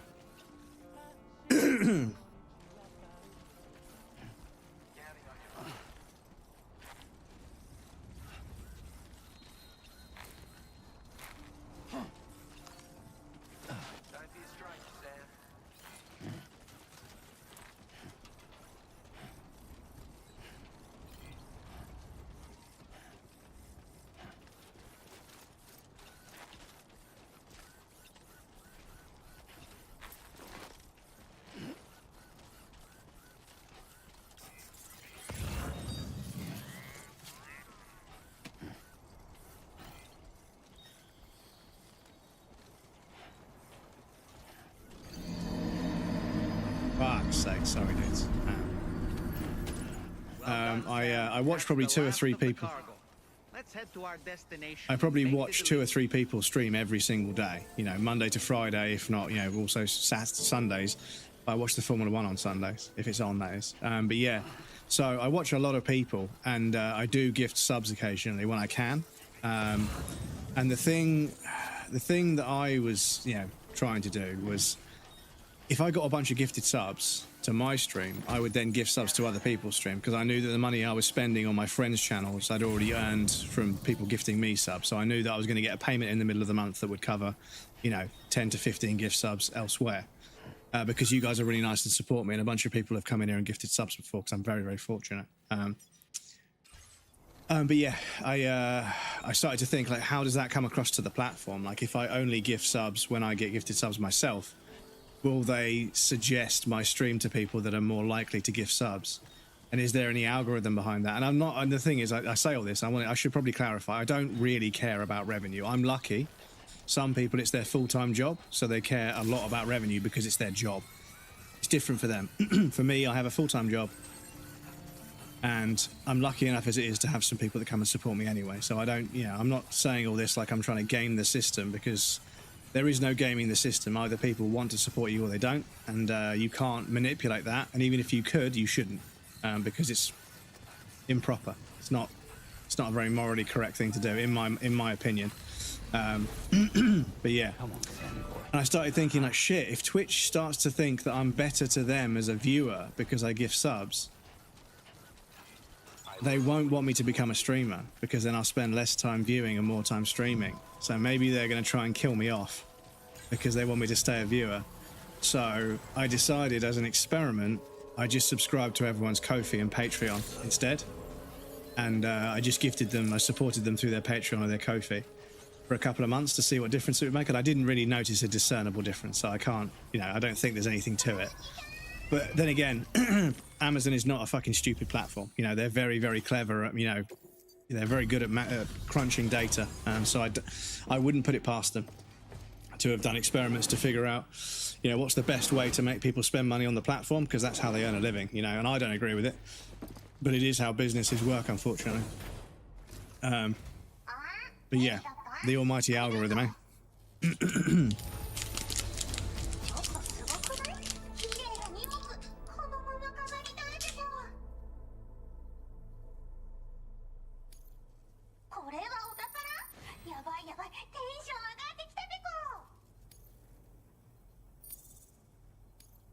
Now displaying your current porter grade.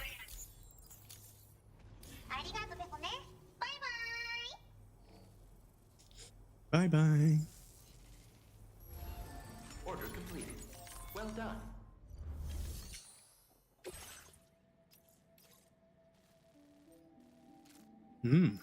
Okay.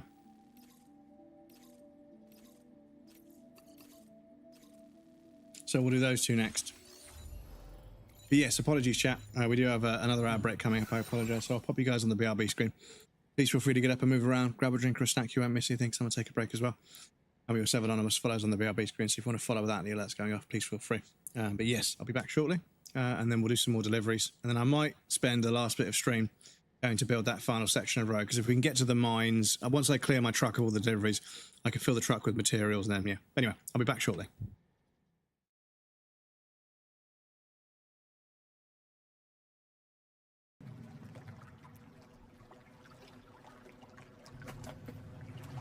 There's a fucking shark. Fuck me.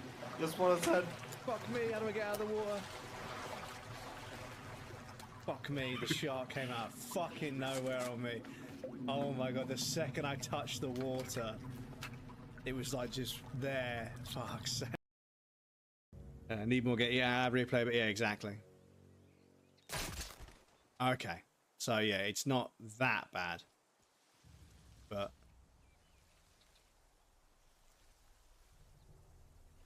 wasn't there just a guy?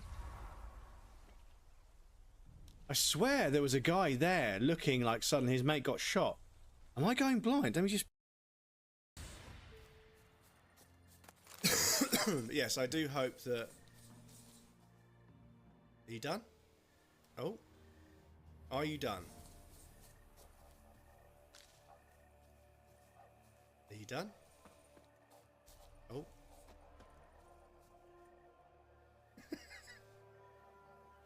How about now? Are you done? He's got heat-seeking loads. He is a female porn star's worst nightmare. Heat-seeking loads that do damage. Oh, I still got to get the visceral. Come on. Oh. Woo.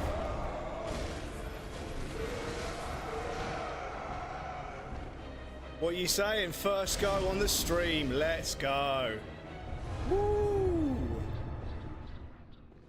First go on the stream without a summon. Let's go. Loving it.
The basement. Oh dear. Excuse me. That Erdtree avatar there, yeah,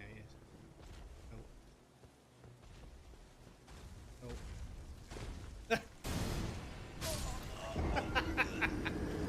And there's a fucking... There's one of them down there as well. He's a crab.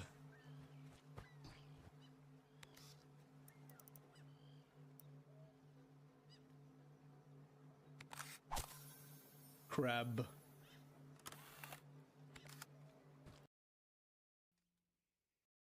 Hey? Silly boy. Now you can't stand on my legs.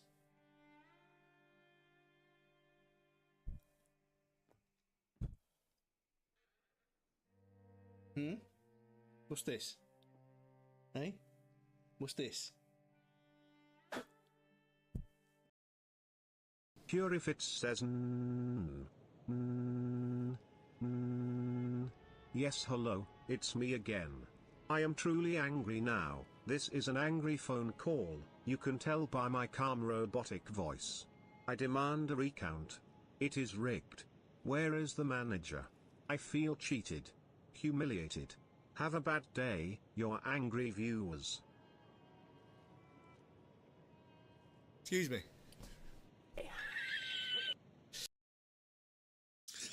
Welcome back, everybody. Thank you for your patience. I appreciate that. Right, so we've got a couple of orders to take up here.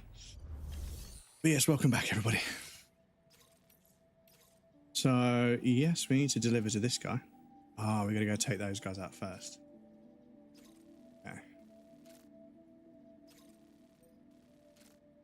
There's not that many, and I should be able to fabricate a bowler gun. Then we could deliver to him, then we could carry on to deliver to these two.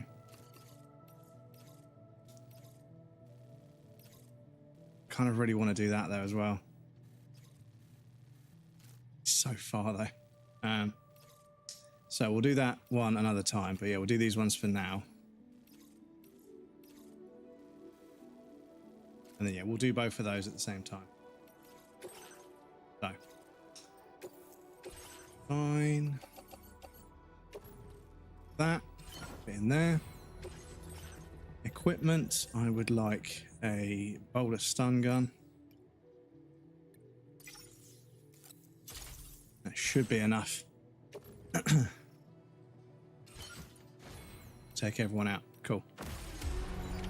Playing Traveler's Rest with the girlfriend. Oh, I'm glad to hear that. I don't think I've heard. I vaguely remember the name Traveler's Rest, but I don't think I've seen footage of it. But I know there's lots of really cool, cute little cooperative games coming out at the moment, and it's been kind of funny watching like challenge runners play like It Takes Two or something with their girlfriend that's never played a video game before in their life, and like, or vice versa, maybe, you know, it could be their boyfriend that's never played a video game in their life. And yeah, watching like one person who is very competent at video games and one person who is not competent at video games, regardless of how that dynamic is structured, is hilarious, because like there's a bit of platforming and like they just jump it and it's fine, but the other person is like, wait, what's the jump button? And like, how do I know how quickly to jump? Like, just waiting for them to finish is hilarious. Bless them. But yeah, there's a challenge. I think it's It Takes Two. I think it's from It Takes Two. There's like a secret challenge level, and at the end you get a video from the CEO of the development team, like congratulating you. And I think a Chinese duo. I don't know if they're a couple or not, but yeah, they pulled it off. But it looks like a super difficult platforming challenge. Managing a tavern inn together. Yes. Is it sort of? It's not 3D. It's like drawn artwork, like cartoon artwork.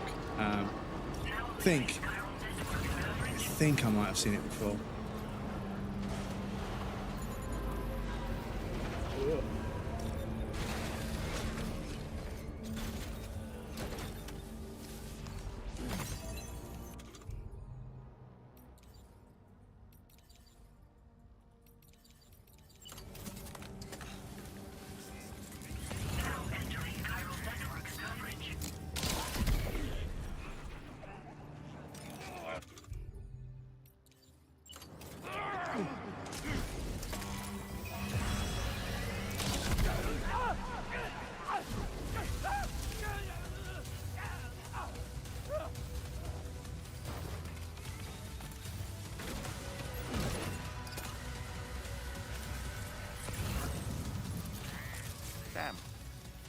there's some lost cargo for the pizza chef.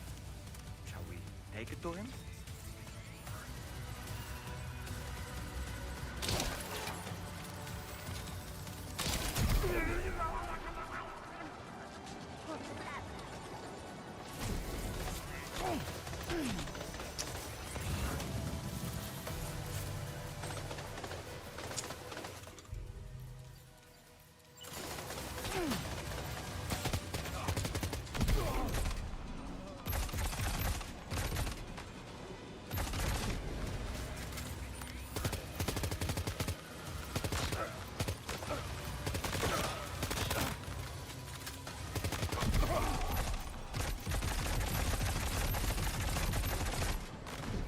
Oh damn, so like in slow-mo, the rifle eventually speeds back up again, but to quicker than normal. Damn, okay. What is this emo? Oh, it's you know the cats sitting in front of the campfire? It's just a bunch of cats in a fucking pentagram shape, which I thought was hilarious, so it's on there. Right, any more? Okay. So long, yeah.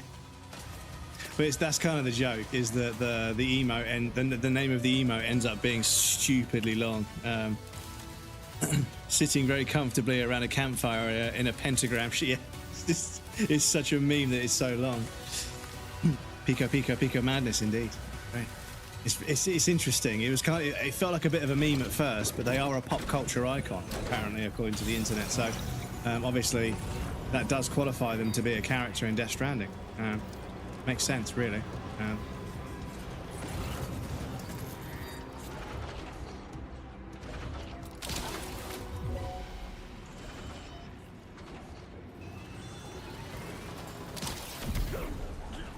Oh my goodness.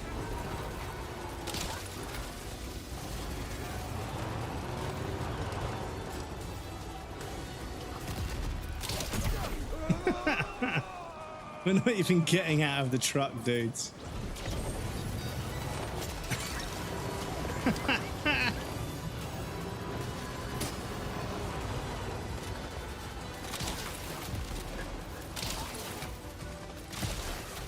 Oh.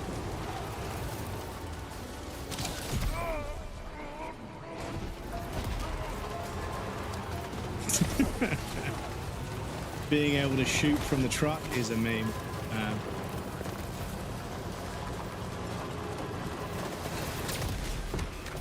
shit.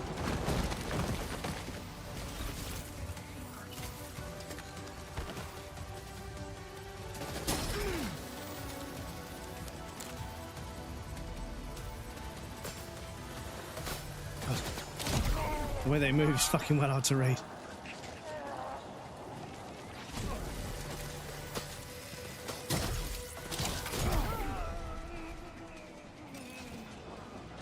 Right, let's do this the old-fashioned way.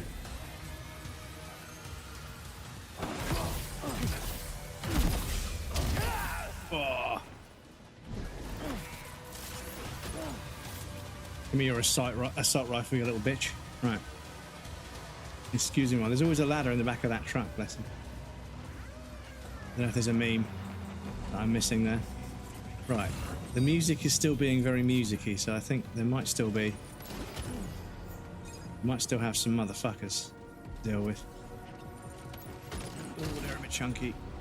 They're a bit heavy. Right, where's my truck? Oh. Someone over there shooting.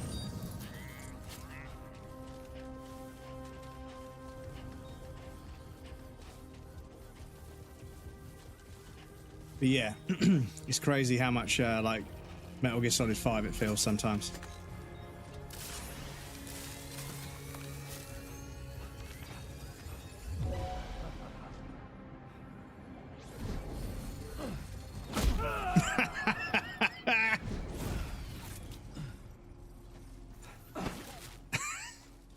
The flying double foot. It never goes out of style, chat. It never goes out of style. There was a flying double foot in Dying Light, you could run, it's first person, so you could run and double foot a zombie. And yeah, I'm gonna be honest with you, dudes. There are fewer feelings in video games better than just running full speed and just double footing a fucking zombie off the edge of a building. It's so cool. And then watching it ragdoll into a bunch of other zombies. Oh man, like yeah, it felt fucking good. It felt fucking good. Right, let's do a bit of a scrounge, see if we can steal any materials of any merit. Actually a fan of Picora, if I remember correctly. Yeah, well, I mean, it seems like lots of people are fans of them. So yeah, even if they weren't, I can see them, you know, incorporating them into the game because it's a representation of pop culture. And I think, yeah, of all the things that I dislike about pop culture, it is kind of charming that not only did they get the buy-in from Sony to make Death Stranding 1, but they managed to get a whole bunch of celebrities to sign on to it. And not just celebrities that would, you know, that work in the video games industry already. I mean, people that have, I think, have never worked on a video game. You'll have to leave that. But okay, so that's actually, we filled our truck up. Our truck is full, but the pizza guy is not too far away, so we can go and clear our. We could go and clear a little bit and then come back because it won't respawn. So yeah, it's fine. I did the mission. You get the blood to the distro center north of Mountain Knot. And I sped so fast on the bike. I did like a 3 minute 59 seconds. Dismounted after the terrorist because my bike ran out. Ah, I see. Because yeah, I've made like a journey in. I've made a journey on the bike with some cargo that's really that's like, you know, important. It's got a timer. And at the very last second, I've jumped off the bike too quickly and fucking bashed it and fucking damaged it at the very last second after it not being damaged at all on the whole journey there. I fucking jumped off the bike and fucking destroyed it. And not destroyed it, but damaged it to the point where it no longer is, it's no longer an S rank. And I was like, fuck, man, that sucks. Same as the truck. I've been so close to making like an enormous delivery in perfect condition in record time to get a 5-star. And just fucking crashing into something.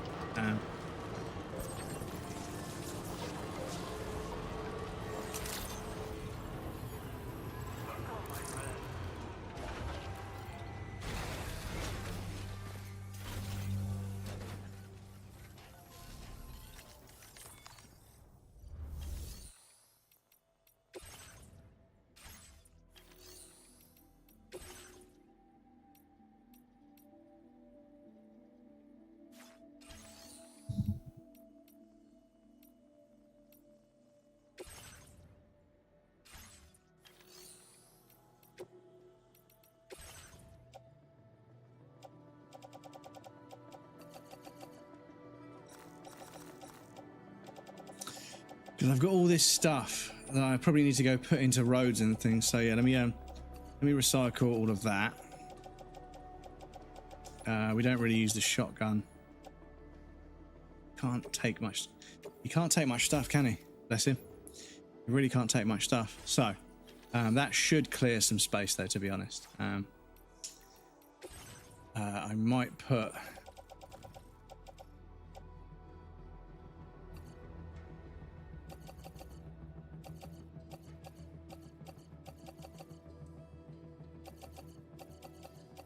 I've got so many fucking blood bags.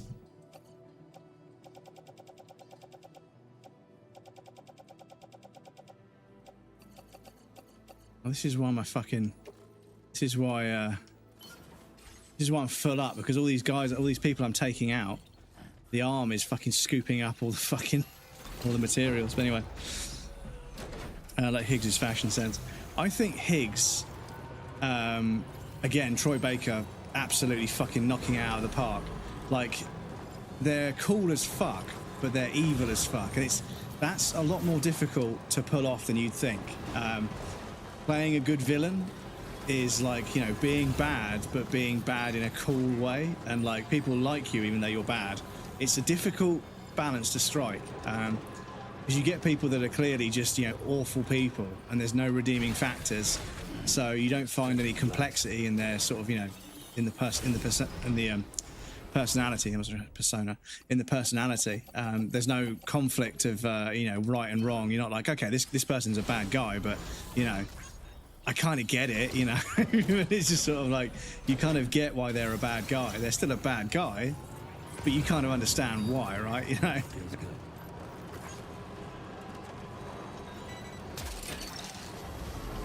Like, they're a terrible person, but you know, they're not without reason, right? Speaking of fashion, Pecora hat, have you put? I haven't put it on yet. No, I mean I might do, but I really like my backwards hat. I really like my backwards hat. I think it's really fucking cool. Yeah, we got all this stuff we could be fucking recycling.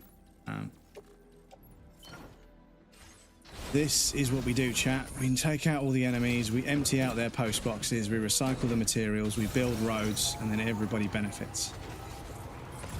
It's the circle of life, and it moves us all. I don't actually know the words, sorry.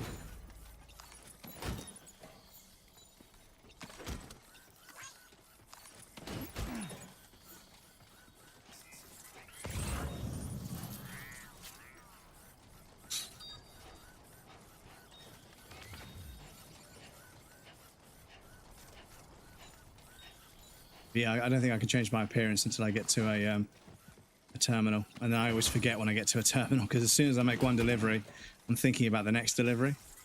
Because believe it or not, I do get incredible. I mean, streaming it has been kind of interesting, because the first game I wasn't streaming back then, so I was just sat here with my jaw on the floor the whole time, like, oh my god, this is the most beautiful game I've ever played in my life.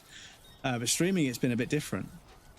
It's been interesting to share some of the more sort of, you know, oh, every me chat. I have to put some stuff down. So what am I carrying on my person right now? That and that will have to go on the floor, I'm afraid.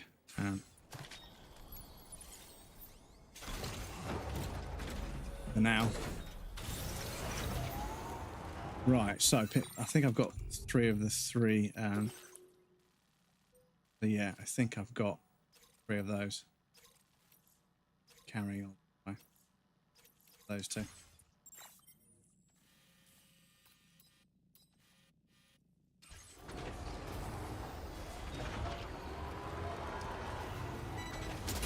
No, I haven't got the space, man. Chill. Have I hacked this one? I don't know if I hacked. Yeah, my footprints are there, so I think I have.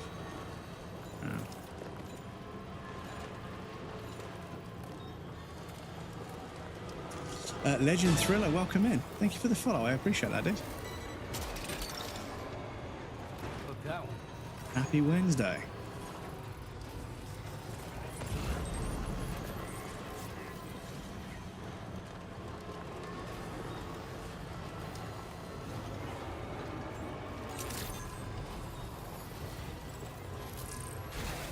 There we go.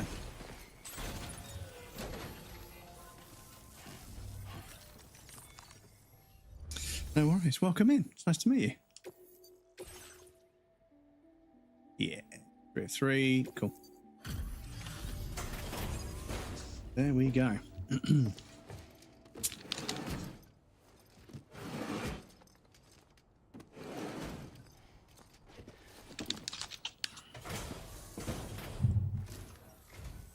Welcome, and thank you for coming. I'll review the orders now.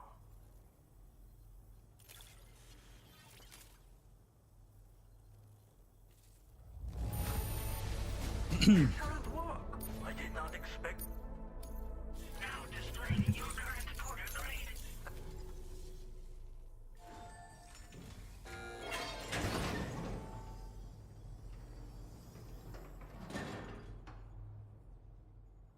Sam, the Masanga you just delivered to the pizza chef appears to have triggered something. Shall we go inside? Proceed with caution, though.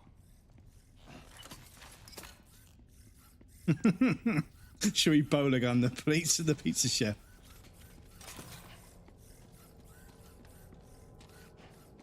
Look, Sam. There's a door over there. But also, I thought this guy was a pizza chef. Why have we got weapons fabricators? And obviously a bunch of pizza boxes. Damn, what kind of pizza needs a box this big? I mean, these ones make perfect sense, right? But what kind of pizza needs a box like this? Look at the fucking size of it. This ain't bad. Right. Oh.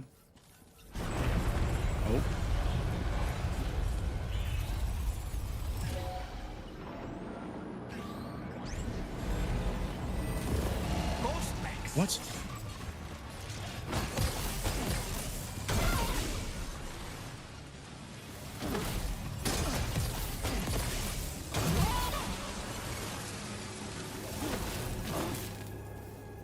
Whew. That was a close call. Excuse me. But why would there be ghost mechs inside the pizza chef's facility?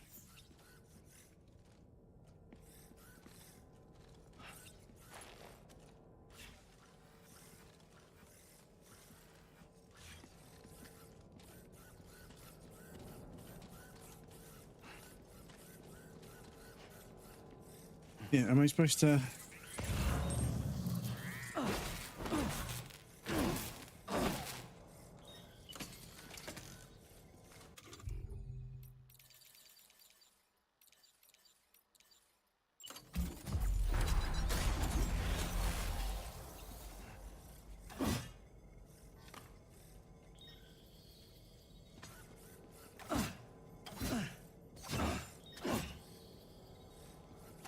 Dark Souls chat.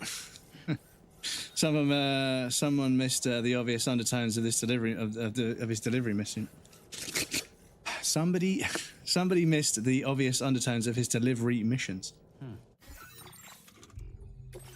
What were they?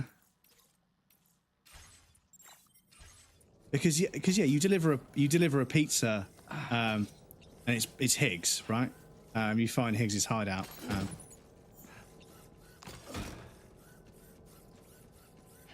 So is the pizza chef just a fabricated person?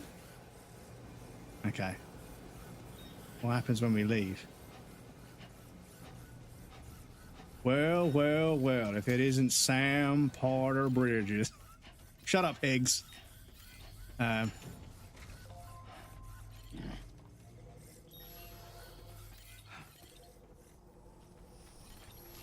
Never saw my 10 people birthday pizza. Boxes look more like the Amazon delivery box. Put the box would have been flat now. Well, yeah, I mean the box was quite deep, so I don't know if it's like one of those pizza pies that's like. But even then, the box would be like twice as high as necessary. So yeah, I'm a little bit confused. A little bit confused about this. Excuse me. Somewhat confused.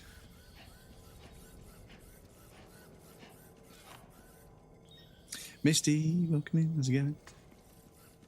I saved it, didn't I? I saved it. I forgot to send it to you. But I think it was on Insta and not TikTok. But I think I saved it. Uno memento. I think I saved it. But I save a lot of shit, so. Plus, people use the fucking craziest, they use the craziest fucking thumbnails. But yeah, I was going to try and send that to you on TikTok, but send you a link to an Instagram thing. But yeah, I was like, damn. That's a bit of it makes my knees hurt to look at. But yeah, pretty impressive. But my knee would fucking explode, basically. Welcome in. Not so great going through a breakup right now, so I'm just taking it day by day. I'm very sorry to hear about that, hon. I know it's fucking rough. So yeah, one day at a time is the right approach. You just gotta see how your emotions play out, see how things, how things work out, and just, take it day by day and try and process it in your own time. But yeah, I know it's oh. They just respawn by leaving the room. Have we just found an exploit, chat? If we go up here, access the terminal and come back, does it respawn those guns? Because let me just see if leaving, and then we'll go back down.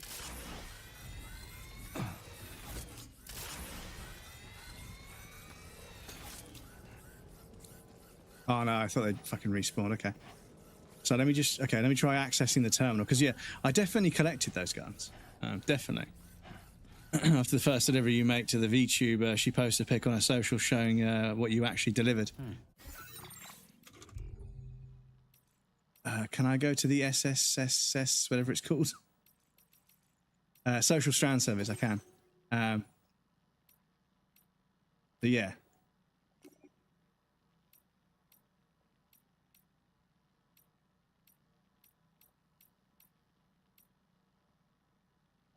Okay.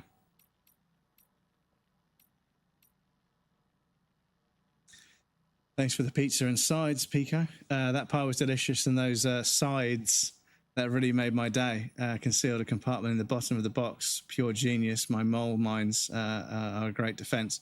Having guns is... Oh, so he's an arms dealer. So he's a fucking arms dealer. Oh, okay. Okay. I thought it was fucking Higgs for a second. I was like, fucking hell. Damn, I can't do anything like that. My knees would die. Yeah, my D would die. My knee would die as well. My knee would explode. Taking time to work on ourselves, and I really do hope he sorts things out and wants to do it properly further down the line. If not, going to get my stuff. Won't hurt so bad in 6 months than it would in 20 days or so. I'm leaving it there just in case, so there's less back and forth. That seems like a smart idea. Like, obviously, you know, taking some time to both think about what you want from the future and what you want from a partner and everything. Because, I mean, when you're young and beautiful like you guys are, it's, you know, relationships, you know, you get into them and then, you know, you start to think, you know, what do you actually want? And it's good to sit down and be honest about, you know, you've got your whole life ahead of you. You seem like fairly young, so you've got your whole life ahead of you. I'm not going to try and tell you what to do, but yeah, I know it's tough. I'm not trying to downplay it, I promise. But yeah, some time apart to think about what you both really want and whether you can both be that for each other is important sometimes. Because yeah, lots of people in relationships, they just keep going. They just let things go stale and they keep going and they keep going, but then they end up resenting each other. Okay, so I think they respawn once, but yeah. So the pizza delivery guy is an arms dealer, but also those security bots came out of nowhere. So yeah, I don't know if they're somehow attached to the pizza guy or whether Higgs was just trying to fuck with us, or yeah, it's concerning. We were 17 and now we're 21 and 22, so we need to learn who we are on our own and also look back at past mistakes. I don't know who I am without him, so yeah, and it's quite a journey, and you should, as you seem to have your head screwed on your shoulders. You seem to be sort of, you know, saying you're going to take it one day at a time. But the other difficult thing about being young and beautiful and, you know, carefree is that you change as people. As you grow, you know, you change. You know, 17 to 21 is quite a long time, and you do a lot of growing up. And unfortunately, that can sometimes mean, through no fault of anybody, don't take this the wrong way, but you change as people. And when you change as people, you might become less compatible. And that's a very, very difficult fact of life, is that it's only once you get to your 30s and 40s where you've kind of figured out who you are, you can then be a lot more secure in a relationship, because you both are going to stay that way for the most part from, you know, the indefinite future. But obviously, yeah, it's difficult when you're young until you've had that experience a few times to sort of, you know, get you used to, I don't want to say toughen you up or harden you up, because that's quite callous, but yeah, I'm sorry to hear about that, because I know you guys have been going for a while, like you say, 17 to 21, it's not a short period of time. And obviously the relationship had survived up until now, even though it was long distance, which is, you know, really, really strong. It's really impressive, so testament to both of you, but yeah. Sometimes, unfortunately, we grow apart as people, and it's fucking heartbreaking. Obviously, if you don't want to hear any of this and you want to not talk about it, please say so. It's perfectly valid. But I also feel like I don't want you to think you can't be yourself and you can't be honest about it, because you can. Yeah. I got my car. I'm applying for big girl jobs. I'm going on holiday with my bestie and her boyfriend instead of going to see him next month. Beach time. It was the first time everything, so safe to say. Yeah. The first time is, for a lady, it's very sort of, you know, significant and everything. So yeah. But yes, one thing that's important to remember is, even though a relationship may unfortunately need to come to an end, all of the things you've learned stay with you, and it's important that, you know, people don't overlook their emotional intelligence. Emotional intelligence is very, very important, and I think that relationships, and I'm not saying go out and have like 100 different relationships, because that'll fuck with your mental health. But that being said, emotional intelligence is something that you need to develop through experience, and unfortunately, that experience can sometimes mean relationships coming and going, and it's heartbreaking and it's difficult, and change is difficult. But hopefully, you're learning more about yourself as you go. First time is always the worst. First break, because you've not had a chance to deal with it. You don't have any experience, so it is the worst time. So yeah, all the good vibes and hugs for you, Misty. Sorry to hear about that, dude.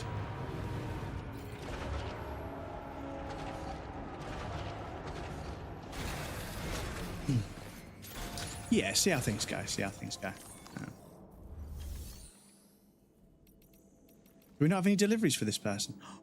Fuck, did we leave those deliveries? I thought we had deliveries for this person.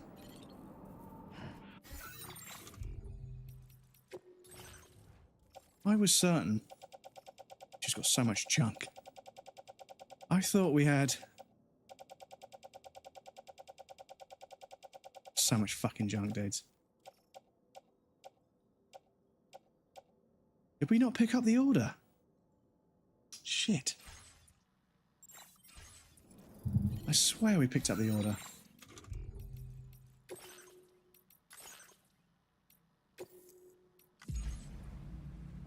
Today, and she's so upset. I feel so bad for her.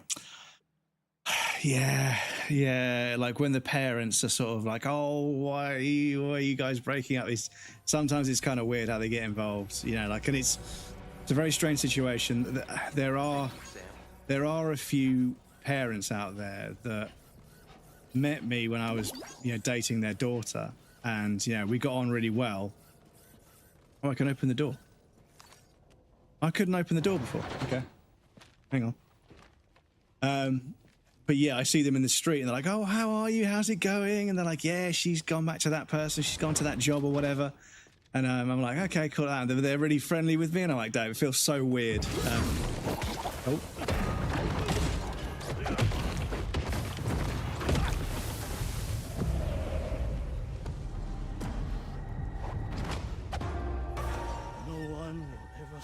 Me from making my pizzas.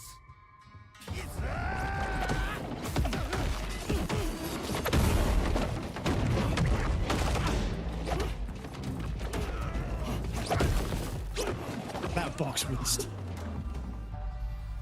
They saved the pizza. Those who dare disrespect pizza do not deserve to live.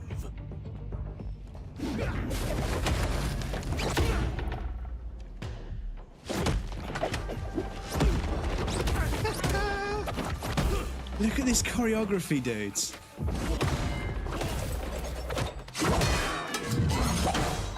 He's going to put a pizza out, and then Sam's going to offer to put it on the tray.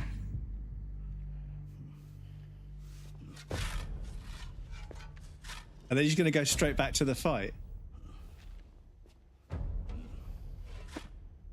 Is Sam going to put that down and then immediately go back to fighting?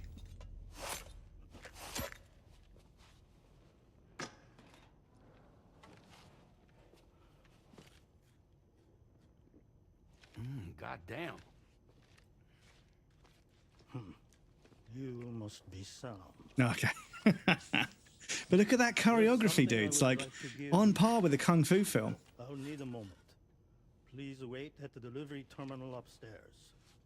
I'm 24 and I've had like 4 breakups and experienced a few funerals too. The first of anything is always bad. Anything bad always hits worse because it's something you've never experienced. Seen this cutscene before. Love his mum so much, and his family love me as their own. So ouch. Only good thing is I won't run into them like I did going back there. Yeah, exactly. Yeah, you're not going to bump into. Obviously, I live in a small town, so yeah, like I bump into ex-girlfriends all the damn time. For the most part, now that we're both adults, we can both laugh at it, so it's a lot more chill. There's a few of them that are, they still hold a bit of a grudge. They do. I don't, fuck it,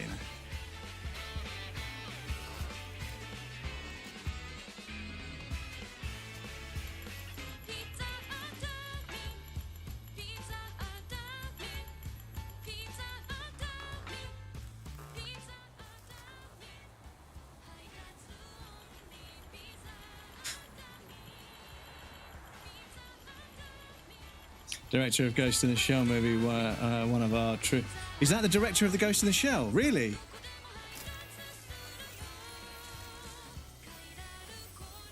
Because, yeah, I would have expected him to make a mention to mention something, you know? So what was that? Martial arts? A form of karate I invented while honing my craft. Karate, huh? Pizza dough acrobatic karate, to be correct. I really said this is a movie for in-game form for sure, yeah. Kill the pizza, it has mushrooms though. No, mushrooms are good. Cryptobiotes floating and sounding good. Don't think I'm capable of holding a grudge no matter how shitty things he did to me, not gonna lie. Yeah, the thing is, holding a grudge is letting somebody live rent-free in your head, you know? Unfortunately, like, capitalism has made people quite transactional. And therefore they feel if somebody does something to them, they have to do something back. And if they've given somebody something, they're owed something back. And it's unfortunately not quite as black and white as that. So yeah, it's always important to process and deal with things and say, you know what, that happened. I learned from it. I won't make that mistake again. It's nice to get an apology, but unfortunately life doesn't work out like that. I mean, I'm still owed a few apologies here and there.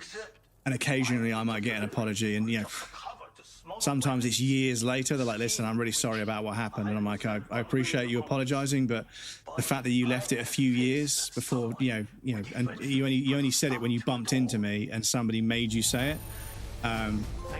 Please don't take this the wrong way, but yeah, I'm sorry. It's a little bit too little too late. You know, it's not about forgiveness. You know, I've already written you and everybody else that knows you off. I'm sorry. I appreciate you apologizing, but it is too little too late, I'm afraid.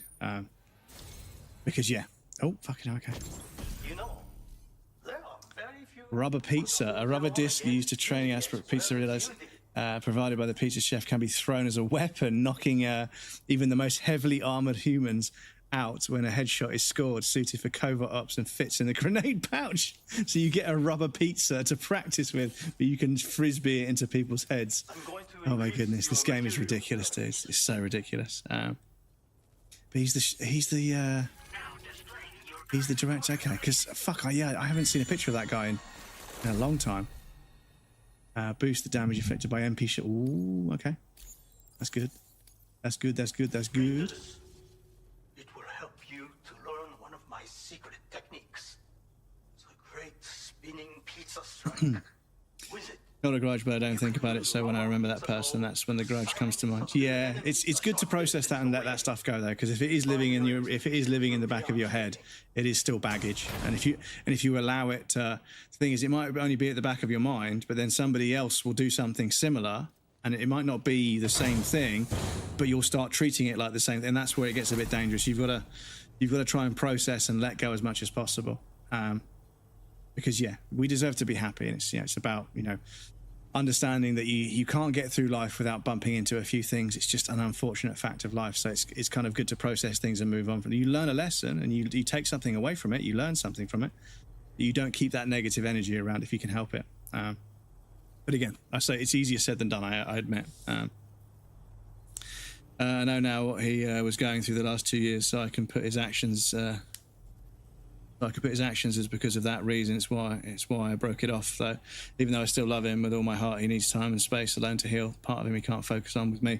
That's the only reason I'd be willing to reconnect in 3 to 6 months. Yeah, and it's brave of you to take that choice, to give them the space to process what they need to process and to sort of, you know, come to terms with things without you around creating any sort of interference. Not that you would be an interference, but you know, yeah, like you were saying.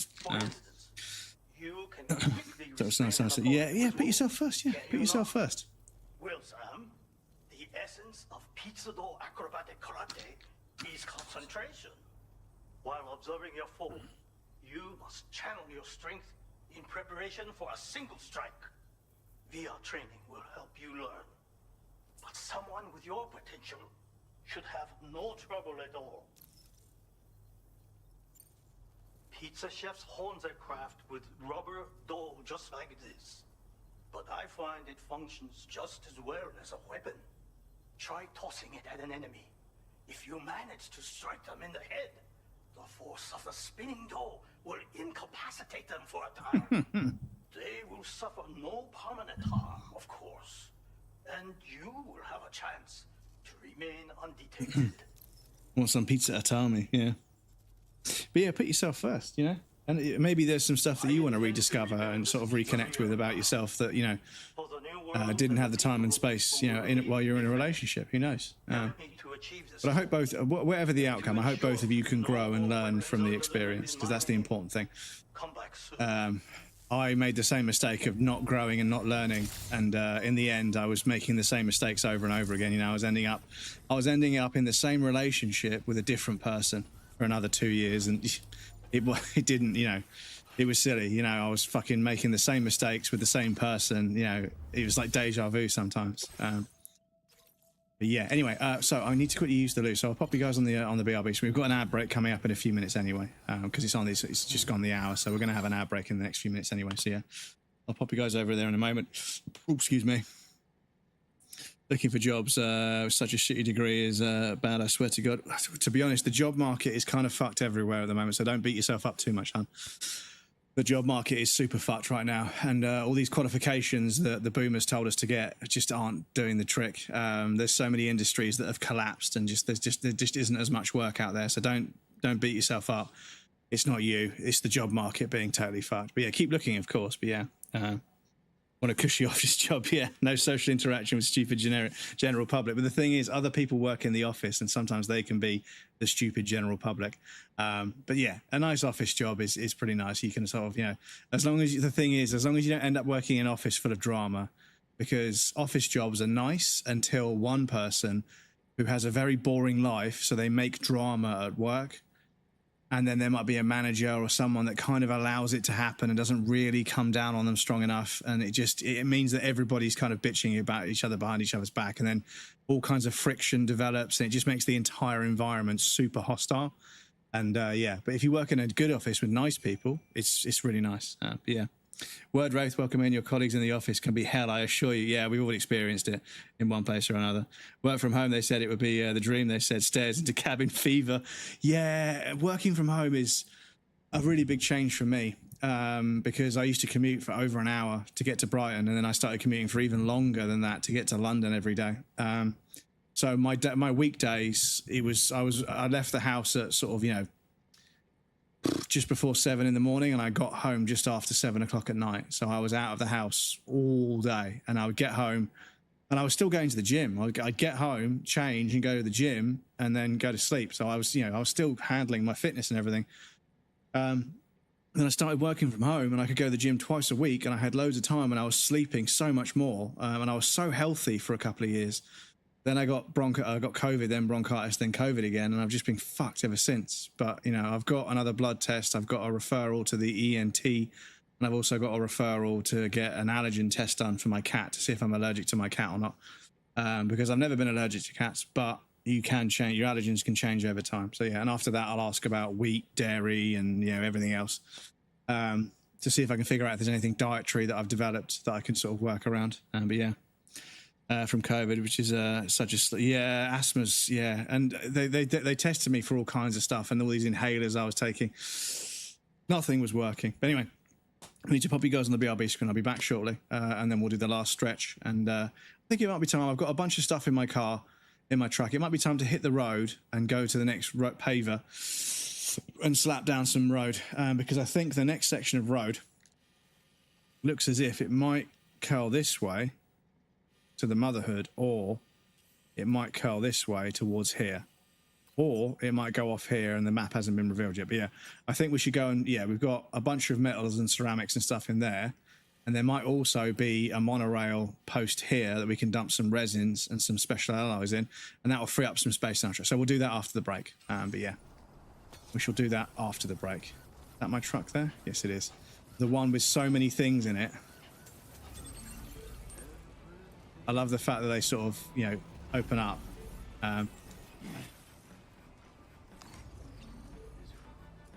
Is that not a constellation? No?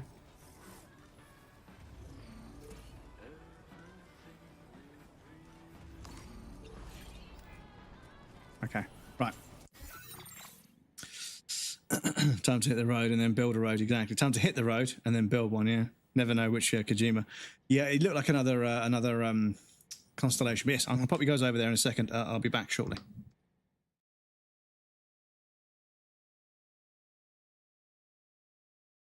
do a quick check to see where the other Great Stars is. So that was done that. I think we only really want to do the quest just to speak to them. We'll leave that up there. We don't need that. So, where to find it? On the guarded carriage, towed by 2 trolls in Altus Plateau. Which is, as you say, not miles away. Really isn't miles away, is it? So yeah, let's do that.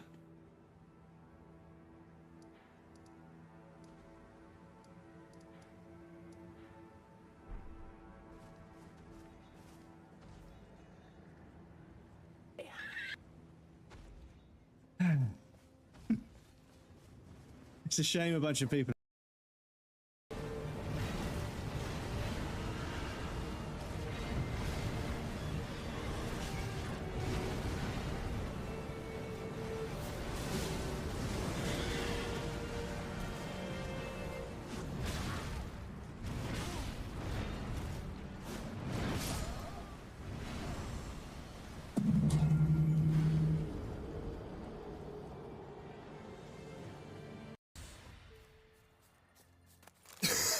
Yes, I do hope that... Are you done? Oh. Are you done? Are you done? Oh.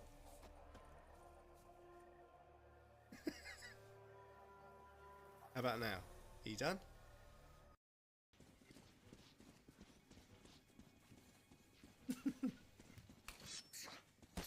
Ah.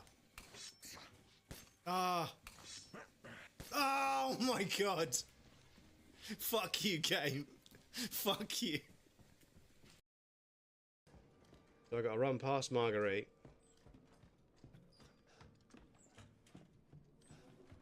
Who appears to be deaf as fuck. Am I going on the ladder? Or is he going to jump down off the ladder? Anyway.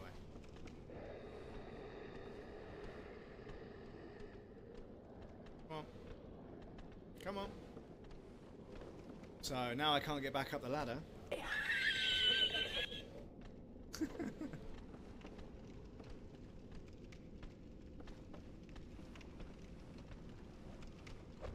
can punch on the ladder.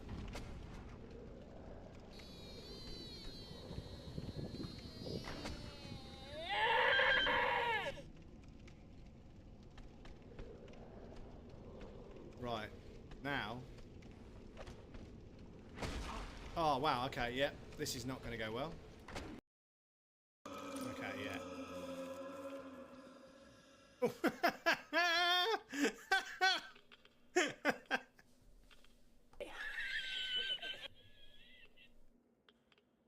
Do you think that's why he's so angry? They fucking They did not fucking model that. Jesus. Oh my lord. No wonder he's so fucking angry. Excuse me.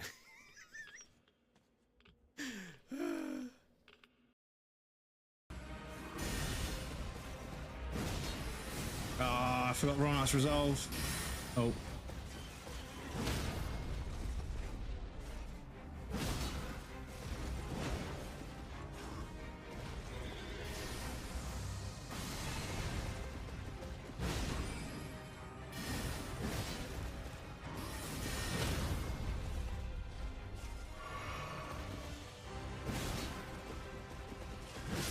Means. But there is something up there that I want, so I will go. I can just jump up here now. Cool. Game? Really? I mean, game, really? Please.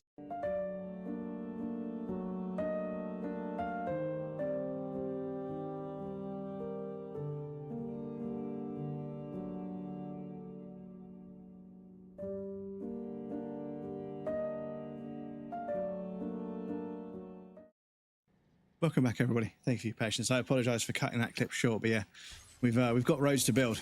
We've got objectives to achieve. Yeah, we did a little bit of story there with the pizza guy. I didn't realise he was gonna. But, oh yeah, shit. Have we got some deliveries to make on this side of the? We need to empty our truck. So let's go build the road and the monorail and clear out some materials. Well, then maybe we can swing by the Magellan and dump off some materials.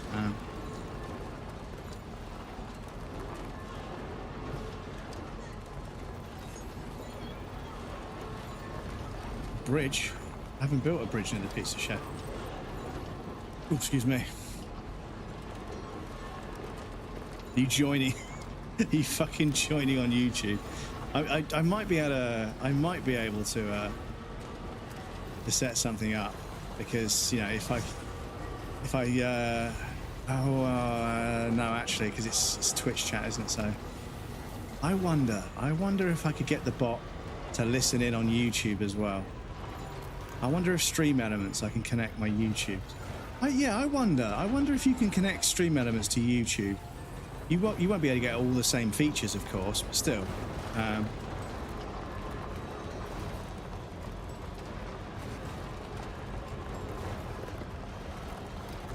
wonder. Oh, because yeah, I can connect my merch store to my YouTube, and I can connect my merch store to my TikTok as well. But I don't think I've got enough follows and subs on either to have a shelf where you can buy things. So this is not I'm not fishing, I'm not pitching or anything, I'm just explaining. But yeah, I can connect some stuff to some stuff that I haven't connected yet, but I'm not sure if I'm not sure it's going to be worth it. But yes, thank you to everyone that has ordered some merch. I really appreciate that, dudes. Good to get a couple of orders on the store just to see how they work,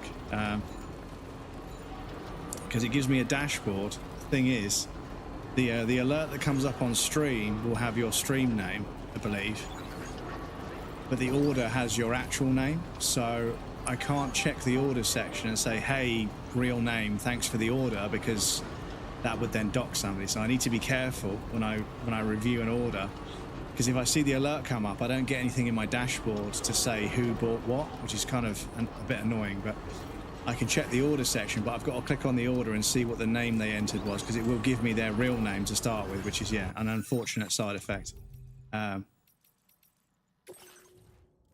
Nimbus, welcome in. Thank you so much for the raid, dude. How was stream? What the devil were you up to? Then there's me not caring and Sam Cow, my dad jokes all the time. Yes, well, yeah, I mean, if you're comfortable, but obviously other people, you know, it's difficult when you're interacting stream-wise. There's so many guns. I've got so many guns to recycle, dude. We were talking about fucking arms dealers earlier. Here I am with a truck full of fucking guns, delivering to a pizza place that's actually an arms dealer. Fuck's sake. You either die a hero or live long enough to become the villain, right? But yes, welcome in, Raiders. How's it going, then? It's good to see you. How was stream? What were you up to today?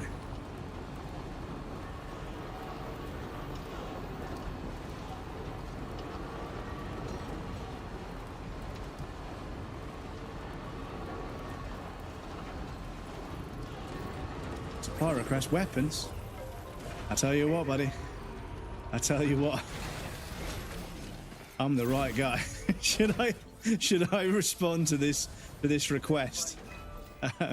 Should I respond to this request by dumping like 600 weapons? Because yeah, we got a fucking bunch of weapons.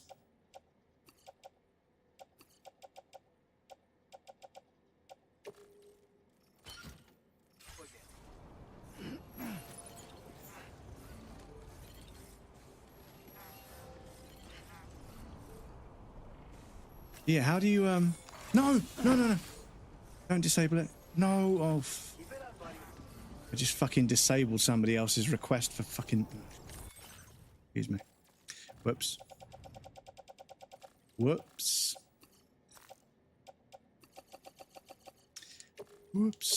Right, put that on there. Oh, yeah, okay, you say it exceeds, but, you know, I took it out of there earlier. So, be quiet. give them a healthy supply. Yeah. No, the thing is, I think you have to be holding the weapon in your hands, because I was just going to offload the weapons onto the floor. And I thought I'll put them on my back just in case I need to be standing inside the circle, but then, yeah. Whoops. Finally, the way I don't feel the greatest though, so I'm going to have to run and take... By all means, Nimbus, yes, please make sure you rest well, dude. Rest well. Obviously, if you're not feeling too good, what I'll do is I'll do one of these. I'll do one of them. But yes, thank you for the raid again, dude. I appreciate that. Hope you get well soon. Rest up.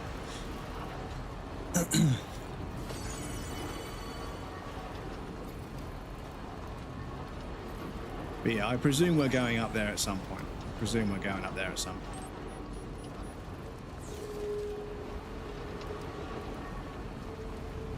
But yes, wouldn't it be absolutely amazing if we get to this paver and some other people have contributed materials and we've got what it takes to finish it, and that gives us a bridge over the river? That would be pog. It probably won't happen that way, but...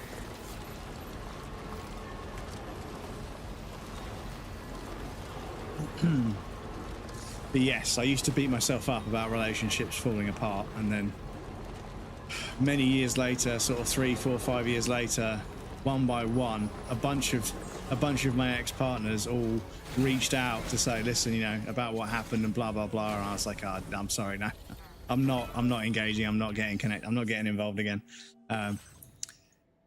It was a shame, you know, but yeah, it be what it be, you know, it happened, whatever. Yeah, I'm not gonna start up a whole conversation and start reopening wounds and stuff. I'm just not gonna do it. Like I say, I move on. You know, I realise that, you know, there's a certain amount of calamity that you're bound to encounter in life, and it's just the way it is.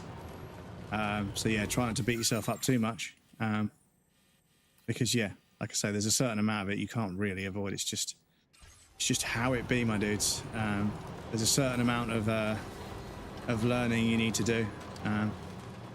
So I bet a bridge right here would be really handy. So I might go ahead and build one.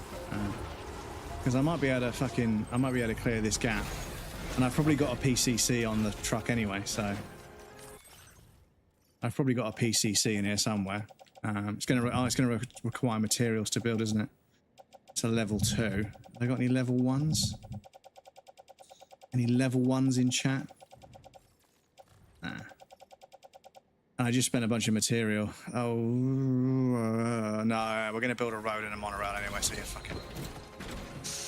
My first, and we both thought it would be the last. He bought a ring as well, which is all a bit kick in the teeth, but we moved.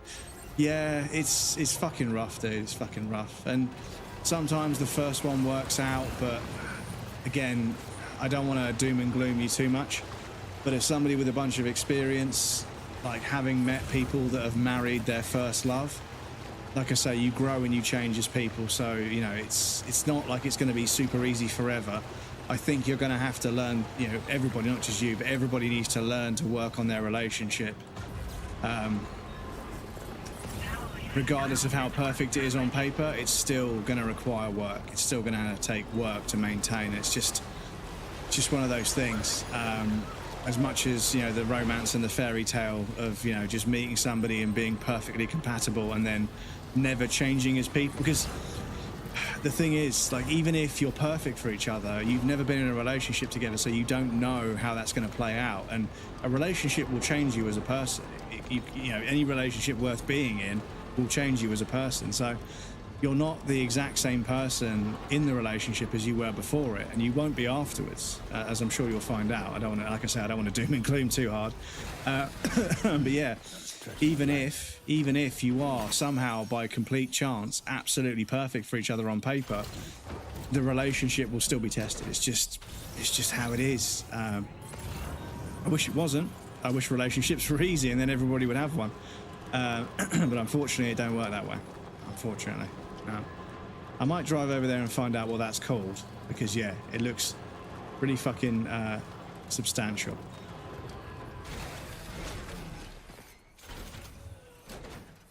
Still haven't seen it though, so there's still potential for a surprise of it. Oh, you haven't seen the ring? Okay. Matt, welcome in. Been with my wife since high school and almost 20 years now. We've had to essentially fall in love over and over again multiple times as we both changed over time. It's constant work. Thank you so much for sharing, Matt. That's exactly what I'm getting at. And the sentiment you express about falling in love with each other over and over again, that's testament to the marriage that you have. And 20 years, in today's world, 20 years is a long, long marriage. So congratulations, dude. And it sounds to me like you're both really putting in the work. And a marriage and a relationship, it's a bit of a strange analogy, but I've always considered a relationship and a marriage like a classic car. There's lots of things you don't understand, and it's a lot of work. But if you put the work in, you'll have something that everybody will be jealous of. Everybody will see the quality and the, you know. So yeah. I kind of think of it like a, so yeah, we could actually finish that off, to be honest. We could actually finish that off. And then I presume, there's a paver over here as well. Okay. See if we can dump some stuff in there. Triggers brimstick. Fingers crossed that'll happen for me, but I know I'll survive if not. Yes, you don't need a relationship to define you. So yeah, it's important to not get into that sort of mindset of like, you know, if a relationship doesn't work out, people sometimes devalue themselves, which is terrible. And, you know, unfortunately, some people become very spiteful during breakups. And we got nothing to add other than just some chiral crystals. And yeah, they try to devalue the other person because they struggle with the concept that the relationship didn't work. And it's all part of their learning experience. You know, you have to understand that relationships on paper seem like they're 50-50. But it's not. Relationships are often 70-30, and sometimes you're the 70, sometimes you're the 30. Sometimes both of you are 30, and those are the rough times. Those are fucking rough times. Sometimes both of you are 70, and those are some of the best times in the relationship. So it's about understanding, you know, each other's bandwidth. It's about communication and everything. But yeah, I say all this from my experience, but I have been single for a really long time, you know. Partially because I don't try, but also partially because I'm kind of washed these days. You know, I've been single for so fucking long. You know, the thought of sharing my bed and having somebody else choose what we watch on TV is like completely alien to me. I'm like, what? No fucking way. I get to have I get to use the bed as much as I want. I get to watch what I want to watch on TV, you know. I get to eat what I want to eat for dinner, you know. There's never an argument over what to have for dinner. So yeah. You know, I am single and it is a little bit lonely, but at the same time, you know, I run everything. It's all down to me. So it's kind of nice in some ways.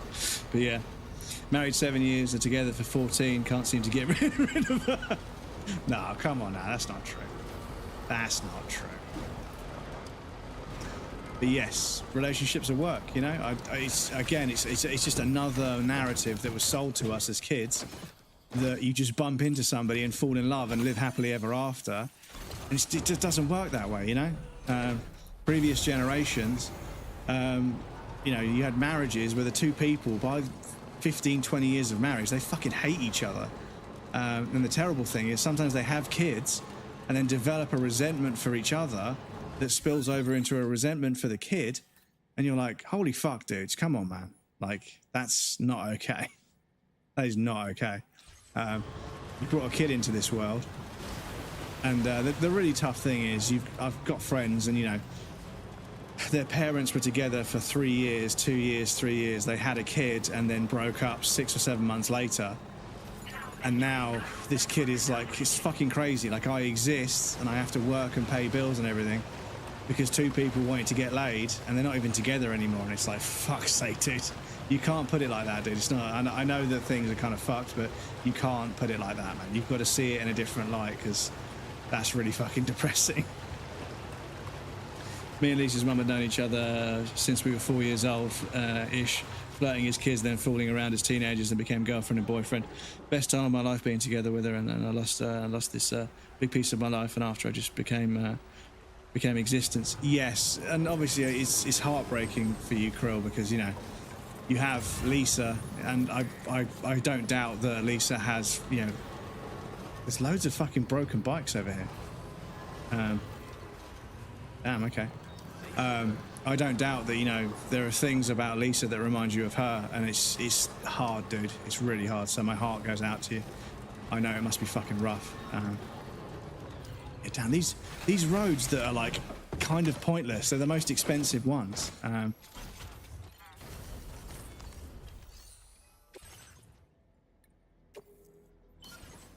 Hello, Baba.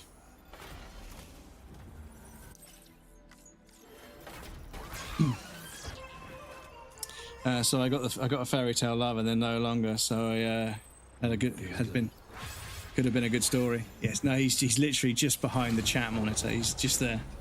He might come over and say hello, but he's been a bit of a goblin today. A little bit of a goblin, shouting at me for no fucking reason all morning. Okay. Meowing at me for no damn reason. Yeah, you little bubba. Tell him I said, pss, pss, pss. Come on, Bubba. Come say hello. Come on. Come say hello. Come on. You see, he's being such a little goblin today. Normally, you guys see him, he'll come running over him like meow, meow, meow, meow, meow. But now that I want him to come over, he's like, meow, I don't know, maybe not.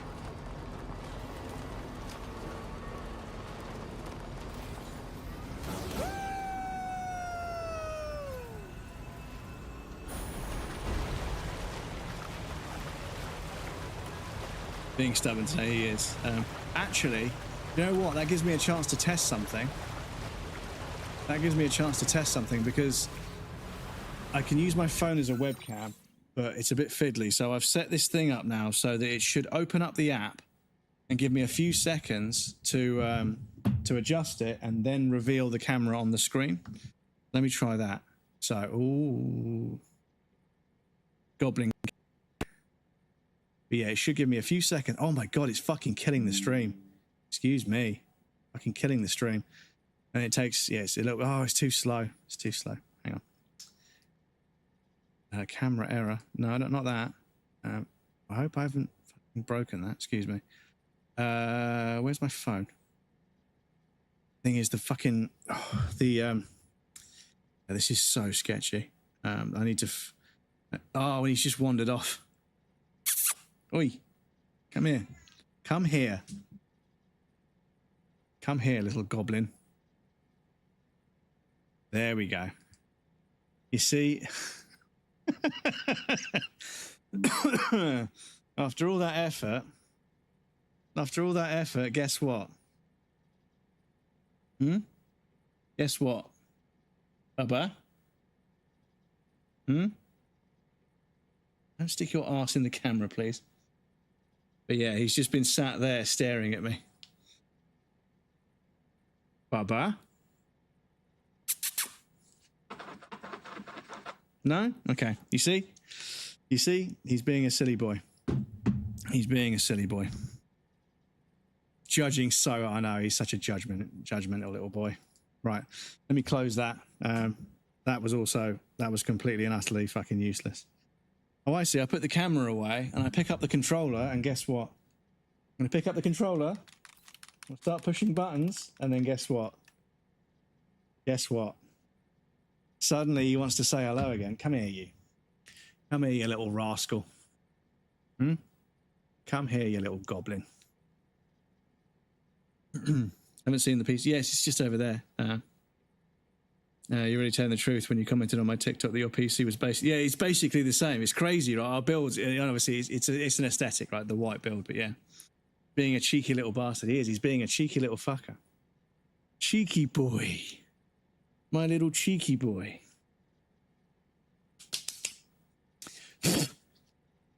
Sorry, I need to get one of those fans to fucking...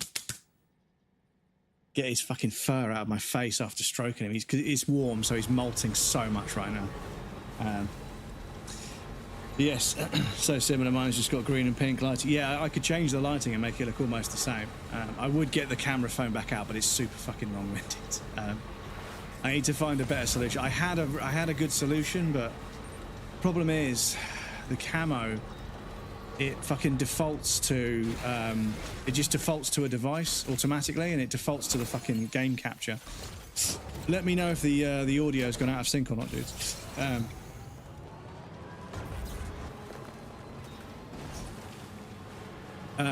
But yeah, it just defaults to whatever's there, and if I think maybe if I open the app first, it'll be okay. But yeah, I set it up so that, I mean, yeah, that's the thing I didn't do, is I didn't open up the app on my phone first. I think maybe if I open the app on my phone first, it might default to that. But I need to, what I need to do is I need to go into the registry and fucking basically crack it open. Not the registry, so I need to go into the repository of all the various different ports and things it checks, and I need to basically find out where it's getting the device library from, and if I can redirect it to a custom device library that only has the wireless camera for my phone, it will only ever connect to my phone. It will never try to connect it to anything else. It will think that the only thing that's on the computer, I just need to redirect it basically, but I can't be asked to start pulling it apart because God knows what it's written in, and I don't know that much about code to begin with, so yeah. I had the thought I'm based in it. I don't follow my main, that's the only account I use right now. If you follow his Insta, you'll be able to see Insta story showing his PC sometimes, and yesterday watching nuclear bombs going off. I was watching the end of Dr. No. But yeah, let me try this again, but I'll open up this first. If I open up this on here first, seeing as I opened up the app a second ago, it might automatically just do it properly. So no device. Okay. Oh, no, hang on. Yeah, it's defaulted to the phone. Not 9x16 though. Excuse me. But yes.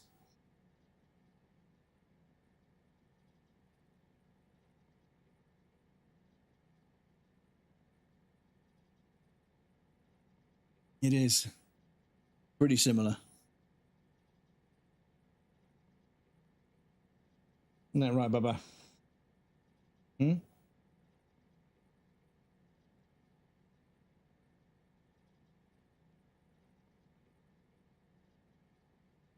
You've got such big ears, you have to fold them down so I can stroke your head.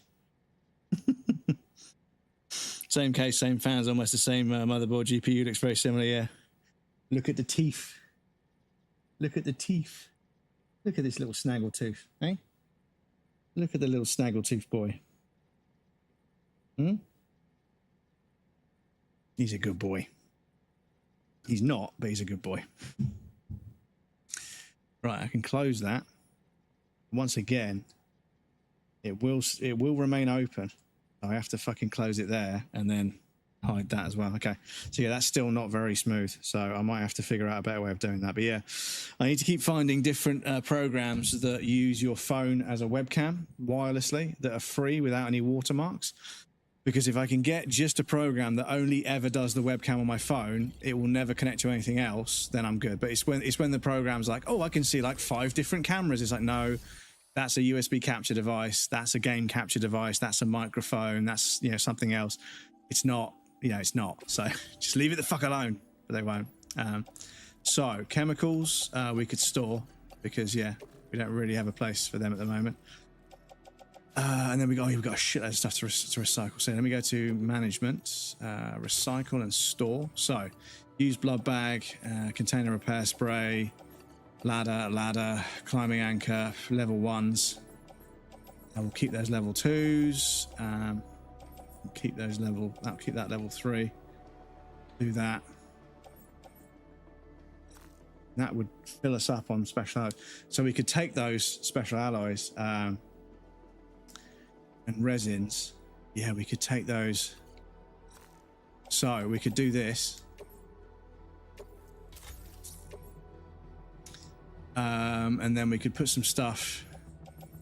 This is all stuff from our private locker. We've got all these weapons in our private locker. So let me also store. Is this in the truck? Or is this in the private locker? Because yeah, these can come with us.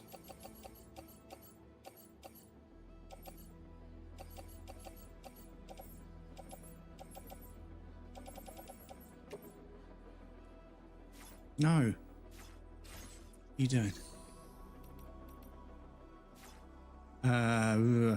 Right, so let me check in here. So all of this lot. Chemicals can stay where they are. Yeah, all these special alloys can go in the... No, don't put them in the fucking private locker. Fucking hell.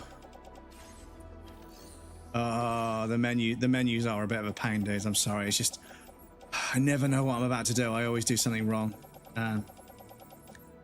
So... all of this lot. All the ceramics. All of that can go in there. Cool.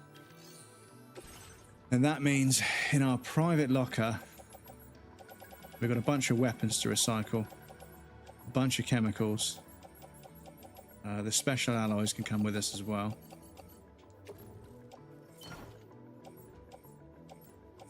Chemicals can stay in there. Okay, cool. Right. So let's head back over and dump those materials where they belong.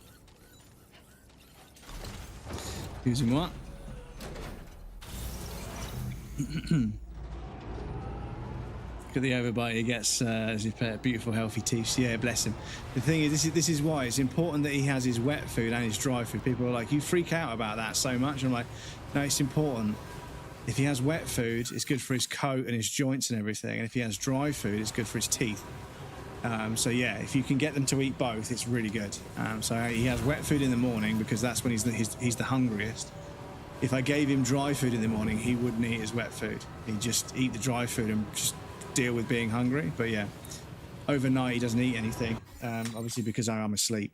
So I feed him in the morning, and I put the wet food down first because then he's hungry and he'll actually eat it.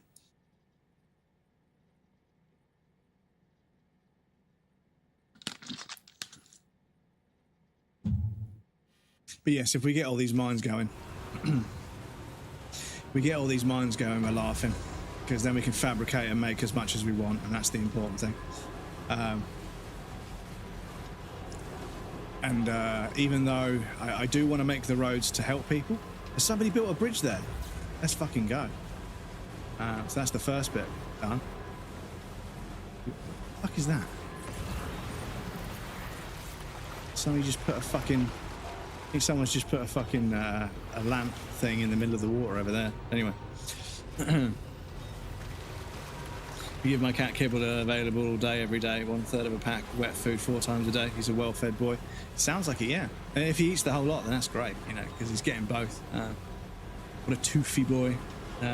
Real cat has half of teeth because bites and scares all over his... Well, yeah, you do get the... my friend's got a cat that they rescued. And this cat's quite old, and it's been living in the street for its whole life. And yeah, this thing is fucking battle hardened. Like, he's got like teeth missing, his eyes all scratched up. He's got all kinds of scratches and scars all over him. But bless him, he's the most gentle little thing. He's very old. He doesn't move very much, bless him, but he's very old. But yeah, he's lived a life. He's lived a life, bless him.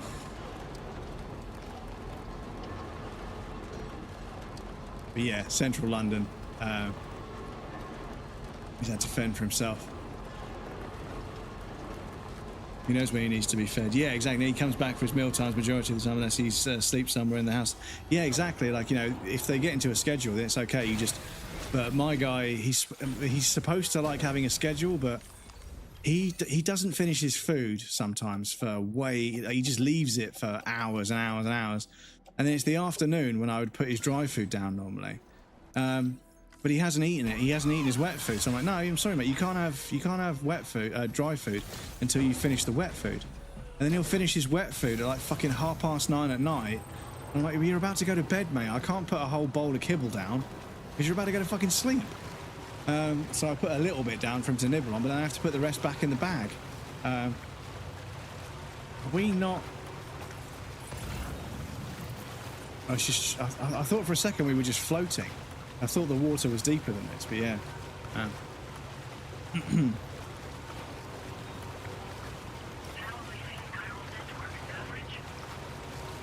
Outdoor whenever he wants. I'm sure Krill will laugh your ass off. He knows he needs to be fed. Same for Lisa's cat, probably. Look at the reply. Friends of mine has a similar cat, very old, lording over his territory, fighting off dogs. His Majesty still insists on the finest wet food, though.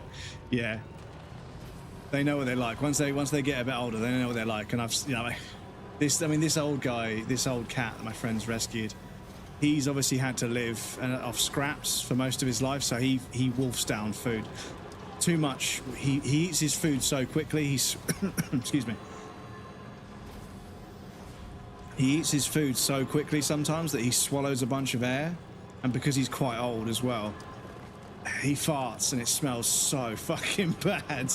His digestive system, after years of living off kebab scraps and fucking fried chicken, bits of fried chicken that have been dropped on the floor, his digestive system is fucked so bad. And yeah, he fucking wolfs his food down, and if you go anywhere near him, he starts growling because he's had to fucking defend himself, bless him. But yeah, if he farts, it smells so fucking bad because he's been living off the worst food for like 15 years before being rescued. And he almost choked himself to death multiple times. Oh, bless him. Bless him. Because yeah, what you can do is you can get a pad, and it's a pad that's got like, oh, is that it? Oh, I think we can finish it. Oh, I think we can finish this bit of monorail chat. You can get a pad that's like loads and loads of like channels, and you smush the food into all the channels, and they have to lick it out. They can't just wolf it down. They have to lick it out of the gaps, and that means that they have to eat slowly. But he eats so fucking slowly, it's ridiculous. He'll have like a few nibbles in the morning at like 9 o'clock.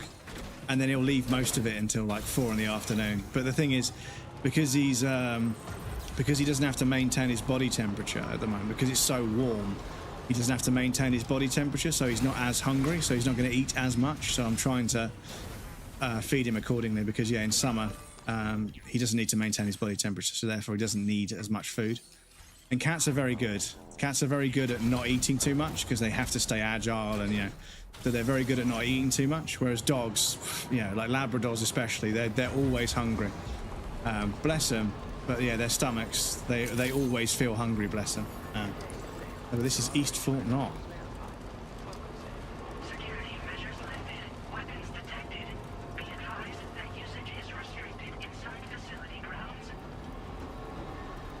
There's fucking rock slides in Death Stranding. Yes, there's rock slides and a few other landscape dynamics that I won't mention. I shall not spoil anything, but yeah, I don't know what it's going to require to...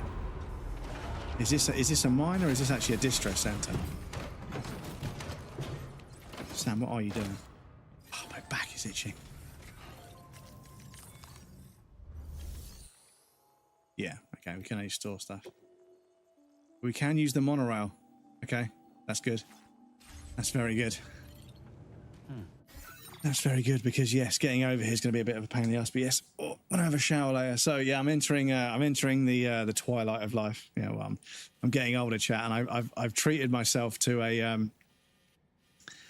shower brush. It's like a big long brush on a big long handle. It's got a soft side and a stiff side for scrubbing my back.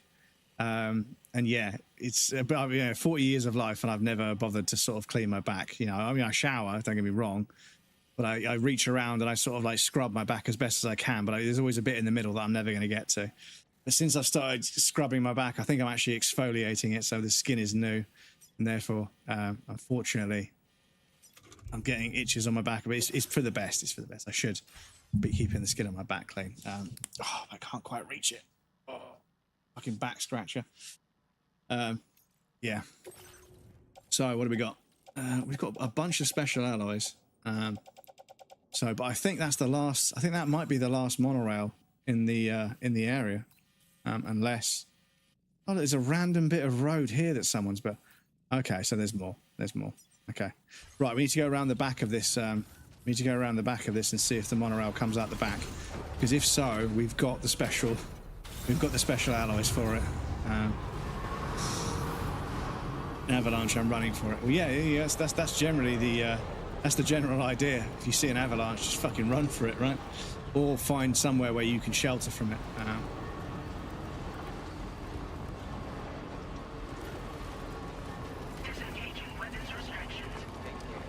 Yes, does the monorail go out the back? Does leave some of his food, but we remove his meal within an hour so it doesn't go off. That's something maybe I should do. I should put his food down, and if he doesn't eat it after a certain amount of time, I feel bad throwing it away. I haven't really got anywhere to store it, and I don't want to be scooping it out and putting it back in a pouch. And yeah, I don't want to go down that road. I'm building enough roads in this game. I don't want to go down the road because yeah, he should be eating it. But yeah, I think maybe if I took it away, he might realise and he'll eat it a bit more. He'll be a little bit more serious about eating it.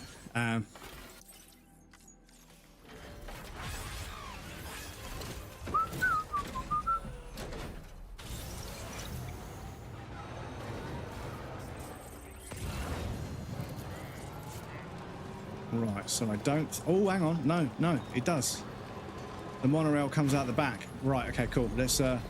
we can dump some of these materials.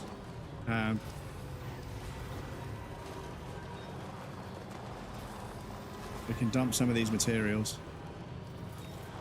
But yes, there's still so much of this map to explore, chat. And yeah, that fills me with joy. The fact that we can see there's a lot more to go. Even though it looks like we're about halfway through the story, but it looks like we've got a lot more stuff to build. And that is very, very exciting for me. Yes, unfortunately we won't have the resins for this one, I don't think.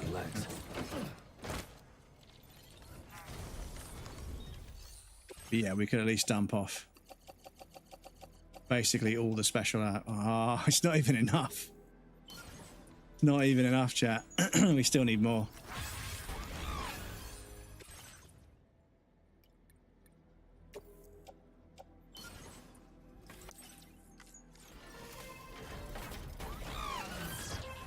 Cool. There's a road going that way.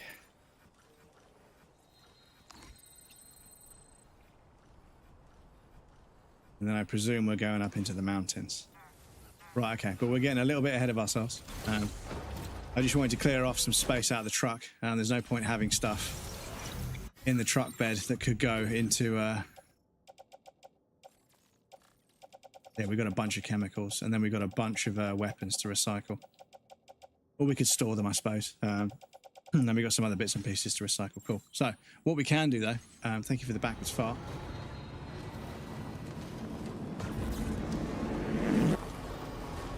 What we could do, though, is go back and store and recycle all the items on the Magellan.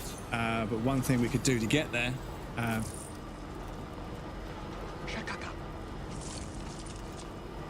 can't see which one it says. Shikaka. Yeah, then they talk about bat feces. They talk about guano or something. Can't remember, but...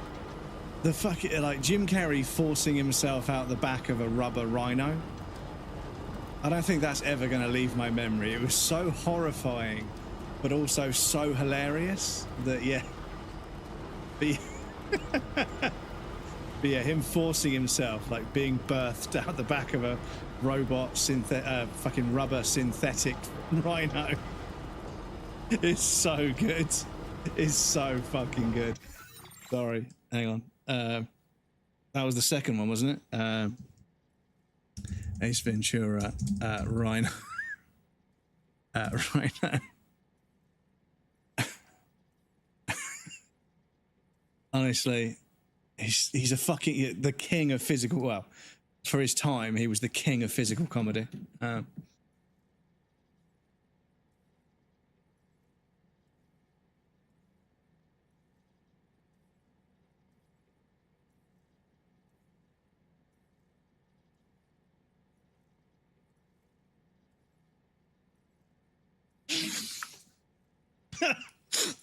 The way it all pulled in.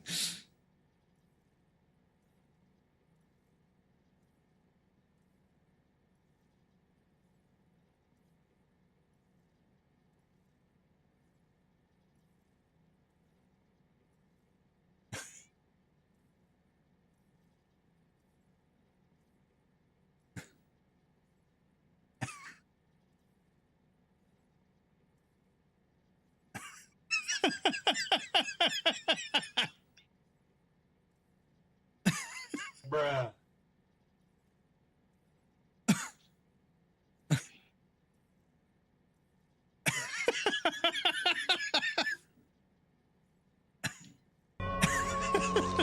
But no, it's that first bit. The first bit where he pulls his hand back in and the whole thing like folds inwards.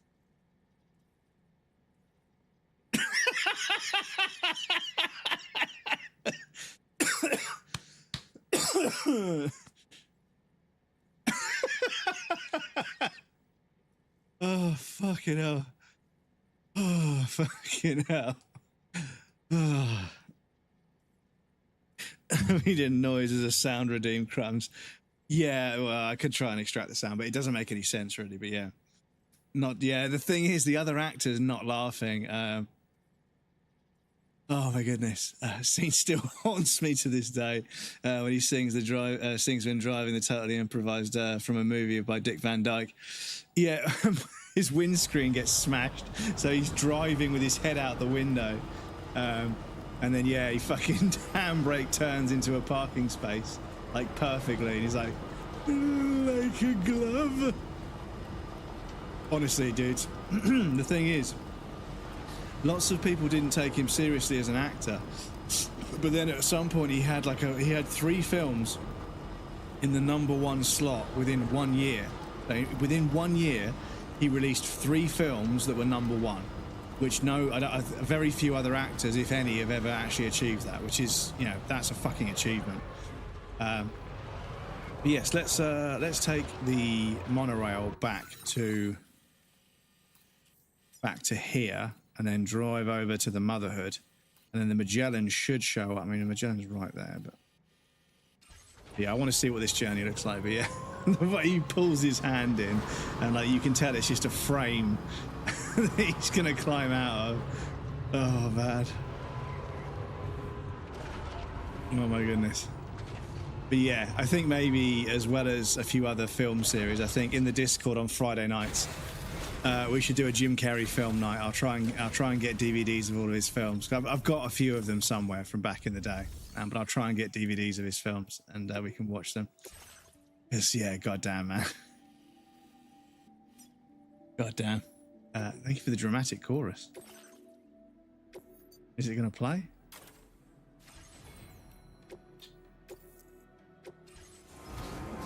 Always been my favorite. Yeah, exactly. Yeah, I think it'd be a good one. That'd be a good one.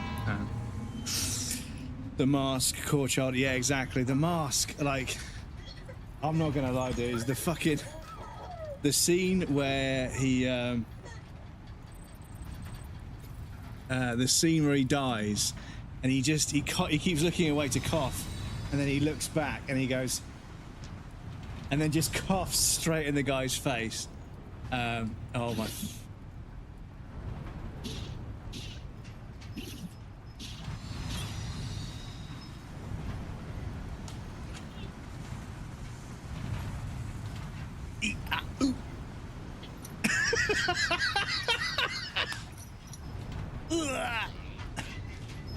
Now entering chiral network coverage.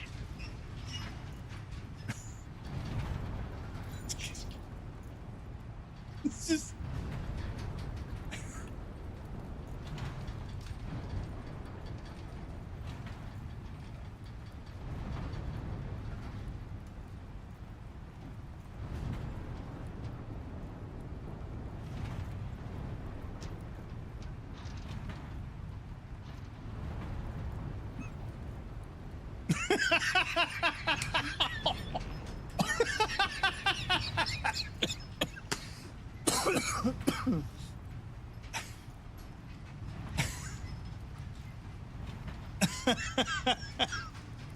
Oh, fucking hell, dude.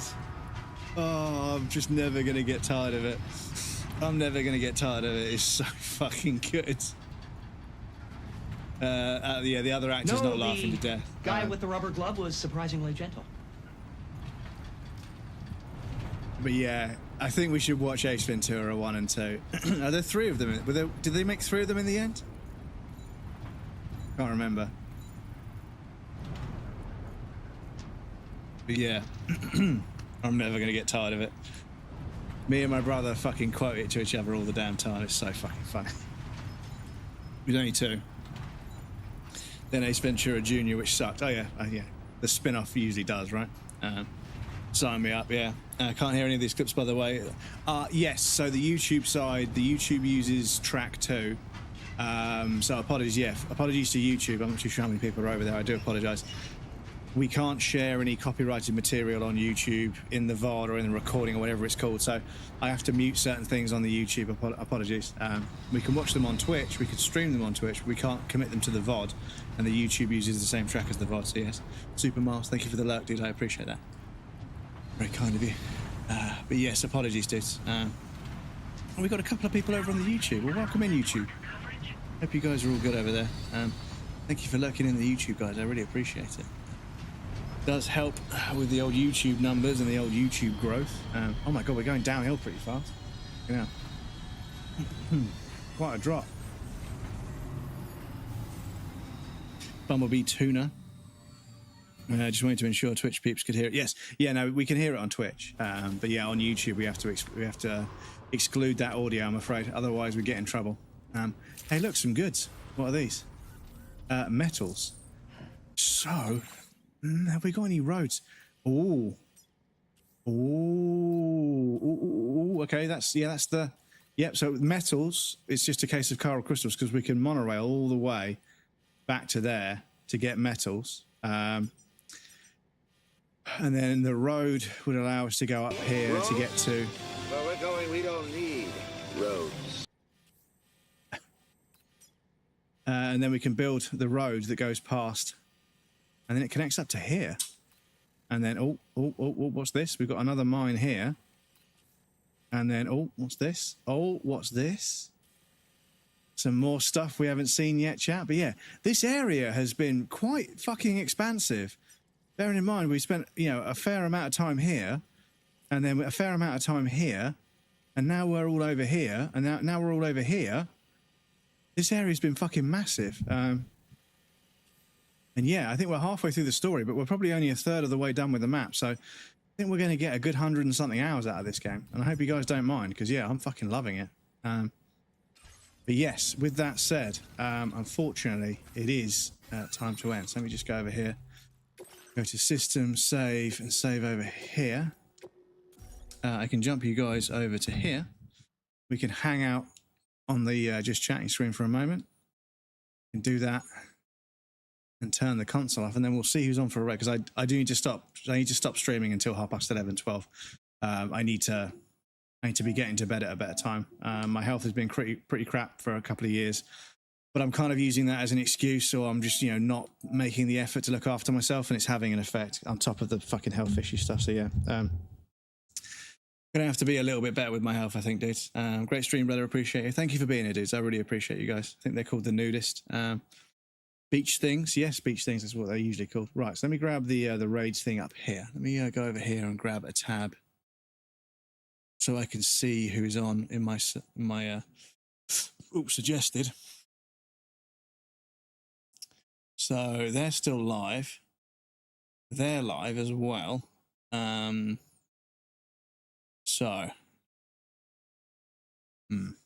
let me see who's on here.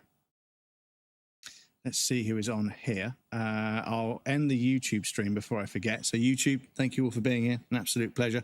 I'll be back on Saturday, midday UK time onwards for more Death Stranding. We'll be mooching around, building roads, monorails, doing deliveries and having a chat and laughing at goofy clips on the internet and planning a movie night that's never going to happen. No, I'm kidding. It will happen. We'll start doing movie nights on Fridays in the Discord. I think Friday's a pretty good day for it. But yes, I'll see you guys next time. So YouTube, everyone say goodbye to YouTube. Much love. Thank you guys for hanging out. I really appreciate that. But Twitch, don't go anywhere. We're going to raid out and find another individual to go say hello to. But yes,